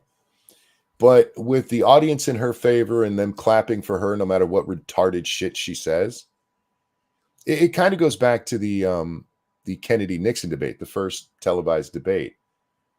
Polls show that people who listened on the radio tended to prefer Nixon. People who watched it preferred Kennedy, because the actual policy discussions, Nixon's ideas, you don't have to like Nixon, but he was just, repeating the talking points of the time, that he did better if you were listening to what they say. But if you were watching, Nixon looked like he was melting. Yeah, he's a weird looking dude to begin with. Yeah. And then he's all sweaty. Being weird looking and sweaty is a bad combination. Don't approach joggers when you look that way. Thank you, Val Potato. Now, here's a thought. Maybe Trump, or said, no, here's a thought. Maybe Trump's lawyer is telling him not to go to the debates because he knows Trump can't keep his mouth shut about the court cases. You know what? That could be a thing. The problem is none of the charges have been brought by the first debate, if I remember correctly. No, but they might have foreseen that there would be a problem. And they're just like, look, avoid it. That would make a lot of sense with the gag order in place, because they're going to ask him about his trials. Sure, or they're going to take cheap shots and he won't be able to retaliate. Well, that would be rough. And that, if that is the reason, then that's perfectly fair. And he should come out and say, the lawyers advised me to not go out there but he's still campaigning though. So I don't know. Anyway, Ron DeSantis. I'd give him a solid B-. Yeah. He's been a little dodgy, but he has pretty solid answers. So yeah, and he's a pretty staunch conservative. So overall, I would say he's doing okay. I wish he'd stop with the stump speech shit. Yeah, that's really fucking frustrating. I talked to this guy earlier. What do you think about crypto being used for possible bad things? I'm going to stop the Fed from making a crypto. What? He's giving good answers. I just don't think they're always at the right time. So I'm going to give him a B-. Monkey, check your money hole. I already did. Did you get evolves? Yeah. Okay. I just saw his response. So no, I appreciate it. I saw it in chat. That's how I saw it. And thank you for getting my attention involved. I apologize, guys. Did I say involved? Yes, you did. Evolved. Thank you so much. For some reason, the notifications aren't going off for me. All right. Scrappy said, I don't think she's got a thigh gap. Jack's picky about that. It does skew the results on a lady, yes. So the fact that Nikki didn't have a thigh gap automatically knocks her down a litter grade. You're not wrong. Brand says, no, F for Christie. Troll isn't an effort. Yeah, I'm with you on that. I give Nikki an F for trying to nuke the planet and for being a military wife who's cheating on her husband. My man Vivek, what do you think? I'd give him an A-. He's had a couple of like little slips where maybe the answer wasn't quite on point or it's a distraction. But overall, I think he's crushing this. Yeah. And he looks awesome on this one. If I had the money, I'd buy a hat. Here's another one where I'm going to give 2. When it comes to what he's saying and everything, B+, A-, somewhere in there. With how it's going to look and how the press is going to play it, it's probably a D. Oh, he's so mean to women. Yep. Yeah, but fuck the press. They're a bunch of fucking liars anyway. And for the record, they tried that shit with Trump and it never worked. It actually just made people like him more. Yeah. So please, press, go after Mr. Ramaswamy because I would really like to have his star rise some in the world of politics. Yeah, especially if they play the clips and like, look how mean he is. People see it, Nikki Haley, for the fucking liar that she's obviously is, because she's denying things that are on video. Yeah, figure it out, you guys. They're playing politics like it's the 90s, where the press, they know the press won't call them out on it, but there's plenty of independent media now and X. I wonder if these guys are going to get into any trouble with the NFL for the blue football with the stars on it. I'm pretty sure that's a logo they use. I don't know. Anyway, we're back to it, and apparently we're going to talk about the huge stuff. A lot of time criticizing each other on this stage, as Governor Christie pointed out, and less so for most of you on the front runner in this race, Donald Trump. Christie did it one time. Don't give him all that fucking credit. He did it at the very beginning, and then he started the same shit that he was bitching at them for doing. Hey, Megan, I love you. Go ahead. She's trying not to get eaten here. I guess. But if she changes her mind. Well, I think the way you would eat her and the way Chris would eat her are different. Sir, I am a God-fearing Christian man. Yeah, but I'd perform cunnilingus on her, but I wouldn't cannibalize her. Wait, you don't have sex with a sheet in a hole? No, I'm a Protestant. That's how I learned to do it. We're filthy heathens, according to the Catholics. So, and I'm not Mormon, so no magic underwear, so you won't hear a bunch of jingle jangle. The moderator in red is an alien. What? How dare you? Look, Megan has clearly had some stuff done, especially to her nose, which, Megan, I really don't like. She's still a beautiful woman. How dare you? I'd hit it. And now she's on menopause age. She could just finish right inside. There you go. Is that inappropriate? Not at all. Not for this stream. Oh, fair enough. I would do things to her they'd have to make up new names for. Yeah.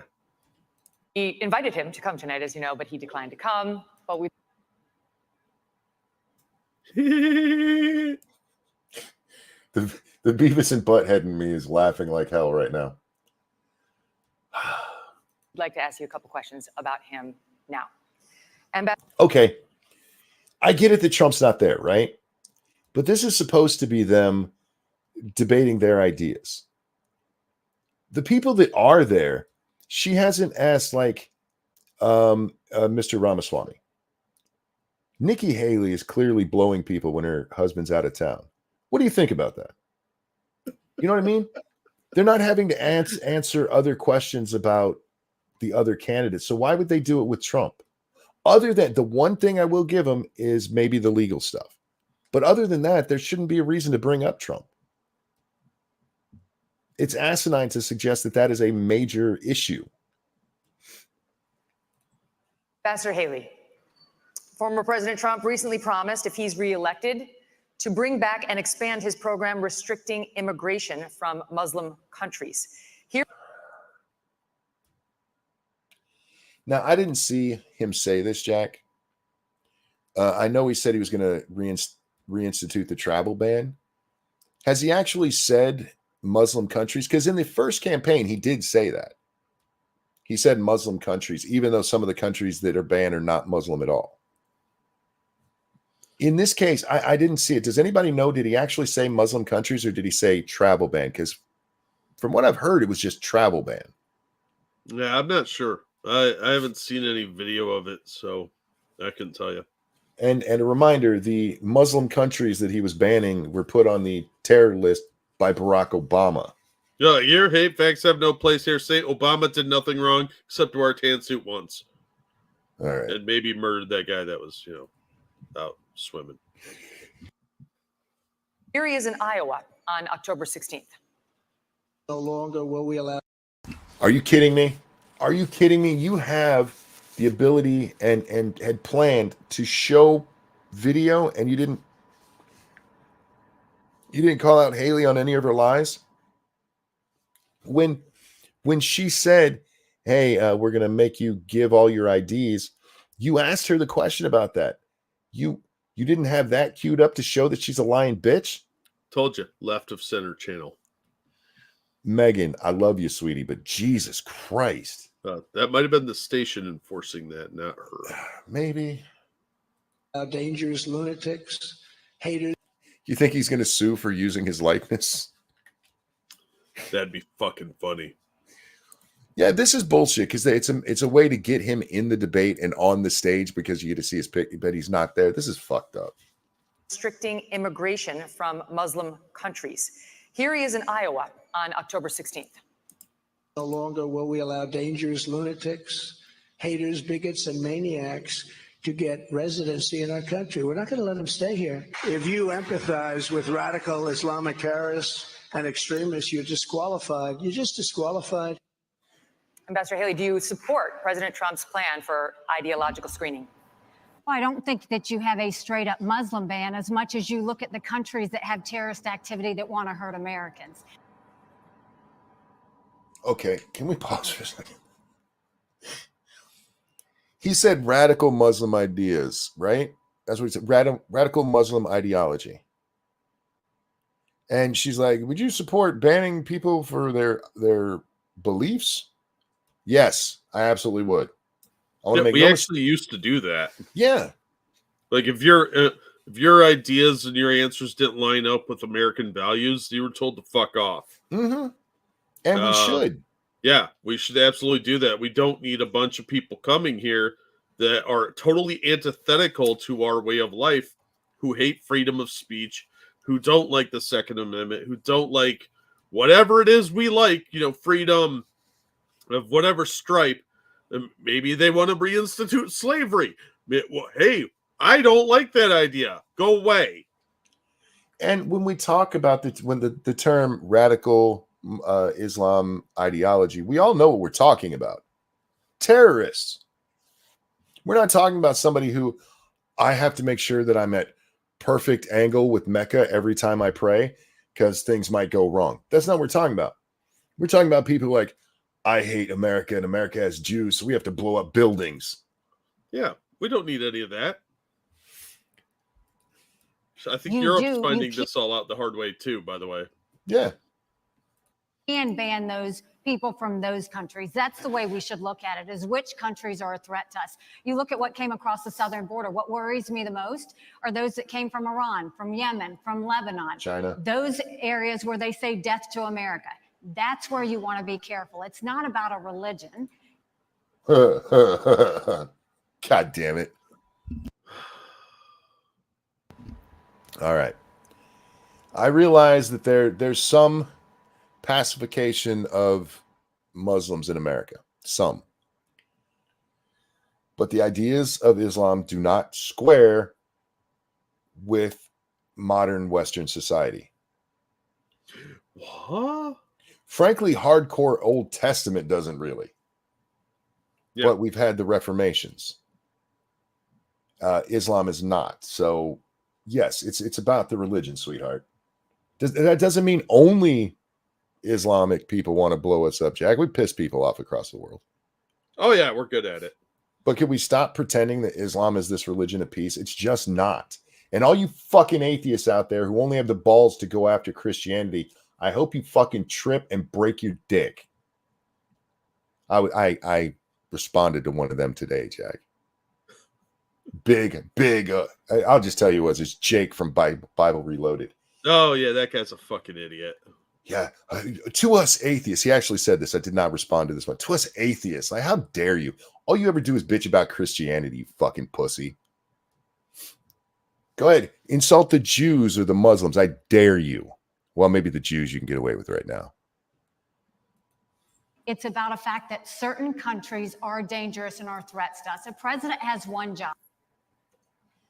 As far as I know, no country has actually attacked us, Jack. There may be some backing from the countries, but it was individuals. Yeah, but there are people.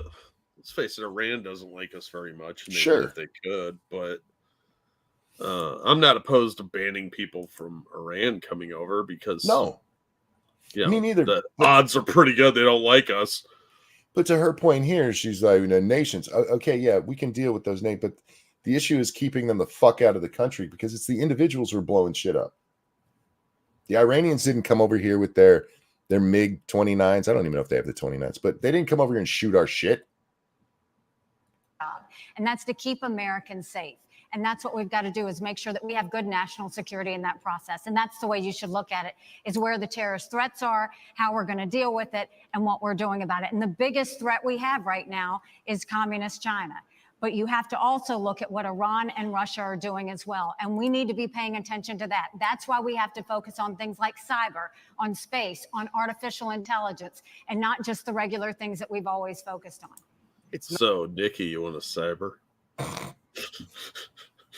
Her husband is out of town.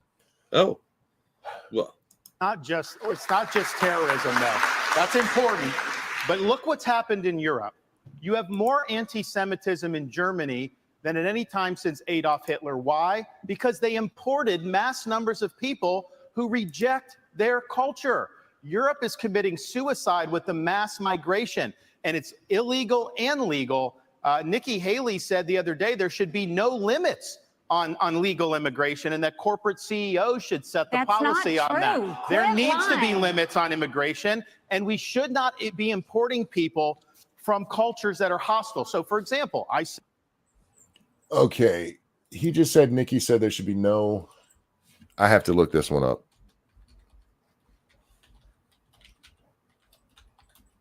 No limit on immigration is what he said, right?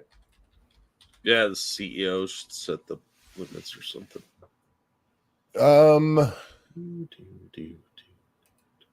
There's a video here from Instagram. Oh, the gram. Ugh. But it's Ron DeSantis talking about it. I don't know if they have. I'll have to look that up later. I'm very curious because she says this all the time. That's not true. She goes full Ralph. And the one case where we can say yes or no, she's lying. She was absolutely lying. Yeah. Said with the Gaza, you had some of the squad wanted to import 300,000 people from the Gaza Strip. I said, no, we're not taking anyone from Gaza because of the anti-Semitism and because they reject American culture. So we've got the American culture covers turning down anti-Semitism if we're, applying it properly. So I get what he's saying there, but I really wish he would stick to the American side of it. Yeah. Got to get smart about this. We cannot let the United States be like Europe. So Governor Christie. 100%. If I may just hit this point, because it relates to what they just said. There are things that the government can do right now that nobody's talking about amongst the professional politicians in this race. What about all of the illegals who are already here? Yeah. Here's the answer. There's 287G in the law. That is a provision that already allows ICE agents to deputize or allow local law enforcement to enforce those ICE warrants. And it shocks me that nobody in the Republican Party is talking about it, because there are 1 million then officials, law enforcement officials in this country. And against that backdrop, we absolutely have the ability to deport anybody. The problem with what he's saying there, he's not wrong, is you have a lot of places where they would be like, hell no, we're not going to be deputies for ICE. We're a sanctuary. Ugh. California. Well, they can keep them there then. Legally. Thank you, We need to Mr. be talking about it Ramaswamy. more in this Thank country. you. Governor Christie. Actually did that as governor of South Carolina. Governor Christie. She did that as governor of South Carolina. Uh-huh. She kicked out all the illegals. Oh. Asked last night in Iowa whether he What's up? No, I was just really impressed with that. She kicked them all out of South Carolina. Yeah. All 10 of them. would be a dictator if he wins a second term in office. Donald Trump quipped, no, quote, except for day one, promising to seal the southern border. He has also pledged to begin the largest deportation operation in American history, saying that migrants are, quote, poisoning the blood of our country. Yeah, I'm already thinking of voting for him. Stop trying to sell me on him.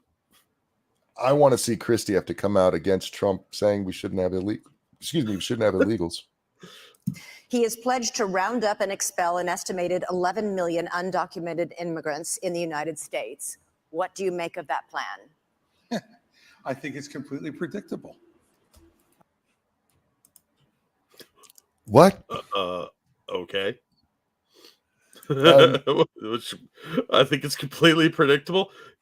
Okay, you're selling me on him again. I don't see where you're going with this one, Chris. Hey, this guy robbed a store and he got arrested. What do you think? I think it's predictable. Oh, real fast. Thank you, Keldrick. Nobody cares about your clearing your throat, lady. Stop it. I'm pretty sure that time it was Nikki. That is, and I will see what else he says, but what a stupid fucking thing to say. It's predictable that Donald Trump would want to kick out illegals. Okay, so you paid attention in 2016, I guess. I mean, look, he's made it very clear. There's no mystery to what he wants to do.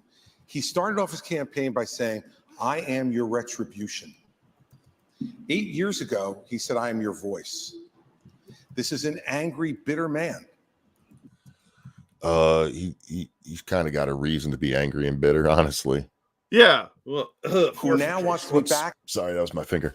You and I talked about this off stream. I really do worry about Trump with his obsession with talking about how much he's been targeted.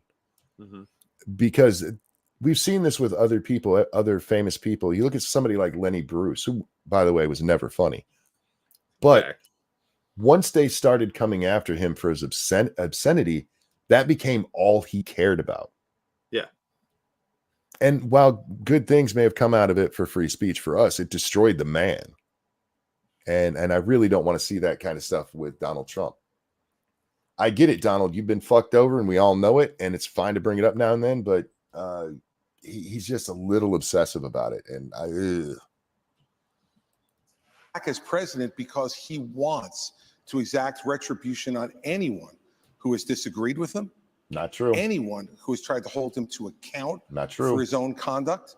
And every one of these policies that he's talking about. You're a liar. Are about pursuing a plan of retribution. And rounding up the illegals and kicking them out is retribution. To what, Chris? Keldrick says it right. He's an angry and bitter man, says an angry and bitter man. True. This man is literally running because he's angry and bitter. And he's told us that. Oh, yeah. Yeah. You were asked about him saying they're going to round up illegals and kick them out. And your answer is that's a form of retribution. You're a fat retard, man. Yeah. At the first debate. What'd I do? My 3 colleagues. Shut up, back titties. On this stage, when asked if he would be convicted of federal felonies, would they still support him, raise their hand, looked into the camera, and let everybody know that they would still support him, even if convicted of felony. Vivek, I fucking love you. Vivek is not raising his hand here to be the next person to speak. He's raising his hand to go, yeah, I'd still fucking support him. And good on him. Good on him. I'm telling you, man, this is probably Vivek's best performance in a debate. It is. And he did well in all the others, but man, this was crushing. Crap, I unmuted to cough. I'm so sorry, guys. Look, still more professional than them. Yeah, he's doing very, very well tonight. I think he's holding his hand up for a high five that nobody's reciprocating. federal felonies which involve our election process, federal felonies which involve the most sensitive of our governmental secrets. All right, let me put that in real terms. Federal felonies that include tweeting that there was something that you could go watch, an actual legal proceeding, the sensitive documents that the government already had. There's been no similar prosecution of the sitting president, who, by the way, should not have even had any of those classified documents in the first fucking place. These are classified documents that he got as a senator and as the vice president, that as those should be turned over immediately. There's no reason for that to have ever been in his presidential records. The vice president doesn't have that kind of clearance. A senator doesn't have that kind of clearance. I'm hearing a lot of hate in your voice, Monkey, with all your sickening facts. Federal felonies where he instructed others to commit crimes. Folks who are now... You have no evidence that he instructed anybody to commit a crime. None. The closest you have is him talking to his lawyer about, hey, can we do this? Which, by the way, he's allowed to ask questions, you fat fuck. And you know what? Oftentimes he was told, no, you can't do that. And they didn't do it. That's actually part of the case against him, is that he asked if something could be done. He was told no and didn't do it. Oh, what a fucking douche. Agreeing to go to jail because of what they did in his name. So do I think he was kidding? People who went to jail to avoid a costly legal battle that they were probably going to lose due to where this shit was going on. Let's just be honest about it. This is Mr. Honesty, isn't it? Yeah. Right? 4 titties and 8 chins. He's Mr. Honesty. Minimum. Way to undersell that one. He's got at least 4 titties on the front. I can see him. When he said he was a dictator, all you have to do is look at the history. Bitch, he literally said only on day 1. He says he's going to be a dictator? Just look at the history. You mean of the other times he was a dictator? I must have missed that. It was in the penumbra. The closest you can get to saying Donald Trump was a dictator is him using creative ways to pay for the wall because they wouldn't just give him the money. That's it. That's the only time where you can go, Donald Trump just did what he wanted regardless. What a fucking asshole. How can you call yourself a Republican, even if you hate Donald Trump, and just come up here and repeat bullshit Democrat talking points? Easily debunked Democrat talking points. And that's why failing to speak out against him, making excuses for him, pretending that somehow he's a victim. He's not answering the question. Remember that's how he opened, was Vivek won't answer questions. Your question was, what do you think of the policy of rounding up all the illegals and kicking them out?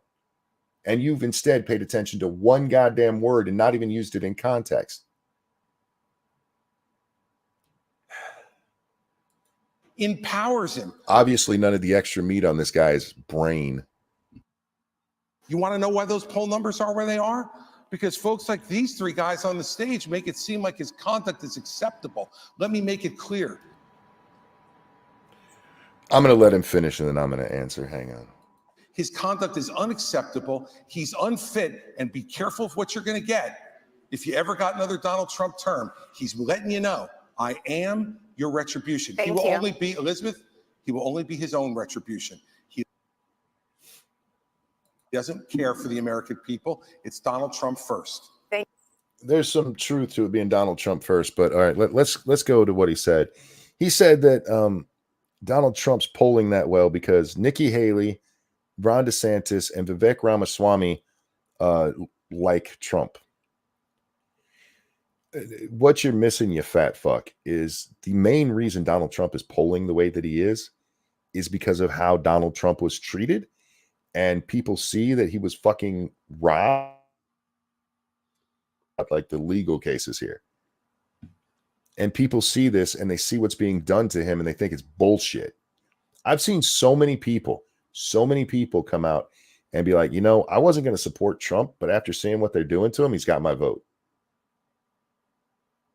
So you can sit up there and try to blame it on other people being nice and not having their panties in a wad like you do because you didn't get a government post from Donald Trump.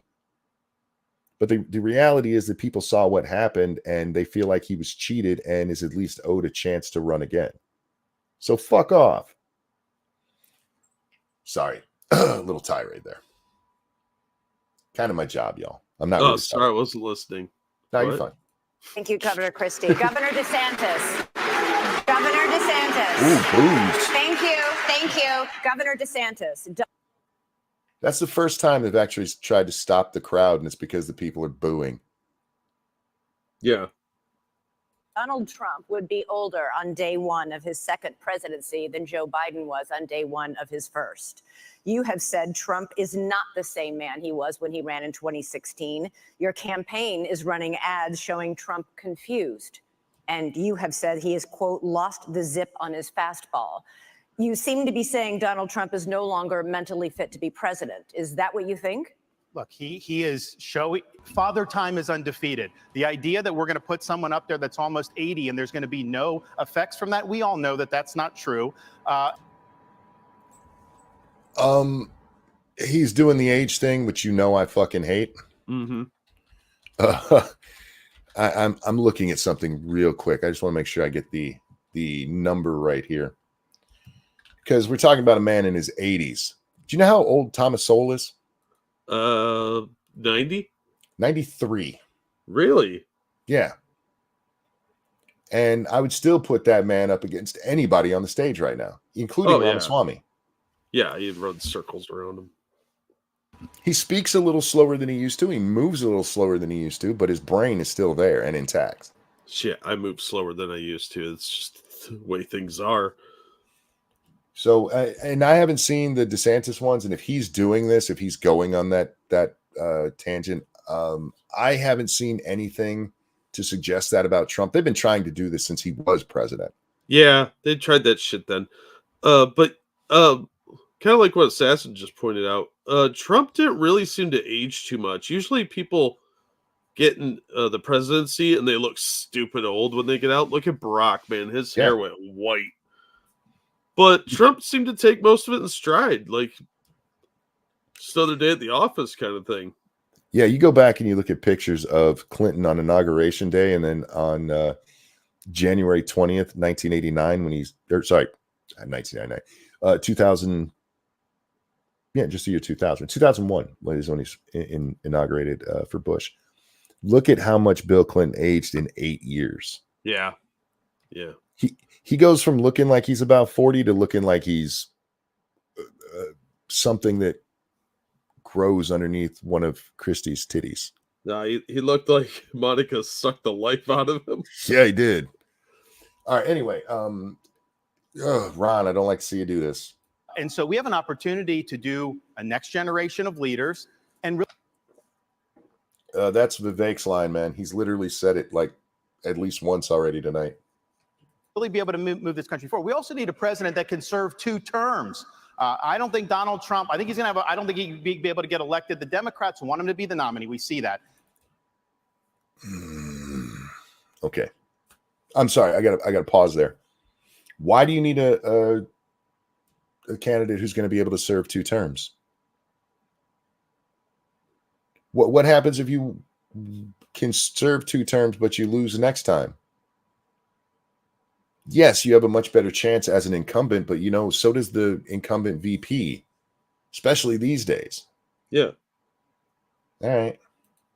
They are going to turn the screws the minute if he got the nomination. But do you think he's you're going to see mentally it. fit to be president? I think we need to have somebody younger. I think when you get up to 80, I don't think it's a job for that. But let me just respond to some of the things there. Look, the media is making a big deal about what he said about some of these comments. I would just remind people that is not how he governed. He didn't even fire Dr. Fauci. He didn't fire Christopher Wray. He didn't clean up the swamp. He said he was going to drain it. He did not drain it. He said he was going to build a wall and have Mexico pay for it. 2016, he'd have the largest deportation program in history. He deported less than Barack Obama did. That's also not true. It's the way they counted. Barack Obama started counting everybody caught at the border who was turned away as being deported. Yeah. That's a true thing. You can look it up. When Barack Obama was president. So some of these policies he ran on in 16, I was cheering him on then, but he didn't deliver it. Here's what I can promise people. 100% of the things I promised as governor, I delivered on those promises. I beat the left time and time again, and that's what I'll do for you as president. We got to Fair, but you also had a friendly assembly. The state house is run by the Republicans down there. Donald Trump only had 2 years of that, where the Republicans were on his side, except for they weren't even really on his side because he wasn't a neocon who wanted to go blow up everything. Yeah. Yeah. If he had started a bunch of wars, they'd have been all over it. Oh, yeah. But that didn't happen. So he didn't get a lot of support. And he even offered to, sign the Obamacare replacement. They didn't bother even having anything. Hell, Trump offered the fucking Democrats, hey, I will give you 3 times as many dreamers than you even want if you let me build the wall. And he couldn't even get that done. Yeah. Because they were just about stopping Donald Trump. And do you remember when Barack Obama gets elected and Mitch McConnell says we're going to do everything to stop his agenda? And they're like, oh, I can't believe he would be such an obstructionist. Mm-hmm. When the Democrats do it, there's not a fucking word. When the Republicans do it too, Donald Trump, there's not a fucking word. They were stopping fascism, monkey. Duh. Also, thank you, Evolved Potato. Most presidents were career politicians that probably worked 20 hours a week in their whole life. Trump was a workaholic that did his whole life as a businessman. He probably worked less than a president than usual. Yeah, it was probably like a vacation for him. Yeah, isn't Trump like famous for getting like 4 to 6 hours a night? Yeah. The man doesn't even sleep. He's probably got a thyroid condition, honestly. No, sleep is for the weak, man. I'm telling you. George H.W. Bush, George H.W. The first President Bush, he was notoriously the same way. The man never slept. He really did. He had a hyperactive thyroid.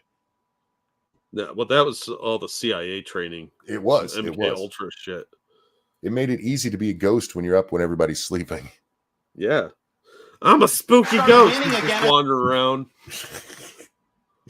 The party, yes, win the election, but we've got to start getting these issues. I will go in and wreak havoc on this bureaucracy. You will see people fired, and we are going to bring a reckoning for how this government handled. Here's what Ramaswamy is talking about: completely eliminating the FBI, getting rid of 75% of the government bureaucracy. And you're like, I'm going to fire a couple of people. I'm going to hire different bureaucrats. All right. But here's what irritates Academy. Now, Chris, you have your chance to wax eloquent on Donald Trump. You've been doing it all this whole Why race. doesn't he just answer the question? The question was very direct. Is he fit to be president or isn't he? The rest of the speech is interesting, but completely non-responsive. And if we were in a courtroom, they'd strike the answer and say, Governor DeSantis. I can't believe this hypocrite has the nerve to be doing this. I know, but it's funny that he is. No, they wouldn't. They would say that you're a smart they would man. argue that No, they would. No, they wouldn't. They would Chris. strike the answer No, they wouldn't. because you're not answering You it. just Is he don't fit? like. You Is he have your. fit? You have no. your thing. Is he you fit have or your isn't he? thing. No, I don't have my thing. We don't. He's the thing. Is we he do fit not or want isn't to he? do. You're talking about him being 80 years old. It doesn't mean Ron, that somebody is he couldn't fit? get elected. That's Ron, up to the people to Governor decide. DeSantis, But let I him think we have an finish. opportunity. Let him finish this interrupting cow. No, not Governor DeSantis. Let him finish. Ron, Okay. is I he think we fit? have an opportunity Guys, to do guys, somebody. guys, who Let him finish. Ron, is he fit? Well, Ron, is he? Inquiring minds want to know. in the Talking prime over of their each other. life, Yes. you don't have to No worry talking about all I'm this stuff good. with Ron, confidence. Stop, We can get it done. stop. See, and that's a misunderstanding of how Alzheimer's. Jack, you ever heard the term early onset Alzheimer's? Yep. That shit can hit people in their 30s. Yep. It's actually hit people in their 20s. It's very rare, but it does happen. Oh, yeah. If he's got the mental capacity to do it, that should be the only issue. Yep. And the idea, he could get dementia. All right, our current one has it. Reagan, the gold standard for Republicans, we know for a fact the man was suffering from Alzheimer's in this, at least the second term.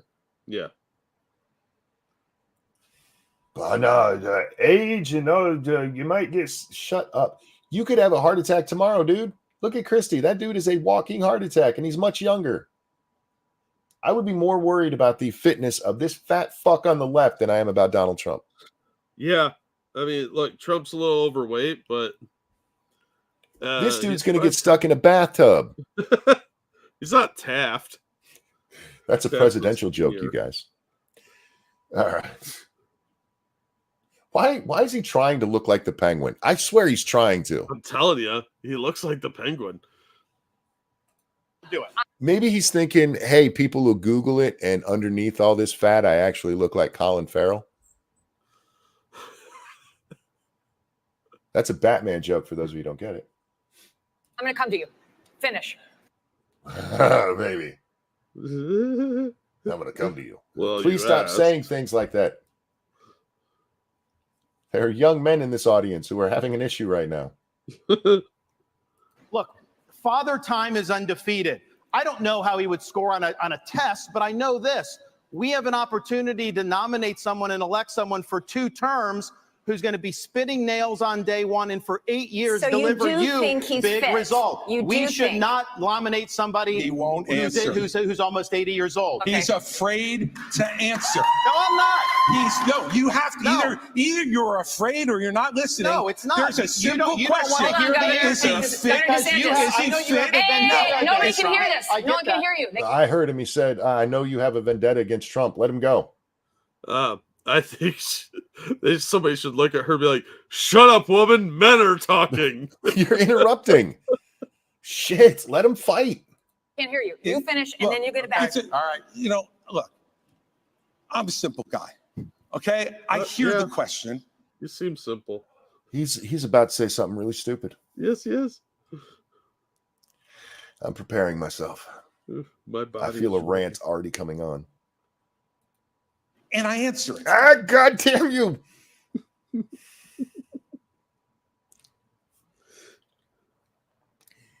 You have avoided almost every question tonight. I think you answered one. I think that's it. All of the others, you've done exactly what you're accusing Ron DeSantis of. And yes, he is dodging that question. He's trying to show decorum, you fat fuck. Yeah, a little bit of diplomacy there because it's the same team and all. Yeah. Do I wish he would just say it, especially if he's running commercials like that? Sure. Does that mean he has to? No. This is called not being a prick, you prick. And you out there talking, oh my God, Ramaswamy called this bitch stupid when she is. And you got the nerve now to be like, hey, you just don't want to insult people. Fuck you, you piece of shit. So you're telling me that the guy that's running a campaign entirely on spite is upset that somebody else won't do the same thing? Yes. Oh, I'm shocked and or appalled. It's literally all it boils down to. All right. Or isn't he? I'll concede Oh, you're fit. Hey, screen's paused, by the way. It's like stuck on that image. I'm sorry, what was that? The screen is frozen. Like I can hear the audio's changing, but I can't see anything moving. What about now? I'm a simple guy. Okay? I hear Well, shit. Take the presentation down and represent. That might work. I was doing it. I know. I just felt like narrating it. I want to feel like I know something. Question, and I answer it. Better? Yes. Okay. Is he fit? Wait a second. I don't know if you heard that. Does this do? No, it doesn't. Okay. We just got to go back a little bit more. Is he fit? Listen right as he says, I hear a question and I answer it. Okay. Okay. It's really fast, but listen. I can't hear you. You finish, and then you get it back. All right. Look, I'm a simple guy. Okay? I hear the question and I answer it.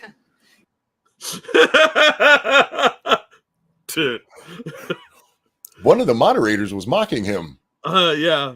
My money would be on Megan. It kind of did sound like her. I just can't promise. I should hit her up on Twitter and ask her. Yeah. She doesn't answer me, even though I'm not. How come it's only people I'm an asshole to that ever answer me? Because they're the type of people that'll talk to a person with a monkey avatar. Is he fit or isn't he? I'll concede you're fit, Ron. You're a new generation. You're 44 years old. I wish I was still 44 years old. Okay? 45. So do I. Well, congratulations. What's that? So do I. It's only a couple years from me. Chris, I hope somebody points out that he's not fit. Seriously, the man's going to get stuck in a White House bathtub. Oh, that man will get stuck in somebody's bathtub. Whether that dude's going to get stuck in a Robbins or Ben and Jerry's, I'm not sure. That dude's going to get stuck in a walk-in shower. Yeah. Congratulations. I'd still take 45. Is he fit or isn't he? And this is the problem with my three colleagues. They're afraid to offend. And let me tell you something. If you're afraid to offend, well, were you here for the first hour where Vivek was annihilating everybody? You literally went after the two of them and really hard at Vivek for being offensive. That was an hour ago. I can't get it out of my head that he would get trapped in a walk-in shower that's got glass, and he's pressed up against it with water dripping over him, and the firefighters walk in and his man titties are stuck up against the glass, and he's got a weird face because he's pressed up against it, and they're like, no, I'm out. No. I quit. Call animal control. There's a whale stuck in here. Somebody get Greenpeace. Hold on, Mr. Ramaswamy. If you're afraid to offend Donald Trump, then what are you going to do when you sit across from President Xi, you sit across from the Ayatollah? Okay, one, it's not afraid to offend Donald Trump. DeSantis isn't really good at it, but he's taking shots at Trump. It's not wanting to offend his supporters, you fat fuck. That's what it is. It's dancing around and trying to give a diplomatic answer for the supporters because he doesn't want their ire any more than he already has it. Yeah. Anyway. You sit across from Putin. You have to be willing to offend with the truth. Okay. Like they did with Haley, and you lost your fucking fat mind? Your back titties were just a jiggling at how mad you were at him. Do you think these guys are going to be trying to get the votes from Putin and Xi? Jesus Christ. And answer the question. Fit or unfit? Okay, listen. I promised Ron DeSantis a minute and not a full minute. It is not about offending. You can weigh in and then we're moving on. It's about pointing out, do you want to elect somebody who will be older than Biden was when he went in 2021? I don't think he's as bad as Biden was at all. But I do think that over a 4-year period, it is not a job for somebody that's pushing 80. We need somebody that's younger. We need somebody that's going to be able to go in there and clean house on day one and do it for 2 terms. And I'll be able to Here's do my that. issue with all 3 of my other colleagues on this debate stage. Is all 3 of them have been licking Donald Trump's boots for years for money and endorsements. Ron DeSantis, you've been a great governor, but you would have never been one without actually begging Donald Trump for that endorsement. And you attacked him in your book a year ago. Same thing with Christie as a lobbyist, begging them for COVID money for his special interests in New Jersey, prepping him for the debates. Oh, Dixie, thank you so much. That is very kind. Working nights is great. I appreciate that. I hope you're having a good night at work. Yeah, absolutely. We work nights around here most of the time. Yeah. Well, I'm a night person. I don't sleep. It's been my experience. Weirdos work third shift, and that's us, Jack. Yep.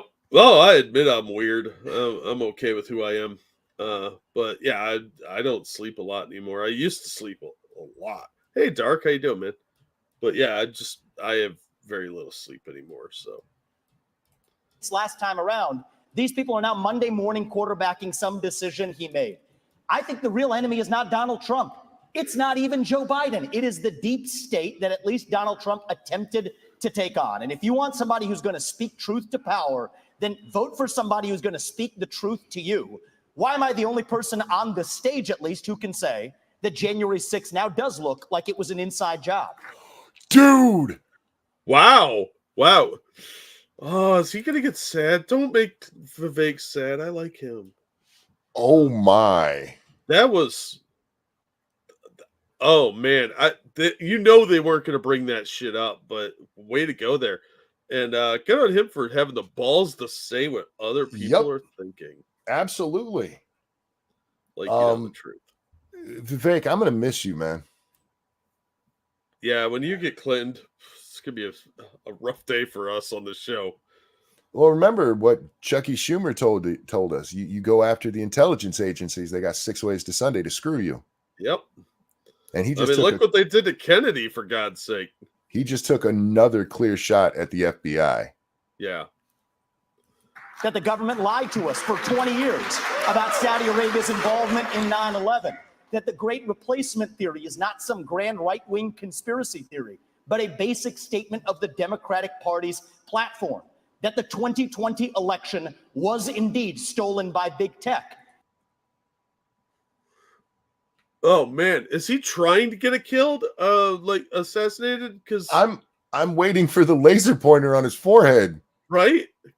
Dude, I hope you have really loyal security team, because holy fucking shit, man. You can't speak this kind of truth to power on TV. That's I don't not even on know TV. if we're allowed to say it on this fucking thing on YouTube. It's on the CW. Yeah, well, nobody's watching the CW, so that's like saying it's on public access. Well, now I get why Dana Lash said that he's not a serious candidate because of this stuff. Look, I don't But disagree. speaking the truth. Yeah, those are conspiracy theories. One, notice what he said there about the election being stolen. He didn't say it was stolen in the normal way. He says it the way that I do, except for he blames social media, where I blame just legacy media in general, with some help from big tech. I'm not allowed to respond to that on YouTube, so. Well, as long as we're not saying that there was anything done with the votes themselves, we're allowed to Like say I said, I'm not allowed to say anything because we're on Fair YouTube. enough. He's not saying anything is wrong. That the 2016 They can't put a red dot on his head. It's racist. Fair enough. That just means he's married. He is Indian. He is, and he is married. Yeah. Election, the one that Trump won for sure, was also one that was stolen from him by the national security establishment that actually put up the Trump-Russia collusion hoax that they knew was false. There's a reason why I'm the only person That'll on do the it, stage sir. who can Thank say you. these things. That's what it's going to take, not people who are licking his boots one time and now Monday morning quarterbacking and criticizing him when it's convenient. I like how they're like, that's enough. Thank you. Please don't get us all killed. Like, shut up, Vivek. We don't talk about those things. Christie, Go ahead, Chris. Go ahead. you do not favor a ban on trans medical treatments for minors, saying it's a parental rights issue. The surgeries done on minors involve cutting off body parts at a time when these kids cannot even legally smoke a cigarette. Kids who go from puberty blockers to cross-sex hormones are at a much greater likelihood of winding up sterile. How is it that you think a parent should be able to okay these surgeries, never mind the sterilization of a child? And aren't you way too out of step on this issue to be the Republican nominee? Well, you see, I'm a fan of eugenics. No, I'm not. Because Republicans believe in less government, not more. I hate this fucking argument. That is literally a Democrat talking point. Yep. Less government, not more, does not mean allowing parents to mutilate their children so they can get head pats on social fucking media, you fucking fat piece of shit. There's a lot of things the government regulates that are good. Yeah. Like, enforcing that no slavery law, or they're not allowed to make a kid work in the coal mine 60 hours a week.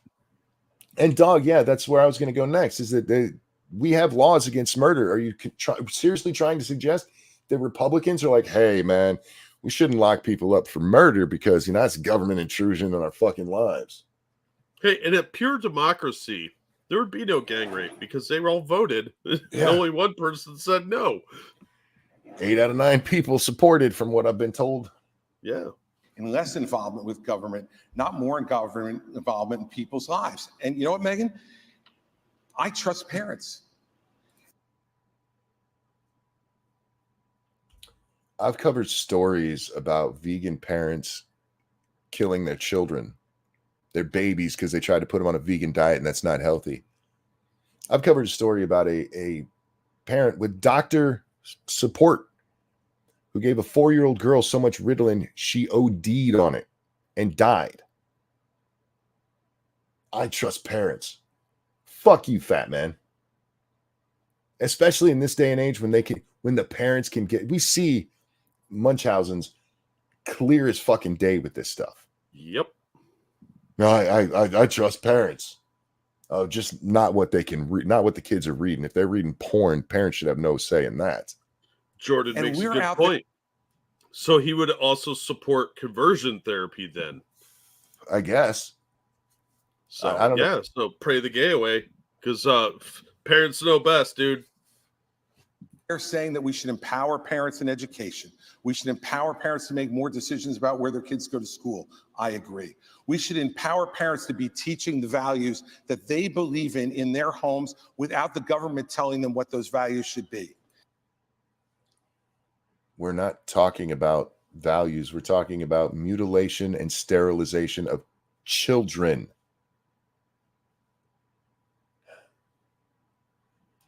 I can't believe he's even saying this. Seriously. I know he's just a lefty. I know it. He's a lefty who likes to blow shit up, but It's neocon. Jesus fucking Christ. And yet we want to take other parental rights away. I'm sorry. As a father of 4, I believe there is no one who loves my children more than me. Okay. Let's address that for a second. I believe him. You know, I believe he loves his children, Jack. And I believe he loves his children so much that if one of them came to him and said, I'm a girl, and a doctor said, if you don't let them cut off his wiener, he's going to kill himself, that he would go, all right, cut off his wiener. That's not a smart decision. Love is not always this grand thing that makes you do the right stuff. In fact, often love will make you stupid. Yeah. And love also sometimes will mean that you indulge somebody else's stupid shit. Yeah. And if your kid tells you that his name is now Jimmy T-Rex, you're going to be like, okay, but you're not really Jimmy T-Rex. You're just playing right now. This is short term. I feel good about what I did for my child instead of I did the hard thing and told them no. Yeah. It's just a parent's right to choose. You're a fucking fat piece of shit. I fucking hate this prick. Real quick. Thank you, Evolved Potato. By this reasoning, parents having sex with their kids is a parent's rights issue. This is his argument. Fuck this fat piece of shit. Yep. Yeah, it's not wrong. He really needs to drop out. There's no one who loves my children more than my wife. There's no one who cares more. Do they go to public school? Because you might not be right about that. Yeah, there might be a teacher loving them. About their success and health. Oh, sorry. I meant to pause that again. Do you think his kid's name is Klondike Bar? And the teacher's like, you don't know what I would do for a Klondike Bar. I have no doubt his children are all named after his favorite foods. Lasagna, get in here. Klondike Bar's very upset with you. Cholesterol, come here. The youngest, they just straight went with calories. Sorry to his kids. In life than we do. Not some government bureaucrat, not some. You look at these jokers down in Congress. It takes them 3 weeks to pick a speaker. And up until 2 days ago, they couldn't promote somebody in the military in the United States Senate who earned their new rank. There was reasons they were doing it is because the federal government was literally breaking the fucking law, and they were holding that until they stopped breaking the law. It's called leverage, you fuck. Seriously, you might as well have Biden up here arguing. Well, not Biden because he can't make an argument, but AOC up here arguing. Seriously. Why can't you be more like bacon grease? Damn it, Frosted. And we're going to put my children's health and my decisions in their hands for them to make those decisions, for Joe Biden to make those decisions. Chris, do you think that the laws against children smoking should be removed? What about drinking? About the laws about beating your children. What about a child having consensual, I'm using huge air quotes on that, consensual sex with somebody 30 years older than them? Like a teacher. Those are all illegal things that the government said, even if you think it's okay. Like, no, he loves her. Doesn't fucking matter. Against the law, you fat prick. I'm against big government. This is what government's supposed to do. Protecting the people. It's not just about the southern border, you fat fuck. God, I hate this prick. We also have to worry about the maple syrupies up north. That's true too. For my wife, let me just say this. This is not something I favor. I think it's a very, very dangerous thing to do. But that's my opinion as a parent, Megan. And I get to make the decisions about my children, not anybody else. And every parent out there who's watching tonight, you start to turn over just a little bit of this authority, the authority they're going to take from you next, you're not going to like. I'll stand up for parents each and every time. Oh, parents like not wanting their kids to compete with or share the bathroom with somebody of the opposite gender, or not to have their kid exposed to porn. He just went to the slippery slope about child endangerment. Yeah. Well, you know, that's a thing now, apparently. We're not talking about the parents indulging Tommy dressing up as Susie, which, by the way, is detrimental to the child itself. However, we're literally talking about the mutilation and sterilization of children. And you're like, I don't think the government should be involved. If you don't let the government stop you from sterilizing your kid, you're not going to like what they won't let you do next. How long is it before the Muslim community figures out that they can use the trans issue to start cutting women's clitorises off, you know, do the female genital mutilation thing, because it's a religious thing and they have the right to do that to their bodies? Well, I mean, Chris is basically making that argument. Yeah, that's what I got out of it. So there are laws banning smoking or drinking by a certain age. Let me tell you something. Yep. I have a follow-up question for him, and you guys are going to get to weigh in, okay? No. Okay. Let me give her the benefit of the doubt that she's going to ask a decent question. What Ramaswamy was saying is what should be said right now. Yeah. Follow-up question. You talk about parental rights. Let's talk about them. When you were governor in 2017, you signed a law that required new guidelines for schools dealing with transgender students. Those guidelines required schools to accept a child's preferred gender identity, even if the minor's parents objected. Not true. And it said that there is no duty for schools to notify parents if their son or daughter changes their gender identity, allowing this serious issue to remain a secret between the school and a child. How is any of that pro-parental rights? By the way, that's simply not true. You're doing what you accuse me of, Chris. It is absolutely true. That's simply not true. That's simply not true. That law was put into effect in 2018 and regulated in 2018 after I was out of office. You mandated the guidelines. No, we did not, Megan. She didn't say law. She said guidelines. And this is the difference between regulations and guidelines and law. You have, let's say in his state in New Jersey, you have the assembly passes a law that institutes the state Department of Education. That's the law. And they're empowered to do things to help children's education. And then the regulators in the Department of Education come along and say, this is what schools have to do. It's not a law, it's a regulation. And that's what he was part of. We did not. It was made into a law after he left, but it was actually a regulation that had the same weight as law at the time. See, those guidelines. Your hate facts that they're inappropriate at this juncture. And you're wrong about that. Simply wrong. I have stood up each and every time. So I think if this is one issue that's disqualifying, it's this one. I stood up every single time for parents to be able to make the decisions for their minor children. But parents, every single time, parents should make those decisions. And by the way, what about the child? Nobody cares about what they think. Hey, Chris, what if the child doesn't want to be a girl, but mom forces him into being one? Is that cool with you? Because it's the parents' right. I'm a firm believer in parents' rights, Jack. But I also believe that there's times that parents either make mistakes or are outright cruel. I don't think a parent who punches their child in the face should get away with it because, hey, that's how I discipline my kid. I don't know. I've seen some kids that, they got pretty punchable faces. Yeah, well, just wait till they're an adult to do it. You know what? Every once in a while, parents are going to make decisions that we disagree with. But the minute you start to take those rights away from parents, you don't know that slippery slope, what rights are going to be taken away next. And let Vivek answer that, please. And Vivek, go back to your point, please. We already have many laws, good laws, that keep parents from just doing whatever the fuck they want with their kids. You do not have, as a parent, you do not have the right to abuse your kids. Thank you. Thank you. It's not as good as Vivek was doing where he was listing off things, but I'll take it. This is cutting off their genitals. This is mutilating these minors. These are irreversible procedures. And this is something that other countries in Europe, like Sweden, once they started doing it, they saw it did incalculable damage. They've shut it down. I signed legislation in Florida banning the mutilation of minors. Matthew says maybe he should go back to dodging questions because he sounds like an idiot. Fair point.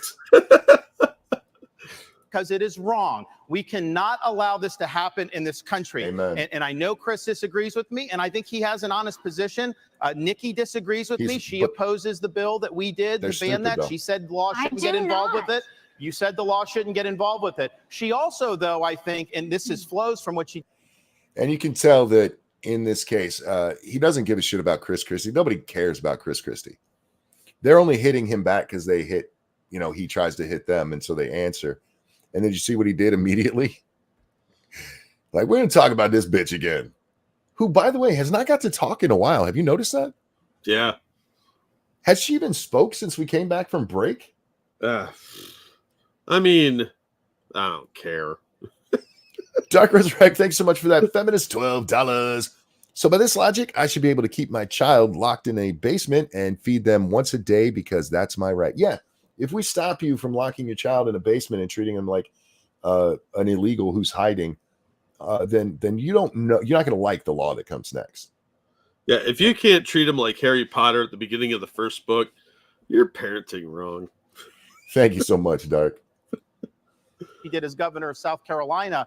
They had a bill to try to say that men shouldn't go into girls' bathrooms. And she killed that bill, and she bragged that she killed that bill. Even to this day, she bragged that. I don't think men should be going into little girls' bathrooms. I think it's wrong, and I think we have every right to protect them from that. I also go ahead. There's some perv in the audience going, "Oh, what?" No, the pervs already know. Just ask Wee Spa. I see now why Dana Lash said this has been Haley's worst one because she's getting for once, it's a pounding that doesn't involve her vagina and her husband not being there. But she is taking a pounding and her record is just trash. It just is. She is a lefty. Even if she has some conservative things, she's a left conservative, very far left conservative. Yeah. I am going to come to you. I promised him seconds. Thank you. I think the North Star here is transgenderism is a mental health disorder. Yes. We don't let you smoke a cigarette by the age of 18. We don't let you have an addictive drink of alcohol by the age of 21. And I just challenge Ron DeSantis to go one step further and support what I think is clearly within the authority to do using federal funds, just like Reagan did in '84 for the Highway Act that said the minimum drinking age needs to be 21. We can do the same thing when it comes to banning genital mutilation or chemical castration. Okay. I know Ron's been Let me get unclear to about that on the Ambassador federal Haley. level. I'm crystal clear. That's where I stand. Got And it. That's a mental health disorder. That's where we it. need to be at. Go ahead. Let him finish. He was clearly wrapping up. Nope, we're done. We're done. Megan, why do you hate Ramaswamy so much? All right. So first of all, Ron has continued to lie because he's losing. No, it's not a lie. You are lying. You So said it first of on all- tape. So first of all, I will say that when I was governor 10 years ago, when the bathroom situation came up, we had maybe a handful of kids that were dealing with an issue. And I said, we don't need to bring government into this, but boys go into boys' bathrooms, girls go into girls' bathrooms. And if anyone else has an issue, they use a private bathroom. So what you're saying is that he was right, that you killed the bill that would have stopped men from going into girls' bathrooms. Hey, Chris. Shut up. Chris, she's not answering the question. Get her.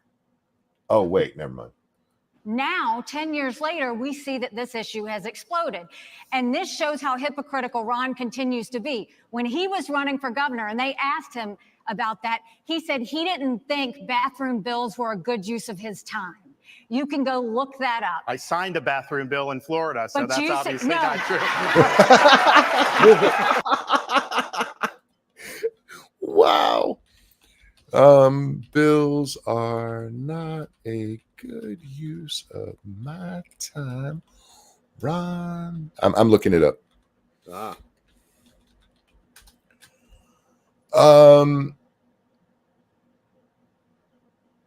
This actually quotes him as saying bathroom wars is not a good use of our time. So she just lied again. All right.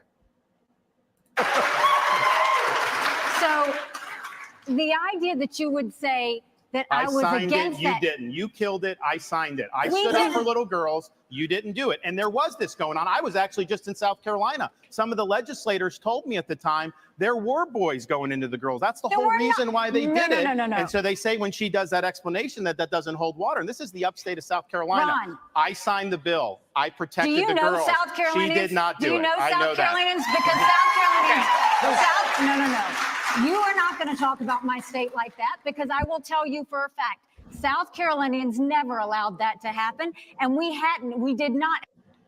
Isn't South Carolina where this all started? I think it is.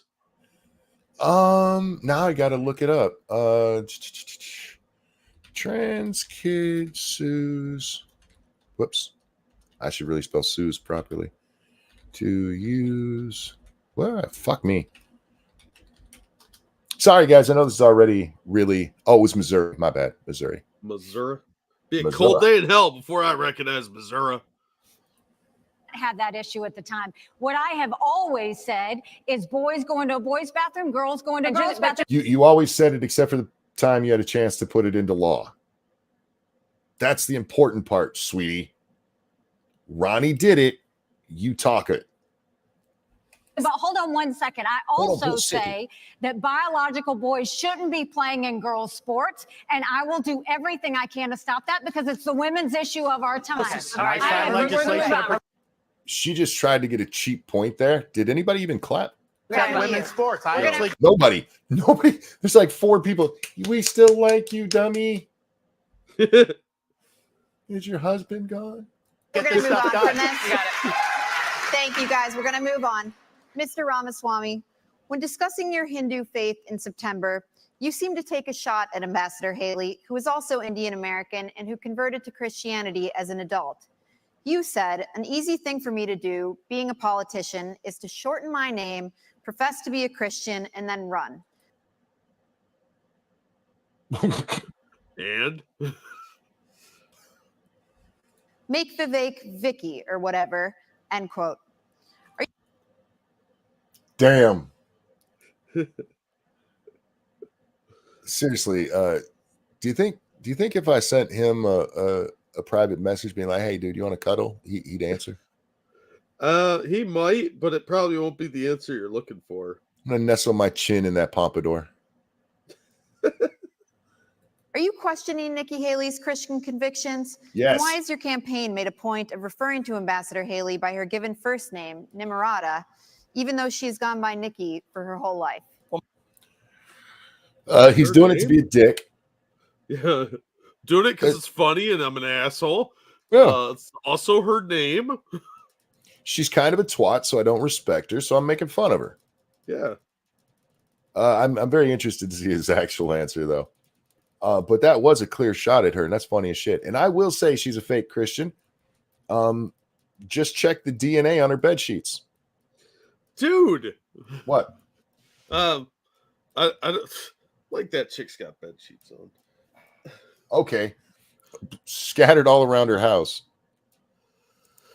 Well, my whole deal is if Nikki Haley. Go ahead. No, I'm not going to make the joke I was going to make, but I, for one, do not think she is a giant whore. I think she's a short whore who is a big one. Oh, well, I mean, yeah, that's an interpretation. I'm just to throw this out there. If I see a woman in 5-inch heels, I immediately think whore. Yeah, I do tend to think they're a little slutty there. Yeah. She's not doing that to help her posture. Maybe she's doing that to try and look taller than Ron DeSantis in his platform shoes. I mean, there's two people with platform shoes there. And the fat guy just has like a bunch of comfort insoles to help with his bunions. Mr. Hughes says cheap shots are a valid debate tactic. Oh, they can be. Yeah, I mean, All people. Yeah, why not? Oh, he looks like he's really high right here. Like, dude, her ass was this big. Oh, real quick. Thank you, Dark Resurrect, for that 5 minutes donation. Why is Nikki even still here? She's the exact picture of a rhino. All she does is espouse lefty talking points in a cheap veneer of conservatism. Yeah, we're kind of wondering the same thing. She should be on the Democrat ticket. She should. But her and Christie are both massive rhinos, but Nikki Haley is getting a ton of coverage in the media. And she is a favorite for a lot of rhinos that run so-called conservative outlets like National Review and a lot of the ones on like Fox News, those pundits, they fucking love Nikki Haley because she's a rhino too. All right. We still got like 40 minutes and I'm dragging here. I'm sorry. Let's get back to my boy. People should know how to pronounce my name correctly. The rest of the news media can learn it. My deal is I'll call her Nikki when she can say my own name right. That's our little fun side bet there. Here's what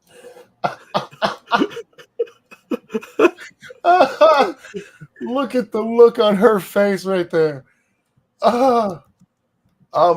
That's a very valid point. If she's not going to say his name right, why should he worry about saying hers?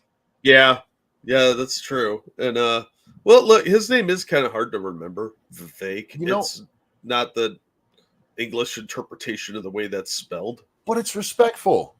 Yeah, I mean, you have to try at it sometimes. In honor of what he's doing there, I'm going to start referring to her as Hickey because I feel like she's probably got a few. Those are called nipples, monkey. She's got 8 of them. She's not Christie, for fuck's sake. Seriously, why do you guys listen to this shit? The longer the show goes, the weirder we get too. Have you noticed that? I'm tired as shit, man. I should probably go to bed. We're not. We're gonna push through, but anyway. We can pick it up next time if you want. Nah, fuck that, man. We're gonna end this one. What I will say is deeper. I don't question her faith, but I question her authenticity. And I think that's deeper here. We were just talking about the trans issue. This is a symptom of a deeper cancer in American life. Identity politics. He's going to make me come. Dude, he made you come like an hour and a half ago. He's going to call an hour and a half into the stream, I should say. He's going to call this bitch out on her feminist shit. Okay, I'm backing it up so I can just shut the fuck up and enjoy it. Hang on. I need a cigarette. I need to have it ready. Her authenticity. And I think that's deeper here. We were just talking about the trans issue. Get her. This is a symptom of a deeper cancer in American life. Amen. Identity politics. Get her. This new religion that says your race, your gender, and your sexuality are your identity. Yes. It is anti-American. It is meritocratic. Point it it's out. anti-meritocratic, and it is dividing this country to a breaking point. Do it. And I've spoken about this to the left. No. My books are all about this. I've preached this to the left, but it's even worse when Republicans try to play the same game. We're talking about that trans issue. And Nikki Haley's campaign launch video sounded like a woke Dylan Mulvaney Bud Light ad. Fuck me. Oh, that was beautiful. He's just throwing that out too. It doesn't sound rehearsed. He's just off the top of his head sounding. Oh, that is beautiful. It's Dylan Mulvaney. Look at that look on her face. She's pissed. She gonna grudge fuck somebody tonight. Chris, you better hang on. She gonna rip off a nipple, man. Talking about how she would kick in heels. At the first debate, she said that only a woman can get this job done. That's what she said. After the third debate, when I criticized Ron McDaniel after 5 failed years of leadership of this party, and criticize Nikki for her corrupt foreign rolling. dealings as a She's rolling her eyes. Yep. Do you think That's that makes not you good look, honey? get this job done. That's what she said. After the third debate, when I criticized Ronna McDaniel after 5 failed years of leadership of this party and criticized Nikki for her corrupt foreign dealings as a military contractor, she said that I have a woman problem. Nikki, I don't have a woman problem. You have a corruption problem. And I think that that's what people need to know. Nikki is corrupt. This is a woman. He's been when did he write that? Because you know he did that during the debate. He is going full Trump. Oh, dude, this is beautiful. He is just kicking ass. Oh, God. Problem. Nikki, I don't have a woman problem. You have a corruption problem. And I think that that's what people need to know. Nikki is corrupt. Wow. This is a woman who will send your kids to die so she can buy a bigger house. This is the problem. Using identity politics more effectively than Kamala Harris is a form of intellectual fraud. And it actually needs to end. There's our donor puppet masters wielding their puppet right up here tonight. This is how this game is played. The puppet masters put up their puppet, and I reject the use of identity politics in this party. It has been a cancer coming from the left, and I'm sick and tired of the double standards the people of this country are too. Having 2 X chromosomes does not immunize you from criticism. Thank you, sir. Thank you. Governor Haley. Oh, you fucking bitches. Let him finish. He was just wrapping up. And what he was saying there, being a woman doesn't insulate you from criticism. And that's true. It should be true if we're equal, right? Yeah. And they're moving on to Chris. So okay, I haven't seen it.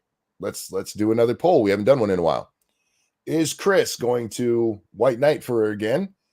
Or is he going to let that one slip? Who's booing? This audience at BC is quite clearly packed with supporters of Nikki Haley. We've seen it all night long. Yeah. This better be on Pornhub later. Thank you, Corey. Oh, look at that smugness. Oh, he's just basking. Well done, sir. Well done indeed. He earned it. All right. The witches of Eastwick here who stopped him from pointing out that women can be criticized. She's got a question for Six Titty. Would you like to respond? No, it's not worth my time to respond to him. You have been using. I have no response to that because I don't know what to say. Because I'm just a little girl and I'm a victim. Somebody white knight for me. And somebody needs to get her a rape kit after what we just watched. Fuck. Dude, it's like watching a big dog hump her leg. Damn. Identity politics at every step. She knows it's true. Yeah. Why can't you address the identity politics, which you are clearly guilty of? He even laid out the examples. And listen to these fucking retards. I'm not gonna dignify that with a response. Woo! Listen now how female that sounds. No offense, ladies, but that is very high pitched. Woo! And that's why she's actually Okay, sir, we're not going to give you a response to the question that was to you. Okay, we got to move on to this. We're not going to give you a response to the question that was you. You're smart. Words are hard. Now, by arrangement with the Republican National Committee, we've got 2 questions for you about the Justice Department and our election system. Here's Tom Fitton with Judicial Watch. Governor Christie, this one's for you. I like Tom. This should be interesting. Do you follow Tom Fitton on Twitter? I don't know. He shows up in my feed occasionally, but I don't think I follow him. It's probably me retweeting him. Probably. President Trump and many of his supporters claim federal law enforcement agencies have abused his civil rights for the last 8 years by, among other things, spying on him and now prosecuting him while having treated Hillary Clinton and Joe Biden with kid gloves. A recent Gallup poll shows that Americans think more highly of the U.S. Postal Service than they do the FBI or Justice Department. What would you do as president to restore the faith of the American people in these agencies? This is one where I don't think he's actually going to answer. I think he's probably going to go on about how Trump is guilty of whatever nonsense. But what Tom started with here, the spying of Donald Trump's campaign absolutely happened. Yeah. And not only did it happen, it kept happening. And one FBI agent got a slap on the hand for lying to get the warrant to keep it going. Yep. So, all right, let's see what Fat Man has to say about this very valid question.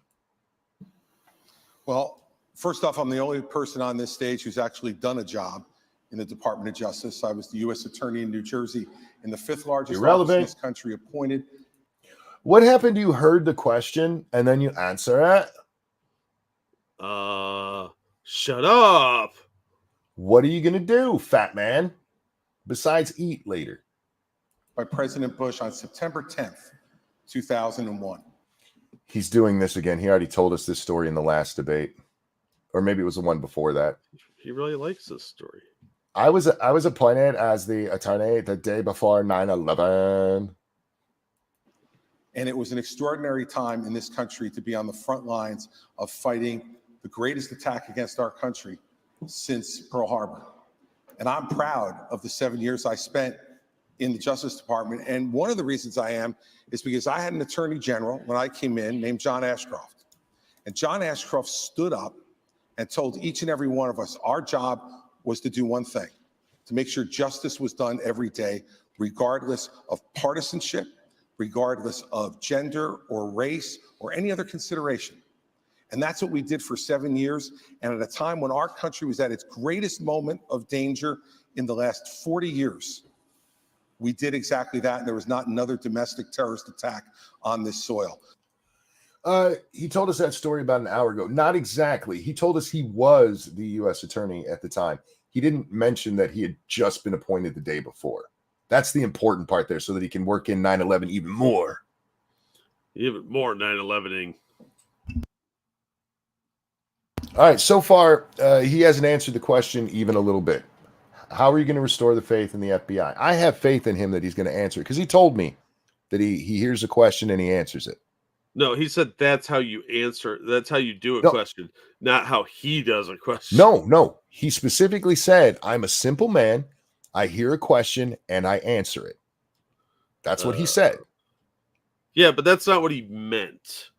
See, you're holding him to literal truth, and being factually correct is not necessarily the important part of it, Monkey.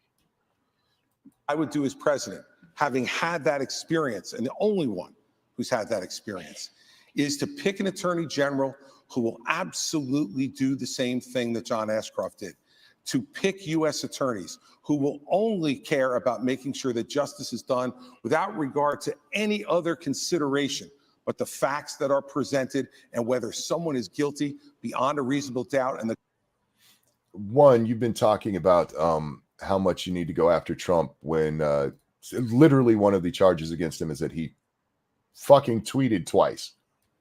That's actually two of the pieces of proof that he did something wrong. He tweeted. Oh yeah. Better not have liked that either, or you're on a list. But again, the question isn't about the Justice Department. The question is about the FBI. And going, I'm going to put in good lawyers. That's fine. But as I recall, nobody went to jail over Waco. Nope. Nobody went to jail. One guy went to jail over Ruby Ridge, and he wasn't even fucking there. Hate fact. Thank you, Dr. Resurrect, for that feminist $12. There's only one way to regain American trust in the DOJ. Clean fucking house from bottom up. No. The only way to do it is to get rid of it because it's corrupt and power corrupts. Anyway. The government can prove it. We have had attorneys general like Eric Holder and Loretta Lynch and Jeff Sessions, and now our current attorney general, who have not met that standard. And the only way you restore people's faith in the justice system is to put someone like that in charge of the justice. Go ahead. Corey said, answer the question. Stop eating air. Justice Department, and then as president to get the hell out of the way. This guy got hip titties. How you get hip titties? Ham. A lot of it. A lot of ham. On anything that involves criminal investigations. If a president's involved in trying to do something and put their thumb on the scales, Donald Trump says he will do, that makes people much less likely to believe our justice system can be fair. That's literally not what Donald Trump, he literally said to go after people who are, wait for it, corrupt, like Nikki. Well, he made a joke about being a dictator on the first day.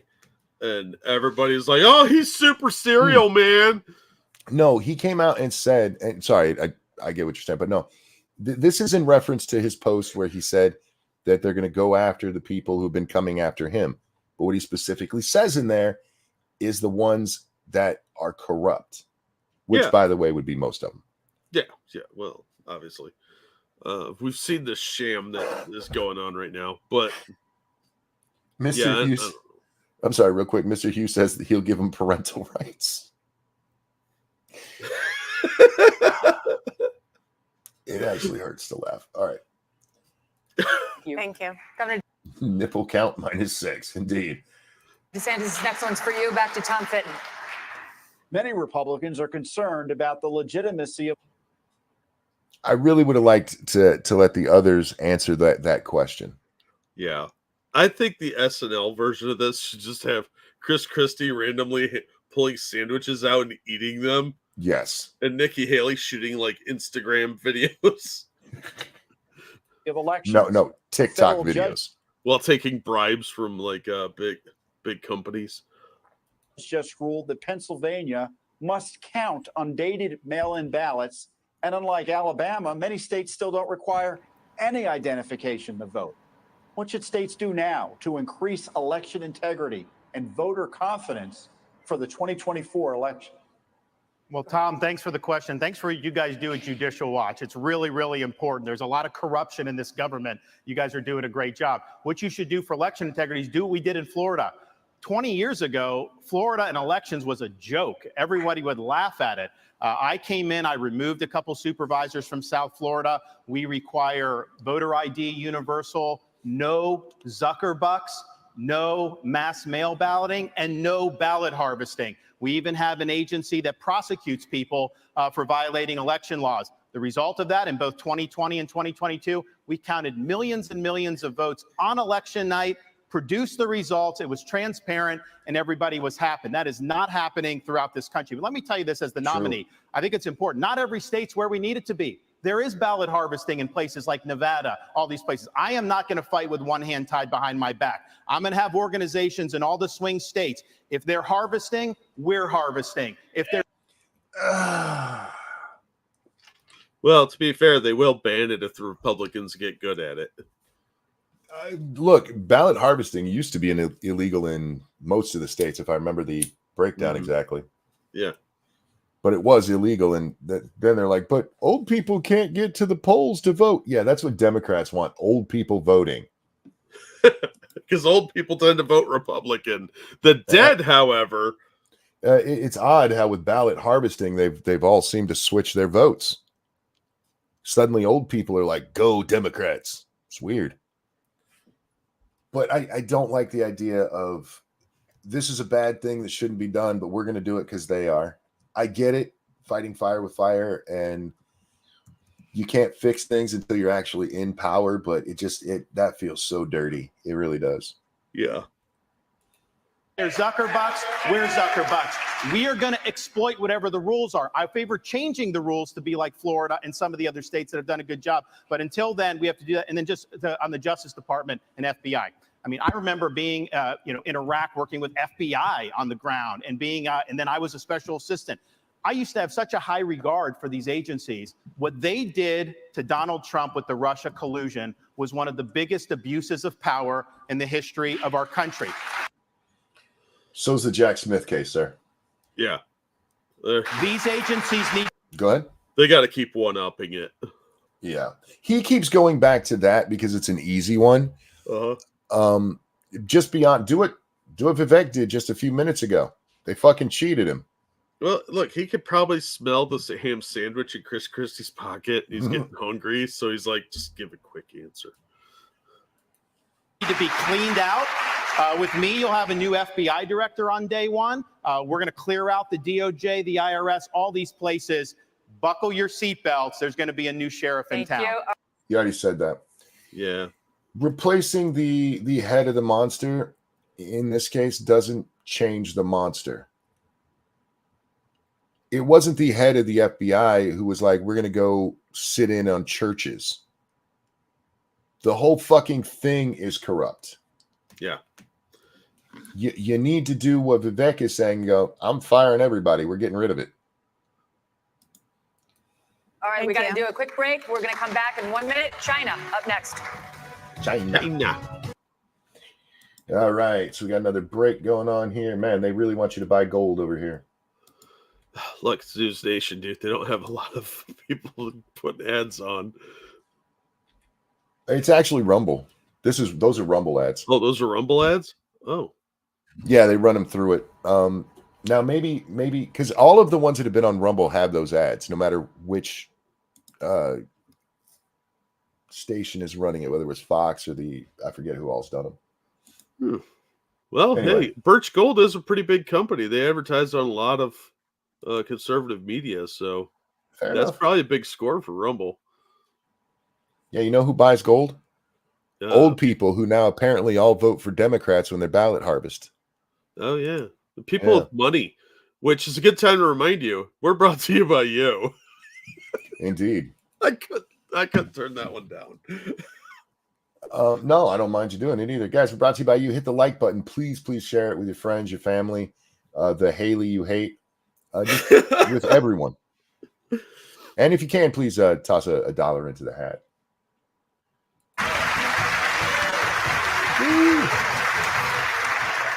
Welcome back to the final GOP presidential primary debate of 2023. We're going to talk about. See, they keep saying that, but I'll have to look it up, see if there's one in January. Well, yeah, see, this is the final one of 2023. Yeah. So there must be another one coming up.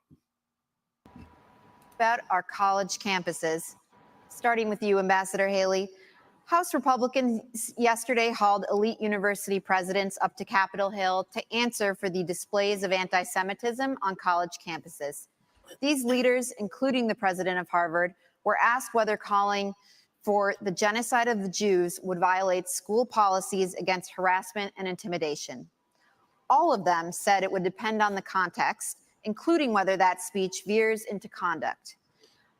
How do you think these schools and the rest of society should balance the imperative of free speech against the need to prevent radical activists from harassing and intimidating others?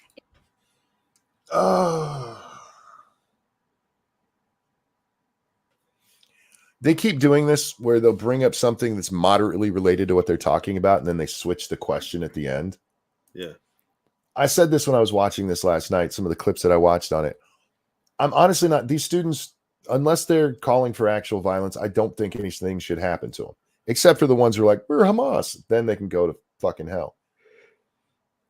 The problem isn't that they're getting away with saying it. It's that other speech, which is sometimes much nicer, is limited.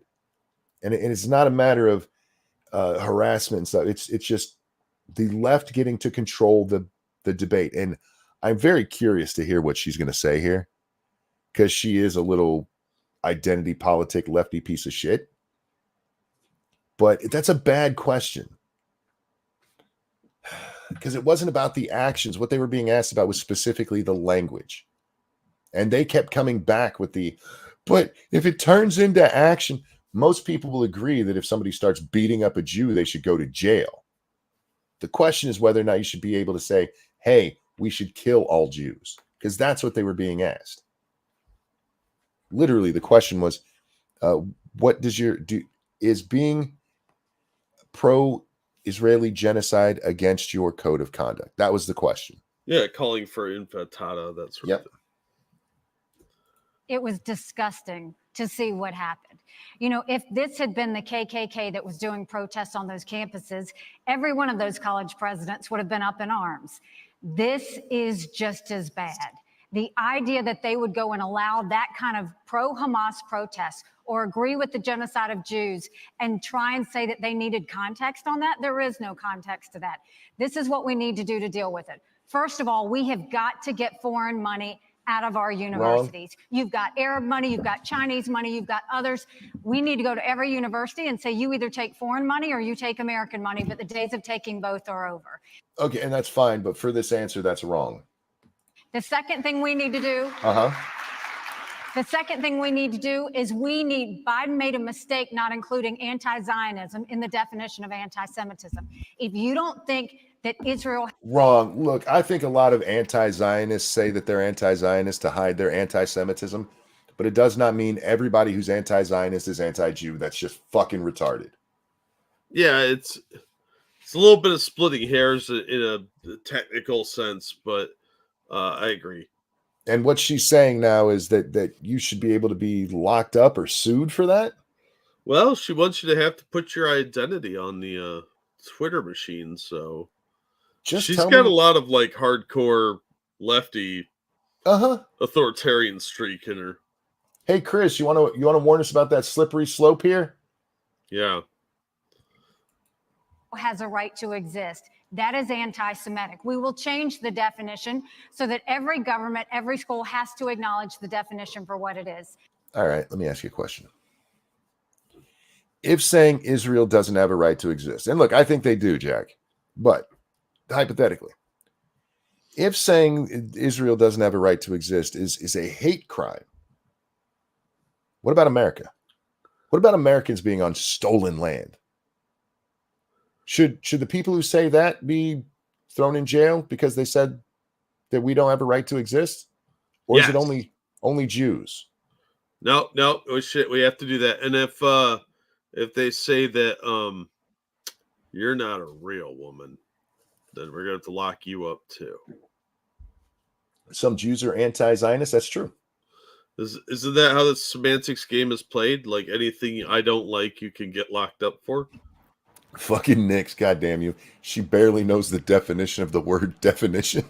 Yeah, I'm starting to think so. All right. Look, guys, I'm not on the side. I think I've been very clear where I stand on the Hamas-Israel thing. But I do believe you should be allowed to have your opinions. And when you get out into the real world and you said, hey, I think all Jews should die, and a Jewish law firm's like, we're not going to hire you, I think that's okay too. Yeah. I mean, look, nobody has to give you a job, especially if you're saying stupid shit. Yeah. And you have a right to say whatever dumb crap you want, unless it's directly threatening someone or calling for action. But that doesn't mean anybody owes you a job, especially because most law firms are, let's face it, most lawyers I've met are Jewish. Or like Nick, they just happen to look Jewish. Yeah. Is that what it is? Is it a look? It might be. I don't know. My lawyer's like Irish, so I can't say much. The third. You're poor. You can't afford a good lawyer. Oh, he's a good lawyer. I just can't afford him. Thing is, we really do need to ban TikTok once and for all. And let me tell you why. For every 30 minutes that someone watches TikTok every day, they become 17% more anti-Semitic, more pro-Hamas based on doing that. I'd like to see your stats on that. All right, Jack, you and I have watched a lot of TikTok. What are you trying to tell me, monkey? That you hate the Jew? We watched a lot of TikTok. I have not. I think I've been very clear about Hamas. I think every member of Hamas should be slaughtered. Oh, yeah. Well, I guess I need to watch more TikTok. Yeah, I guess so, because we learned a lot about circus folk. So maybe we were on the wrong corner. Lies, damn lies, and statistics. Dude, you got to look at that link that Dangerous threw in chat. Oh. Hang on, guys. Oh, shit. Where'd that open up at? I now have a window open. I have no idea where it's at. I've done that several times. What tab is that opening in? Oh, it must be in the one. Oh, I'll have to look at it later. Sorry, it won't open up for me where I need it to. All right. Here's the real answer to this. We need to root out the communism in our universities. We need to root out the communism in our government. We need to root out the communism in our country. That is the problem. They're the ones sowing this stupid ass division, playing a whole new game of class warfare. We now know that 50% of adults 18 to 25 think that Hamas was warranted in what they did with Israel. That's a problem. When campuses also don't go and protect when they have these rallies and you've got students that are scared, we need to go to these universities and say, if you're not going to protect these students, if you're not going to acknowledge anti-Semitism, we'll take your tax-exempt status away. That'll fix it, and that'll take care of it for good. Not when they're scared, when they're actually in fear of like their lives, like real legitimate threat. Not just because, oh, my feelings were hurt. Okay. I've been on the internet for a long time, Jack. Have you? Yes. I remember 2016 when I come onto YouTube. Okay. You know what I didn't hear anybody talk about in 2016? TikTok. Oh, yeah. Not once. In 2016, I saw the same kind of Jew hate that I'm seeing right now. TikTok may help spread it, but TikTok's not the problem. It predates TikTok. Yeah. This is why I said what we got to do is root out the communism. Yeah, because commies hate the Jews. We need to. They do. It's true. We need to root out identity politics. Yeah. Which you don't even dabble in it. You are a merchant of it. You sell that shit. Because you got some pushback, even though in that last debate, Ramaswamy didn't just go after those three women. He went after Christie too. But she didn't mention Fat Boy. I mean, maybe because he has so many titties, she's counting him as a woman. But he criticizes three women and a man. One, the chick who was doing the questioning, who was on the side of Donald Trump, Russiagate. Roma, who is a failed leader of the GOP. That is unquestioned. Very overused word with her. Yeah, she's the chief florist. Yeah. And then Nikki, who had been attacking him too, and who he's in a race with. He doesn't like the women. You are part of the cancer, you twat. HPV, damn it, bitch. Staying with you, Ambassador Haley. On October 6th, the Israeli government thought it had a clear-eyed view of the threat from Hamas. In fact, according to the New York Times, it even had Hamas's attack plan and dismissed it as an aspiration. The Israelis were wrong. Mm-hmm. In our country, the FBI director told the Senate panel just yesterday that he sees, quote, blinking red lights everywhere, and that the threat level has, quote, gone to a whole nother level since October 7th. Which of the threats facing our country do you worry could blindside us? What a long roundabout question. One, I do want to say that you and I, Jack, we agree that there is an increased threat just because of how open the fucking border is. Oh, absolutely. Nobody has to come here legally anymore and enroll in a flight school. They can just run across the fucking border. Yeah, how many times have we talked about Chinese and Iranian nationals coming over the border? I lived under Bush. I remember every other fucking day, threat level red, it's orange, it's red, it's yellow, red. Your government will try to scare you just to get you in line. Yep. So unless they have a credible threat, I really don't put a lot of weight into what they say, especially when they're the ones telling us the border's not really much of an issue, when that is where the big issue is from. Anyway. I think the big issue for you right now is every time Ramaswamy speaks. That's true. That's true. There's a swelling. I want to do things to him that Nikki only lets people who are not her husband do to her. Fuck. I knew you were going to do that. What word? I can't help it. One, it's an easy joke. And two, she's a dirty whore. Allegedly. And what keeps me up at night is what happens between now and election day while Joe Biden's in office. That's what worries me more than anything else. But I'll tell you. What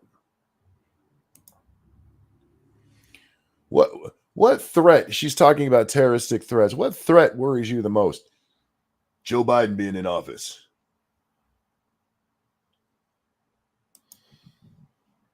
All right. That America right now is acting like it's September 10th. We better remember what September 12th felt like, because it only takes one. And whether you're September 11th kind of sucked too, sweetie. Yeah. We're acting like it's September 10th. You don't want to be the day after the horrible thing. Jesus. How about we should remember what September 11th what felt like? Because I'm going to be honest with you, Jack. I cried when I saw the second tower fall. I really did. At the time, they're telling us there can be up to 10,000 people in that building. And watching it fall, knowing that thousands of people might have just died right in front of me, it hit me. I haven't cried about September 11th since.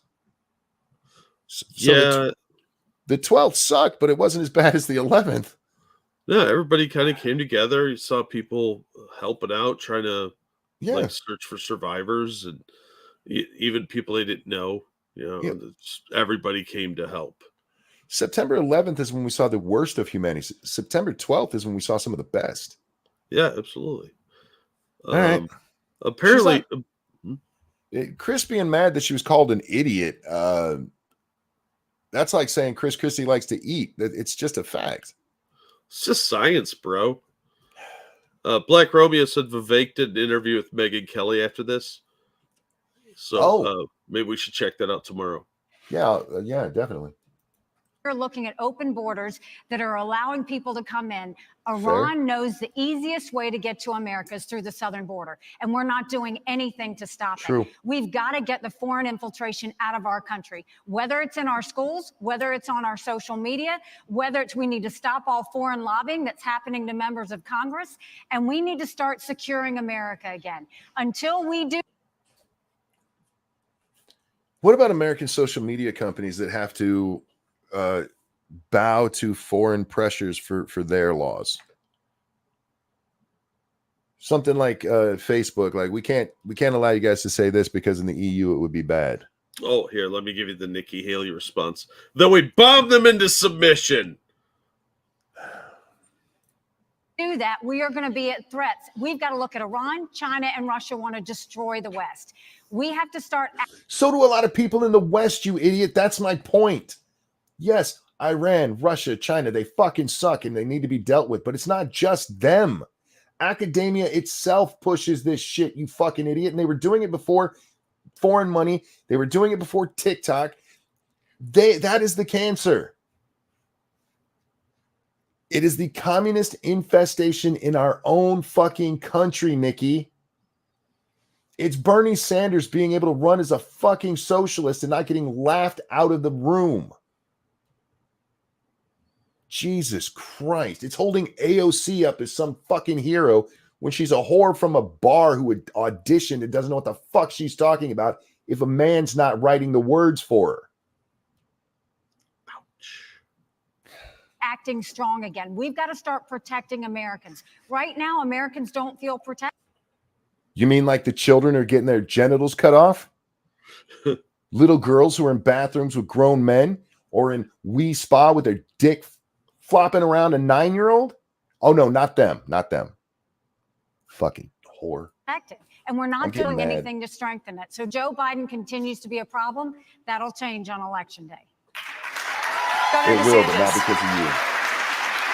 If China invades Taiwan, would you send American troops, No. as President Biden has said he would do? We will be able to deter that from happening. I think that's the important thing. We need a That's the question, strategy Ron. of denial so that we're deterring Xi's ambitions. What if it doesn't work? It's going to work. Taiwan's an ally. We have longstanding American policy, and you know. Longstanding American policy is that China and Taiwan are the same country, sir. That would make it an internal conflict. I get what he's going for, and I would hope we would help Taiwan if there was a real good reason for it. Like if they were actually going to rise up and kick the Chinese the fuck out of, or sorry, the communists out of China. Yeah. But that's not what we would be doing. We would basically be doing a South Korea kind of thing. Know how that's done, and we will follow that. But here's the thing. Taiwan is important not just because of semiconductors. It's important because if China is able to break out of this first island chain, they're going to be able to dominate commerce in the entire Indo-Pacific. They will use that to export authoritarianism all around the world, including here in the United States. Okay, but let's say I'm going to make it stop. I'm going to give him a mean face. Policy doesn't work. Then what? Let's face it, it really is about the semiconductors. The rest of that is Asia's problem. Yep. And the Japanese will take care of it. Yeah, the Japanese aren't going to put up with that shit for 5 minutes because that's their shipping lanes, and the Chinese are trying to claim some of their islands. So that will kick us into the war. But this that look on his face. Sorry, that look on his face is him walking into the coat closet and seeing Nikki and what she's doing in there. That looks like he just saw how much food is on Chris Christie's plate. Like, dude, save some for the rest of us. Catering doesn't like you. How many titties does one man need? You look at some of these guys, actually some of them that are supporting Nikki on Wall Street, they grovel to China. Anytime something happens, they got to go do that. So they already exert a huge amount of authority over this country. It will get a lot worse. So deterring China's ambitions is the #1 national security task that I will do as president, and we will succeed. The 21st century needs to be an American century. We cannot let it be a Chinese century. Mr. Ramaswamy, I think we need to be I'm clear. coming to you I'll next. be clear on the same issue, if Okay, I may. I'm coming to you next on Taiwan. You said if you want to stop Xi from invading Taiwan, quote, let's open a branch of the NRA in Taiwan and put an AR-15 in the hands of every family and train them how to use it. That will give Xi a taste of American exceptionalism, end quote.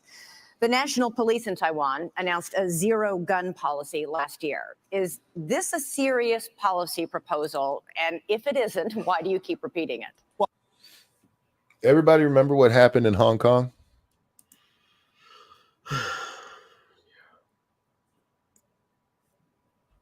It's part of a broader deterrence strategy. And so I think I'm going to respectfully disagree with Ron here. I think the next U.S. president needs to be crystal clear that at least for the foreseeable future, the U.S. will absolutely defend Taiwan. And it is with that clarity that we actually achieve deterrence. But I have a broader strategy than that. And this goes back to right now, unfortunately, we are way too intertwined with China. Yeah. Just look at how pissed off they've gotten when Joe Biden has said that, and then the White House immediately went, he didn't mean that. He's retarded. Well, he's also on the take, and he probably forgot that they paid him not to say shit like that. Imagine what would happen if somebody actually did. Now, look, I would love for a Reagan-esque character to stand up and go, fuck you, try it. Because I do think that would be a deterrent. I do think even as depleted as our American military is, it's still the best in the world, and we could go toe-to-toe with anybody and beat them.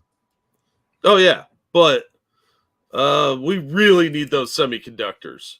So, I'm just saying. They make the best ones. Her ass was fat.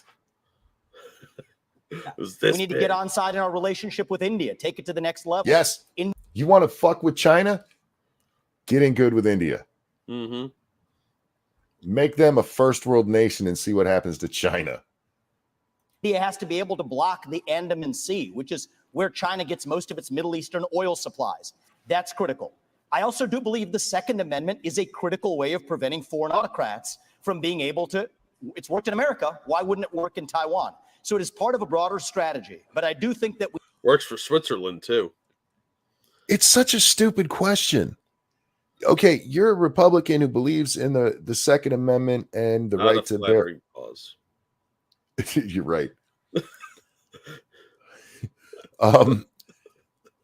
He's somebody who believes in the Second Amendment, has been very clear on that. Why wouldn't you think he'd want to export the Second Amendment? Yeah. First Amendment, Second Amendment. Why is that treated? 13th? Why is that treated like some kind of joke? You come on, man, you can't be serious. Because they hate guns. They're a bunch of liberal elites. Also, I did not suspect that he was a white power advocate. I know, right? That's not actually white power. That he's showing how much food was left after Christie hit the bar. 0. There was none. That fat fuck ate it all. And I'm high, dude. I had the munchies. I wanted a Dorito. We need to be specific about our deterrence strategy, or else Xi Jinping is just encroaching by the day. And the reason why I do need to be clear. in the first debate, we talked about how high Tim Scott was. I'm only joking about him being high here because of some of the pause faces. Tim Scott was absolutely high during that first one. We're not doing it for China, I want to be crystal clear, is because we're scared. Why are we scared? Because we depend on them for our modern way of life. Why do we depend on them for our modern way of life? It's because Nikki Haley's latest friends like Larry Fink have created commingled economies with BlackRock telling Exxon and Chevron they can't drill here, while being a shareholder of PetroChina, not applying those same constraints in China. I can't tell you how much I love these two hitting Haley. Yeah, they're just tag teaming her like it's a fucking Tinder date. Like her husband's out working. All right. Yeah. So it is our economic dependence. I noticed in chat that Matt said that Switzerland eats kittens for Christmas. I just looked that up, and that's true. They eat kittens? They eat cats for Christmas. What are they, Korean? I guess there was some kind of connection there, but all right. Yeah, apparently that was a real thing because there's articles about like how can we get them to stop eating dogs and cats. And again, I just got to be clear on that thing. I don't care if people eat their dogs and cats as long as they're not eating dogs and cats that don't belong to them. Oh, I think it's disgusting. It's something I would never do. But they are animals and they are a meat source, and we're the highest on the food chain. Yeah, and they're just bad people for doing that. They are bad people for doing it. They just cuddle them for Christmas. It's a much nicer thing. Yeah, they kill them first of all. So. But I'm not a hypocritical meat eater. I'm just not. All right. They're too cute to eat. You ever seen a baby chick? I will eat the fuck out of that thing. Yeah, it depends how hungry I am. I'll eat it with the bones in. Just fry that bitch up. Have a real nugget. Anyway. Yeah, like if I'm starving, yeah, all pets are game. Oh, yeah. Look what they did in Venezuela, man. They had pets, and then they got really hungry and like, we're having Fido for dinner. Then they went to the zoo. Yeah. I mean, when you need to eat, you need to eat. Anyway. Scared. If that were a Russian spy balloon, we'd have shot it down in an instant. If that were a Russian spy base in Cuba, we'd be actually going hard on them instead of turning the other way as we are with China. So it comes back down to that economic dependence. We cannot depend on. Okay, he's not wrong about part of that, but a lot of that is also because our current president is bought off by the Chinese. Yeah, look, they bought a lot of Hunter's paintings. Did you see when he was asked about that and just denied it and wandered away? Yeah, that was enraging because it's such a provable lie now. Yeah. Them for our pharmaceuticals, our semiconductors, and people have been lied to for a long time. Our own military, the F-35 jets that we make in this country, depend on China, and it's going to take an outsider to fix that broken establishment. Thank you, Mr. Ramaswamy. Ambassador Haley, would you like to respond? I mean, when it comes to China and Taiwan, the one way that we keep China from going into Taiwan is, one, make sure that we win in Ukraine, that we protect. We're not in Ukraine. Are they connected? Well, yeah, let's face it, we probably are in Ukraine. Okay, but by all measures that we know, we're not in Ukraine. So what are you talking about? We win in Ukraine. We're not Ukrainian. You're thinking of Joe Biden. Yeah. Well, we have to put boots on the ground in Ukraine so the Chinese won't invade Taiwan because that's connected somehow. Oh, my fucking head hurts. That's friends, probably your sinuses. I think it's a stress headache. I really do. Might be a stroke. This bitch is pissing me off. She's so fucking dumb. China know that they'll be hell to pay if they go into Taiwan. They need to know that there is going to be a force that's going to go against them. And they need to know it's not just going to be the United States. Okay, I would like one of these moderators to just ask this question of each of the four of them. Would you end the China one country policy? The one China policy that in American law says that Taiwan's not even its own country. Yeah, it's part of China. You want to piss off the Chinese? You say I recognize Taiwan as an independent nation, and watch them lose their fucking minds. Yeah, you want to prove to me that they're scared of you? Just say that. You don't even have to defend them, put any troops or anything there. Just be like, we recognize them as their own country. You won't even say We that. need to build our partnerships with India, with South Korea, with Japan, with the Philippines, with Australia. We need to start pulling that alliance together. And the first way we do that is we need to make sure that on day one, we look at the fact, if China pulled the rug out from under us tomorrow, would we be ready? Think about what happened during COVID.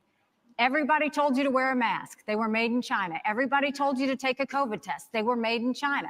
Everybody went and, everything that happened, if you go to the drugstore, all those medicines are made in China. We have to make sure that we are not relying on China for anything related to our national security. No, but you're talking about farming them out to other countries that one day may become hostile to us.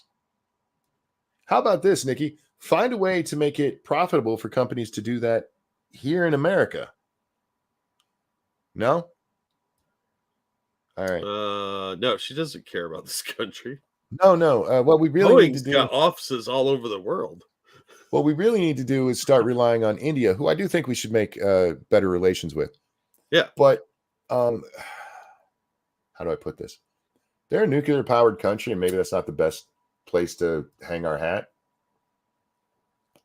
We can trade with them, but the majority of that shit should be coming from people who have the same values as us, Jack. Yeah, well, we have enough resources here that we can pretty much do whatever we want. We don't actually need other countries, aside from like some rare earth minerals or something.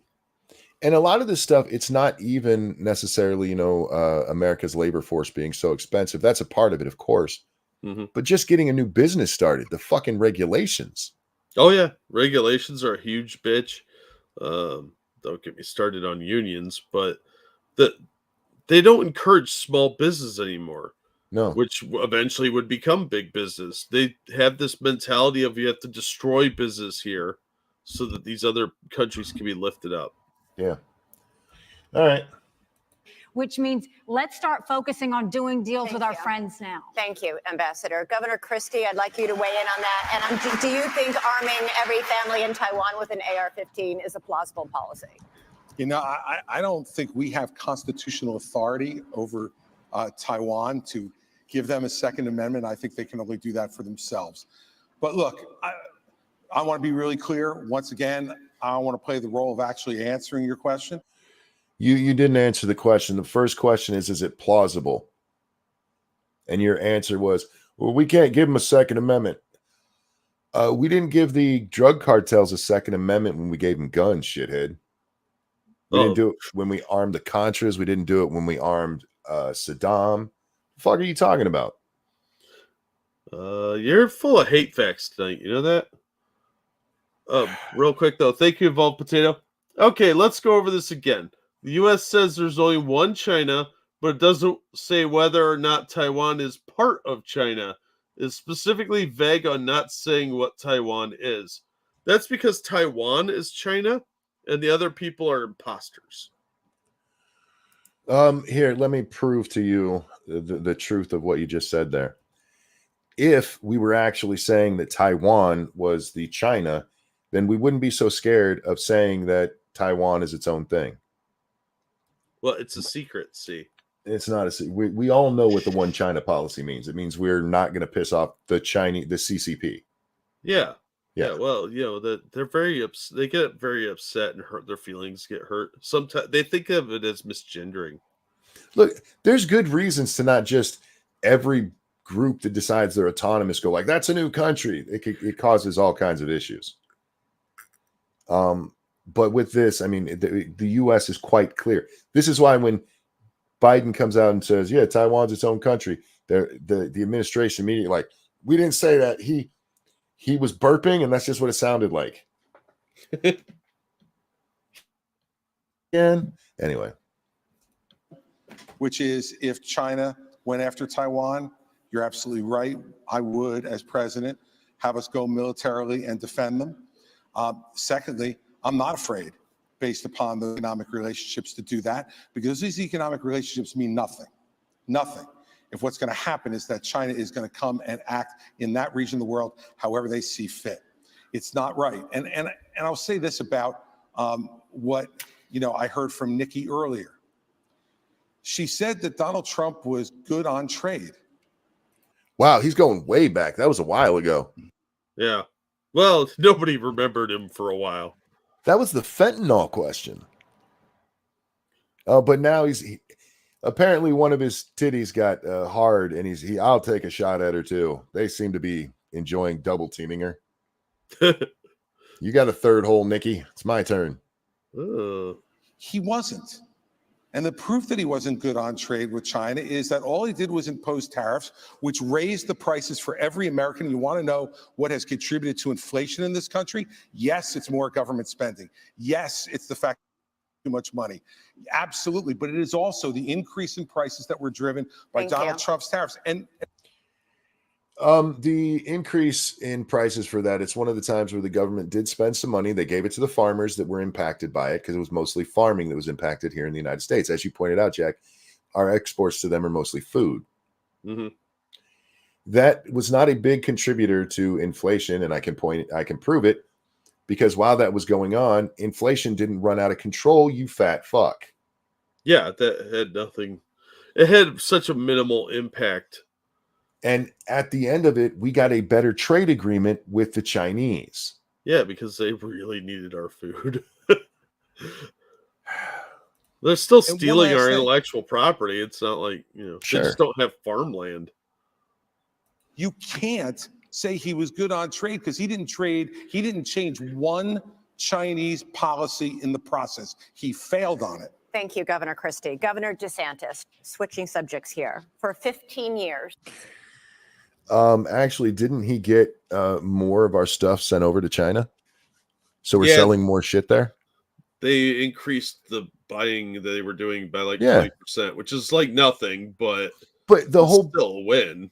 The whole thing with that tariff war that went on there was to try to fix the trade deficit between us and China, because we buy a shitload from them. They don't buy that much from us. Yeah. And Trump was saying, this is unfair. You guys need to reciprocate. And he did win that. No, there was no new policy or bill or treaty signed, but absolutely there was more stuff being sold. The farmers are making more. What a fucking fat piece of shit.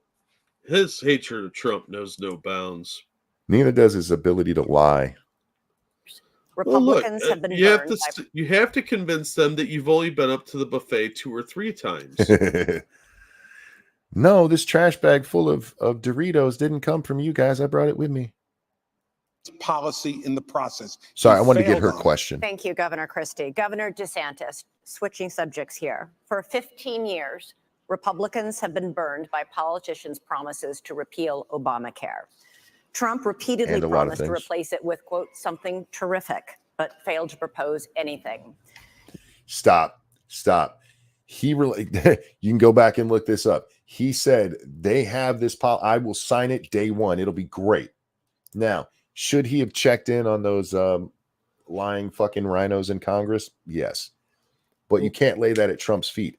He said, send it to me. I will sign it. And they were like, what was it you wanted from us? Presidents don't create legislation. No. That's Congress's job. So this is a stupid question. Yeah, Trump didn't get it done, but not because Trump didn't try to get it done. He's like, carte blanche, bring me something. Yeah, and the Republicans, as usual, were like, oh, we might win. Fuck that. You're now promising something better. But Florida has more uninsured people than almost any other state. Why should uninsured people is not the evil that they make it sound out to be? Sorry, I just got to point this out again. When Obamacare passes, poor people were covered. They had Medicare and Medicaid. Old people were covered. They have Medicaid. The people who were most likely not to be insured were people in their their 20s and their early 30s who are healthy, the least likely to end up in any kind of situation where they would need it. And they made the choice not to get medical care or not to get insurance. And then that was not acknowledged when it started. And they changed it because they know people are fucking retarded and went, people don't have it. We have to help the poor people. They're 2 entirely different subjects. Yeah. Fucking bitch. Americans trust you more than any other Republicans who've disappointed them on this issue? Well, I think we have millions of Americans who do not have access to affordable health care. And it's not just getting some type of card and Medicaid, because a lot of times they don't even get access to doctors. You actually get access to care. The other thing is we have millions and millions of people who don't have access to good doctors and good hospitals. Florida did not expand Obamacare. I think the states that did that, I think are struggling financially. So that, yes, we declined to do that. And I don't think that that was the right policy to do. But we are going to go after the cost. You're paying too much for everything. We've actually addressed this in Florida in some ways, but you need price transparency. You need to hold the pharmaceuticals accountable. You need to hold big insurance and big government accountable. And we're going to get that done. I think it's very, very important economically. I think it's very, very important for the country that we get that done. Ooh, bad answer. She should have said what we did. I have a plan, and if I can get Congress to do it, we'll sign it. The problem is I have to get it through Congress. It's what I would do if I get the chance, and that's all I can promise as a president. Yeah, he should have really shifted the responsibility onto Congress and just wrapped that question up a lot sooner. He's not wrong that the costs are out of control. There's not a lot of transparency. Pharmaceuticals are way overpriced, but it's not something the president has any authority over, so it's a ridiculous question to have to answer. And here's the problem. When this is the same thing that happened with colleges, it's the same thing. Anytime there's a government check involved, it gets more expensive. Yep. Every time. Biden, we can now go out there and we can ask them to give us better prices on some drugs. That doesn't mean a fucking thing.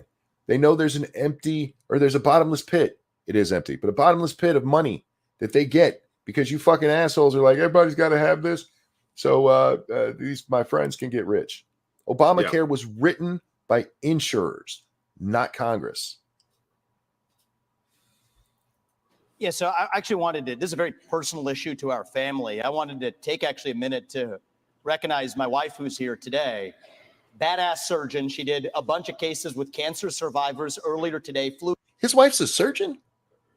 Yeah, I think so. Damn. It's not Ben Shapiro money, but Still, man, I mean, he pulled a surgeon. Go for it, boy. Got a smart girl. Here to be tonight. We'll be back at 7 a.m. in Columbus, Ohio tomorrow, taking care of those patients in the OR. And on the front lines of people who have actually... So she's a real doctor, not like Jill? Yeah, Okay. not a PhD. Actually not swallowed for years. And here's something that's awful that's happening in our healthcare system. They'll pay for anything like... That was weird. I'm sorry, guys. That things like this just jump out at me. This is like one of the first times we've just seen a weird close-up shot of the audience, like we're watching a comedy special and we're waiting for the laugh. Yeah. That was It's kinda discombobulating. I really expected to come back to Jimmy Carr. Right. And on the front lines of people who have actually not swallowed for years. And here's something that's Certainly not Nikki. Oh, awful that's happening in our healthcare system. They'll pay for anything like feeding tubes, doctors to be pill pushers, but for the procedures that can actually make these patients better, we have a broken healthcare system that doesn't pay for it. My wife, Apoorva, in many cases, does not get paid for those procedures. She does them anyway because it's the right thing to do. But that does not work system-wide. So here's the answer. We don't have a healthcare system in this country. We have a sick care system. We need to start having diverse insurance options in a competitive marketplace that cover actual health, preventative medicine, diet, exercise, lifestyle, and otherwise. And here's how we deliver that. End the antitrust exemptions for health insurance companies. That's where the competitive marketplace begins. Next That's crony question's for you. capitalism, and that's the answer. Okay, through Operation Warp Speed. I mean, it's a good enough answer, and he's not wrong. What's not mentioned there is some of the regulations that are on insurers. We need regulations on them because they can be dirty pricks. Yeah. But a lot of them are ridiculously burdensome. Yeah. Well, not being able to sell insurance across state lines creates a lot of these problems too. Yep. And that comes down to the fact that like California has ridiculously different laws than say Michigan when it comes to insurance. Yeah. And so they're like, oh, you can't do it across state lines because it wouldn't actually work across state lines. Anyway, how dare you get what you want, you'll buy what we fucking tell you you need. That's right. Government Gender affirming care. Government gets involved, and hey, we're the government. We're here to help. Yeah. The Trump administration and private industry developed a COVID vaccine in record time. Whoa. Am I still here? Yeah. Oh, that's them then. Whoops. Yeah, that's the debate, not you. We'll be right back. Let's see how long it takes them to get back. They must not like that question. I'm missing my man Vivek. And I can say his name right, unlike Nikki. Oh, man. They started running a commercial. I don't blame them. You got to have something. Dead air is not okay. Okay, here we go. Oh, look, listen to that beat. Tuscaloosa, Alabama. So we miss Final his question. we miss his thing altogether. Sorry, guys. It would have been interesting to hear. Streamlabs down. No, if you sent me something, I'm just not getting alerts. Hang on one second. It's loading up now. Thank you, Tyrai. The CCP colonized the country of China. All CCP land should go to Taiwan, as that is the original China. Beliefs based on the concept of one China. And I hear you. I'm talking about the reality of the world. The reality of the world is that when we say one China and the entire world is like this, we do not mean that Taiwan is the rightful ruler of China. We mean the CCP. Yeah, because if you go back far enough, Mongolia is. Fair enough. Mongolia. The reality of the situation is nobody is going to side. Well, none of the Western world is going to go running to Taiwan's defense if China goes in there tomorrow. Yeah, well, maybe the Japanese, but I doubt it. Japanese, I don't quite consider them Western. They're getting there. They're getting there, but not quite. Yeah. Oh, they had an interesting court ruling the other day. Their Supreme Court said it was unconstitutional to deny dual citizenship. Oh, interesting. Yeah. Ladies, Japan. So trying to get that Jewish money in there. They're trying to get that Jack in there. Before closing statements, and we want to get you all in, so we're going to give you 45 seconds for this last one. Governor Christie, we're going to start with you. Why not? Just get it out of the way. You could just skip He's going to give a direct answer. He grew 2 titties while we left. That's actually a titty on each cheek, right? Maybe that's what's wrong with his lip. He's got lip titties. No, he has ham sandwiches in his mouth stored like a squirrel right now. Those aren't titties. I'm going with titties. Those are man titties. Hams. Those are a pound of ham. He is one giant man titty. Ew. Governor Christie, you're a man titty. How do you feel about that? Former president would you draw inspiration from for your own presidency, and why? I would draw inspiration from Ronald Reagan. In the last year, I've spent a lot of time writing a book about President Reagan that's going to be called What Would Reagan Do? That book's going to come out early in 2024. And what I learned more than anything else was that while you're running for president, huh? Weird. Yeah, you got to get some of those sales in there. Ronald Reagan was a... Go ahead. Nobody's going to say Jefferson Davis, are they? Probably not. Look, I like Reagan fine, but that's the one you go with. What about Washington? Yeah, or Jefferson or Madison or you're sitting here bitching about Donald Trump being a dictator, and your guy that you go to is Ronald Reagan instead of the guy who could have been elected literally for life and was like, I don't think that's how we should do things. All right, I guess. Well, you haven't been consistent on anything else except for, your weird pudding consistency. All right. Slave to the... No, fuck you. You're just pandering to Republicans because people don't know their fucking history, and Ronald Reagan to them is like the icon of everything. Again, I like Reagan fine, but fuck you. Cryptic, thank you. Better title than What Would Reagan eat? Thank you, Cryptic. Truth. Ronald Reagan stood up for the truth, whether it was popular or unpopular at the moment. Sir, do you remember the Iran-Contra affair? He couldn't remember that. That's not fair. He stood up for the truth. Mr. Reagan, did you sell arms to the Contra? No, it wasn't me. Yeah, I remember that. I got the dementia. Again, not to be dissing Reagan, but politicians are liars. He stood up for the truth like me when I've lied to you all fucking night. You pandering piece of shit.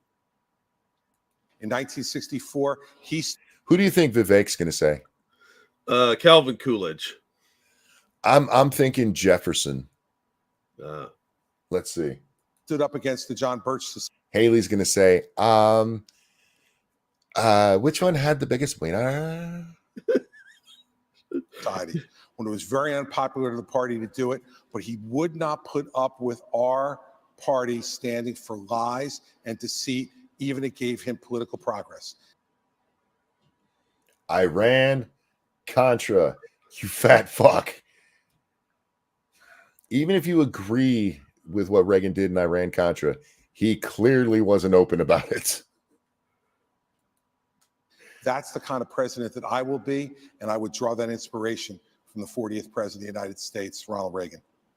Ambassador Haley? He didn't even get a clap for that. No.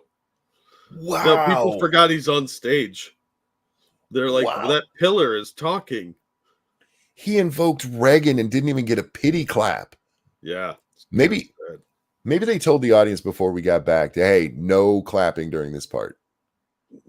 Maybe they don't know who Reagan is.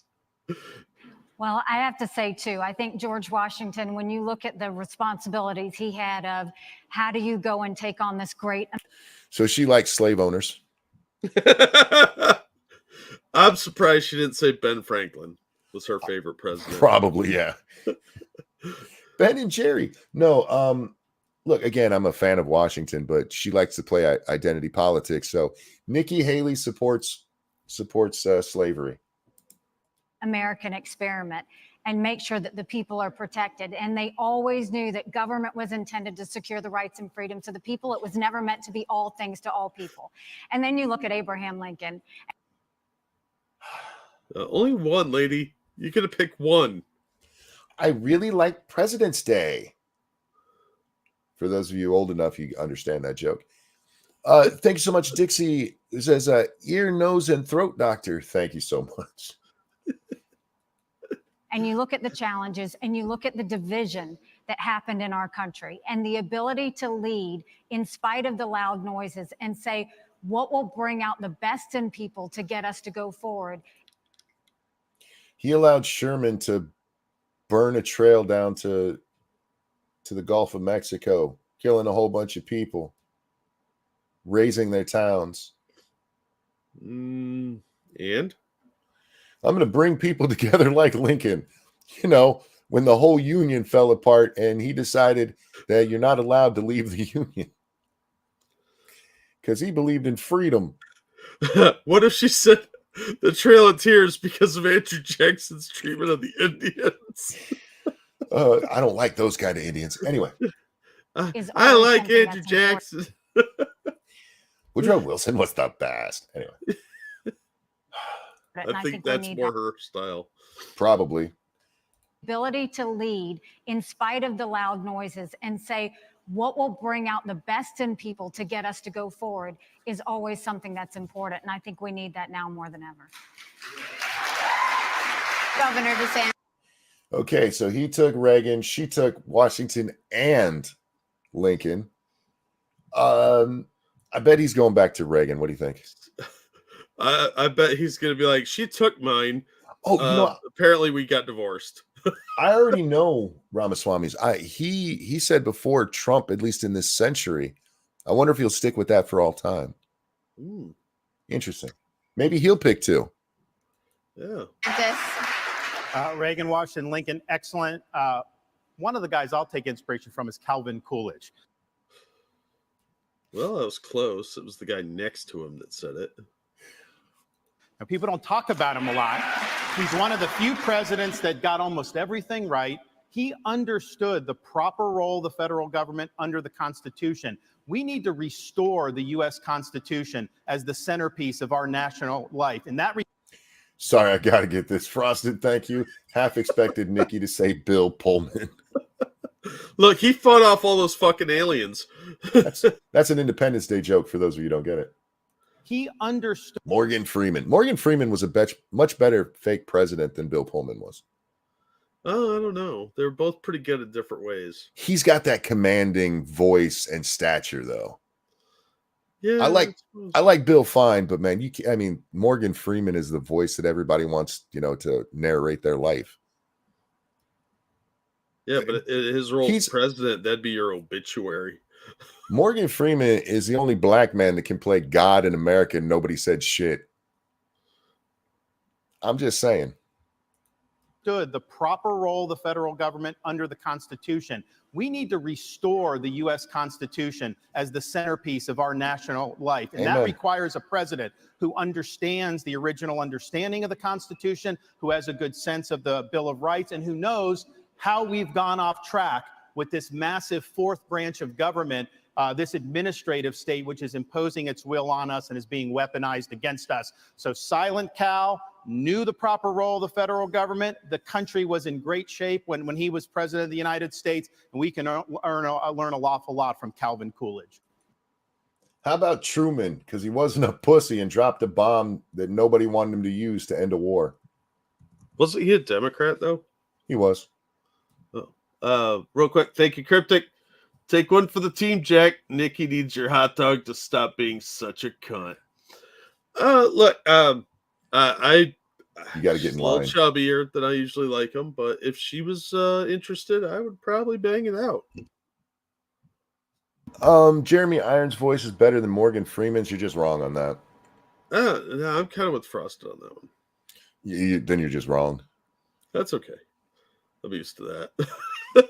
Jeremy Irons was the second best voice in The Lion King, man. Who was the first? James Earl Jones, dude. Oh. Simba. Over to you, Miss. All right, it's Ramaswamy's time.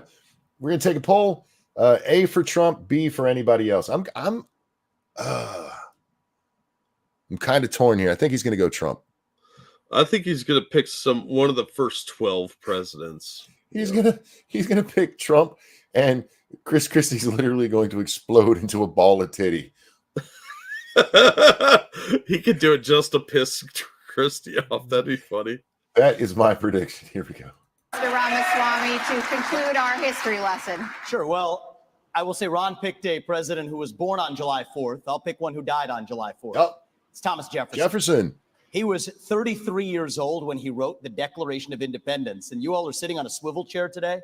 He invented the swivel chair while he was at it. Yeah, because he was having trouble writing. So he's like, this is a pain in the ass. And he invented the swivel chair. That's awesome. I'm sitting on a swivel chair right now. Thank you, Thomas Jefferson. Did you know that about him? No. Yeah. Our founders actually, they made a lot of shit we still use. Yeah. Well, Ben Franklin was really impressive on that front. Indeed. While writing that Declaration of Independence. That's that founding spirit that we miss, that we're the pioneers. Wait,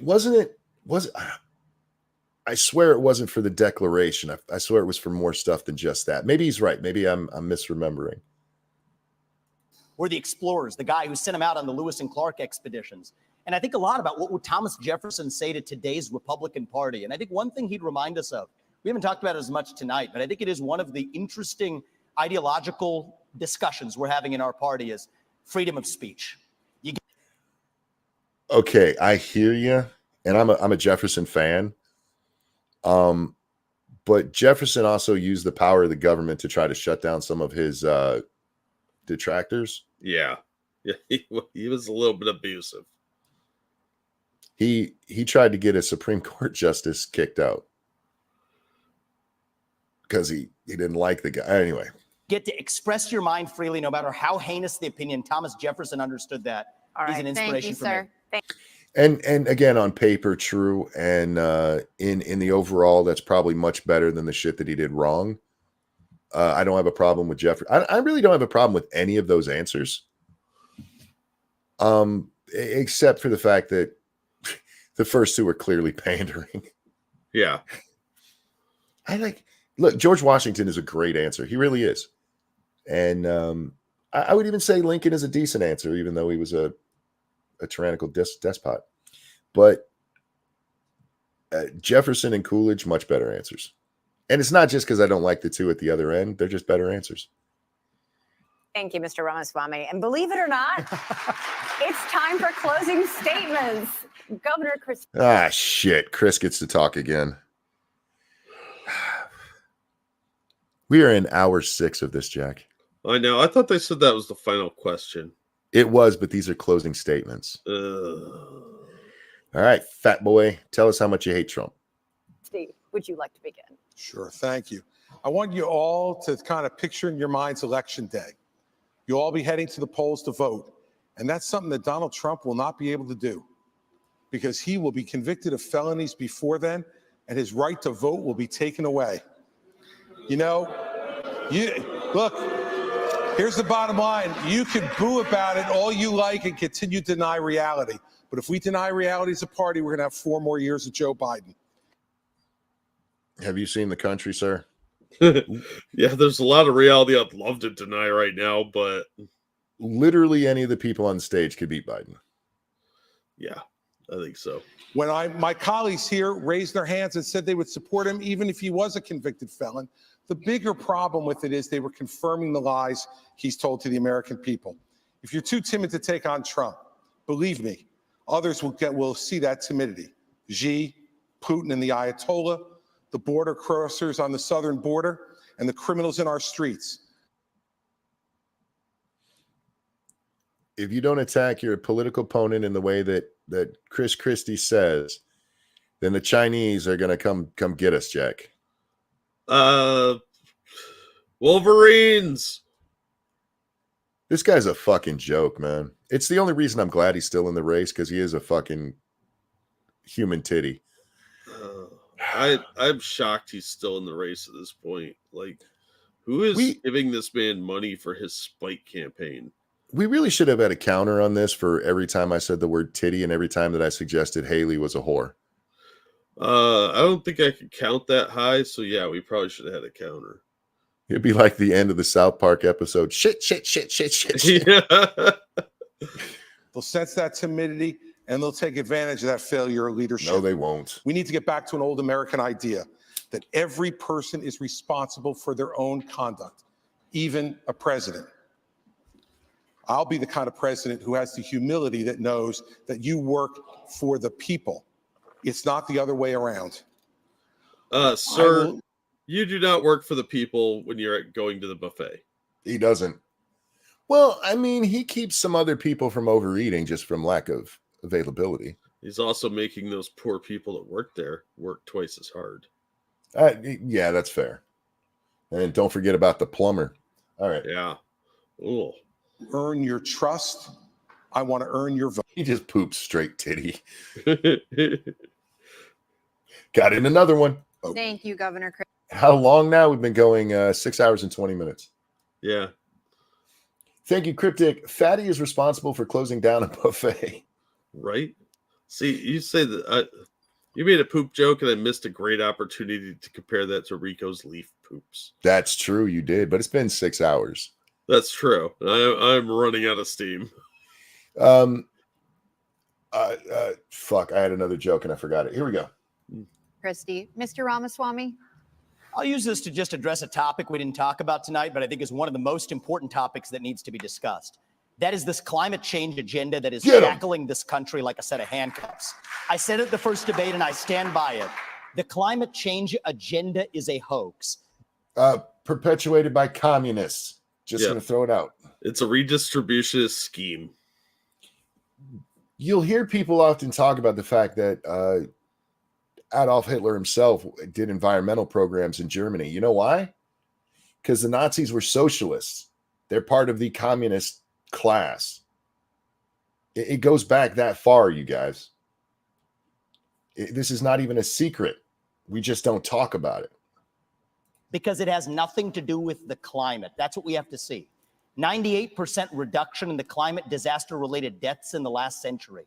8 times as many people are going to die of cold temperatures this year than warm ones. Yet against that backdrop, there's an issue coming up in Iowa. It's core to Iowa farmers. I met Kim Junker, Kathy Stockdale, and other farmers who are about to have a carbon capture pipeline built across their land using eminent domain to do it. That's unconstitutional and it's wrong. And if you thought COVID was bad, what's coming with this climate agenda is far worse. We should not be bending the knee to this new religion. That is what it is. It is a substitute for a modern religion. We are flogging ourselves and losing our modern way of life, bowing to this new god of climate, and that will end on my watch. Thank it's you, the most Ambassador critical issue Haley. that's coming up. Nice. Vivek gives answers that makes me want to violate the things I was taught as a Baptist in my youth. I'm just saying. He's right. The climate change is 100% a fucking hoax. It is entirely made to control people. What we saw during COVID, we even saw people during COVID saying, look, we can do this for COVID. We should be able to do this for the climate. Oh, climate emergency. Climate emergency. Oh, also check your money hole. Yeah, thank you so very much. I missed a couple of them here. Cryptic, thank you so very much.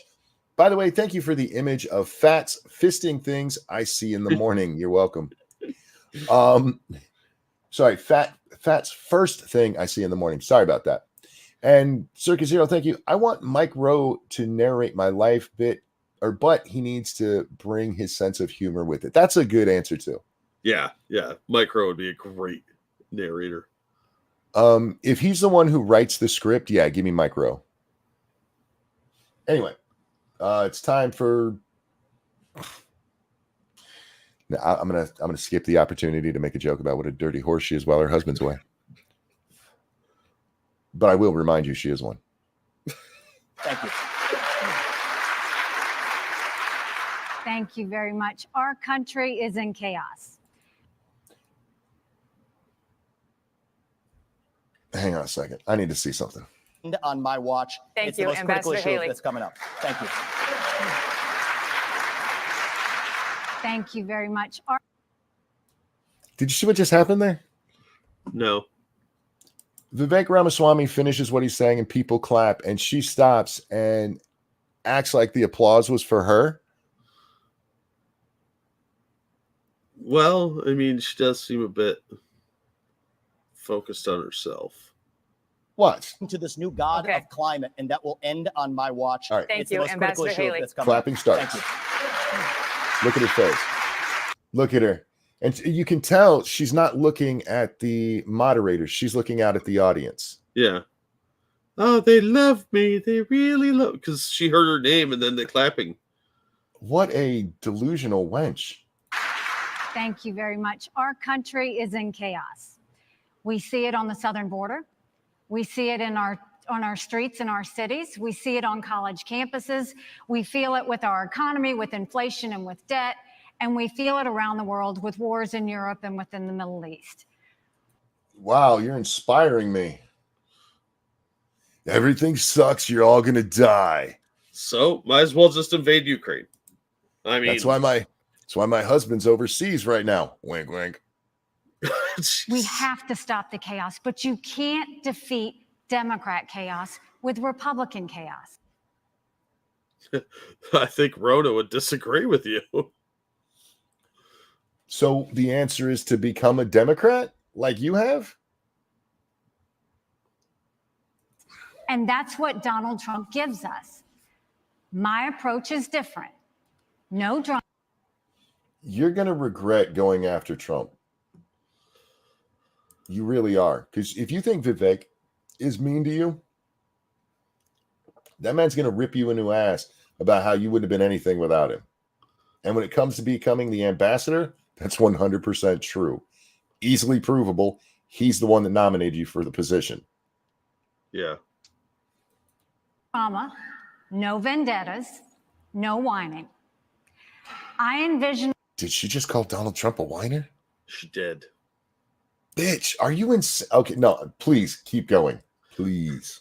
In America, where we're protected from illegal immigration and Chinese infiltration. I envision an America where we unleash our economy and we reject socialism. But more importantly, I envision an America where we rediscover our national purpose and our pride. Thank you. I crushed Joe Biden in the polls. And if you give me this chance, we will crush him in November and take our country back. Go to Nikki Thank you, Ambassador Haley. Now that clapping's for you, you weirdo. Yeah, that's a bunch of women screaming for you, like they're at a New Kids on the Block concert. Well, look at the first couple of rows. There's literally just one guy clapping. Oh, it's a perfunctory sort of clap too, like yay. Yeah. Okay, she's shut done. up. The end of his.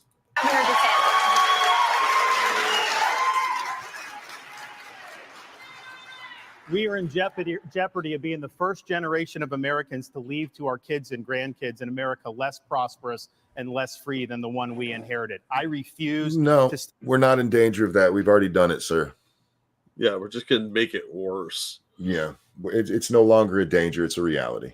Sit idly by and let that happen. But we got to have people that are going to be willing to fight the people that are doing this to us. You can't be these establishment Republicans that just cave at the first sign of opposition. I'll fight for you. We also. Okay, can we stop there for a second? Because he's done this with Haley a couple of times. That she caves, she caves, she caves.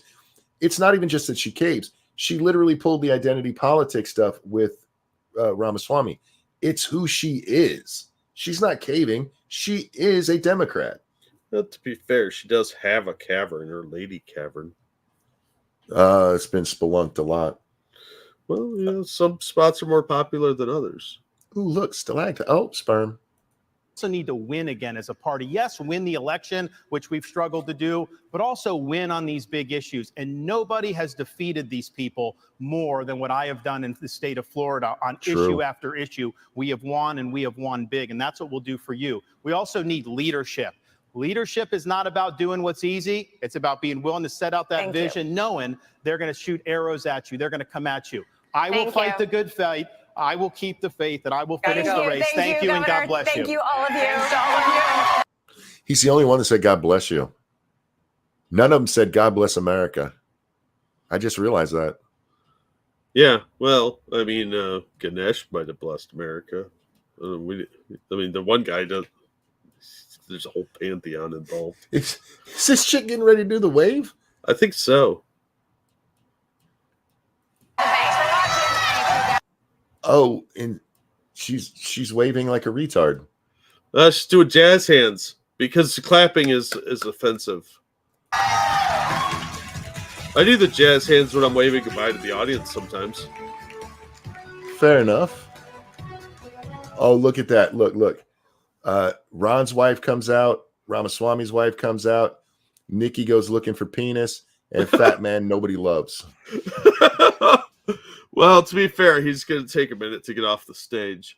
She's going to whisper to the whole first row, my husband's out to sea. Well, actually, just overseas. I bet that first row is all audience chicks that are her supporters. No, it's mostly men.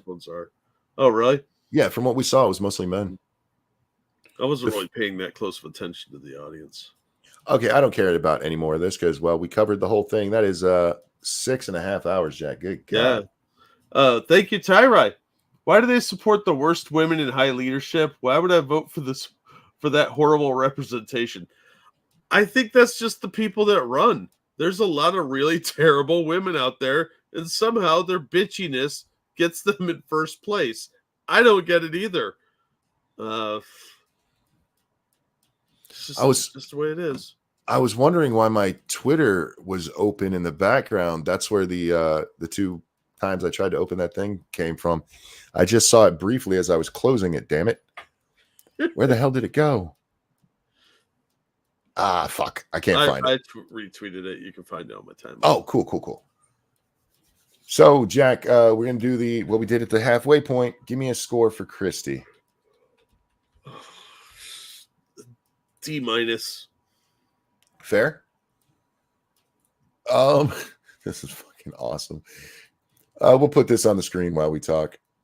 So I'm still giving him an E because when you get up there and tell me you're not actually really running, that you're doing it as a spiteful piece of shit, then you don't actually count for anything.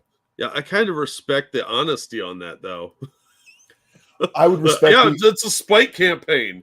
If you're spiteful, vote for me. I would respect it more if he didn't then try to pretend that he wasn't just doing it, because then he tries to give real answers. Yeah. Nikki. C minus, D, somewhere in there, or D plus rather. C minus, D plus. I think she was just too commie. Fair. Taking into account the other grades that I gave her, I'm going to do what she does with sperm when her husband's away and just mix them all together and give her an overall C minus, because she's going to play well in the press. She's not going to play well with Republicans. If Republicans paid any attention to what she said, there's no way this helps her at all. No, it was a Democrat wandering into a Republican debate. Yeah.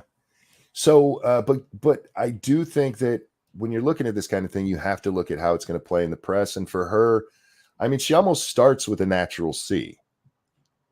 Everybody else is blank, but she starts out with okay, she at least passed. All right. Ronnie boy. Still say B minus. I think he started out strong. I think he faltered in the later round, so I'm going to give him a C plus. Okay, that's fair. And Vivek. A minus. Personally, I think A minus. When it comes to, again, factoring in how the media is going to, he attacked the woman, probably a C. He'll play well with Republicans who paid attention. He'll play very well with the Trump crowd, but they're already in Trump's corner. So he preached to a choir that agrees with him, but don't want him as the pastor. See what I'm saying? Yeah, but he could be the assistant pastor. Look, liberals, that's how you make a decent analogy, fuckers. Anyway, so overall, I think Ramaswamy wins the debate. Handily. I think he did a very good job with just dismantling Haley tonight, and that's what he needed to do. Yeah. So overall, I think Ron wins this debate just because he was decent enough, and he got some good licks in on Haley as well. And he's not going to get the same kind of scrutiny that Ramaswamy is, because apparently liberals in the media really hate dark-skinned people. Well, yeah, I mean, what'd you expect from the people that founded the Klan?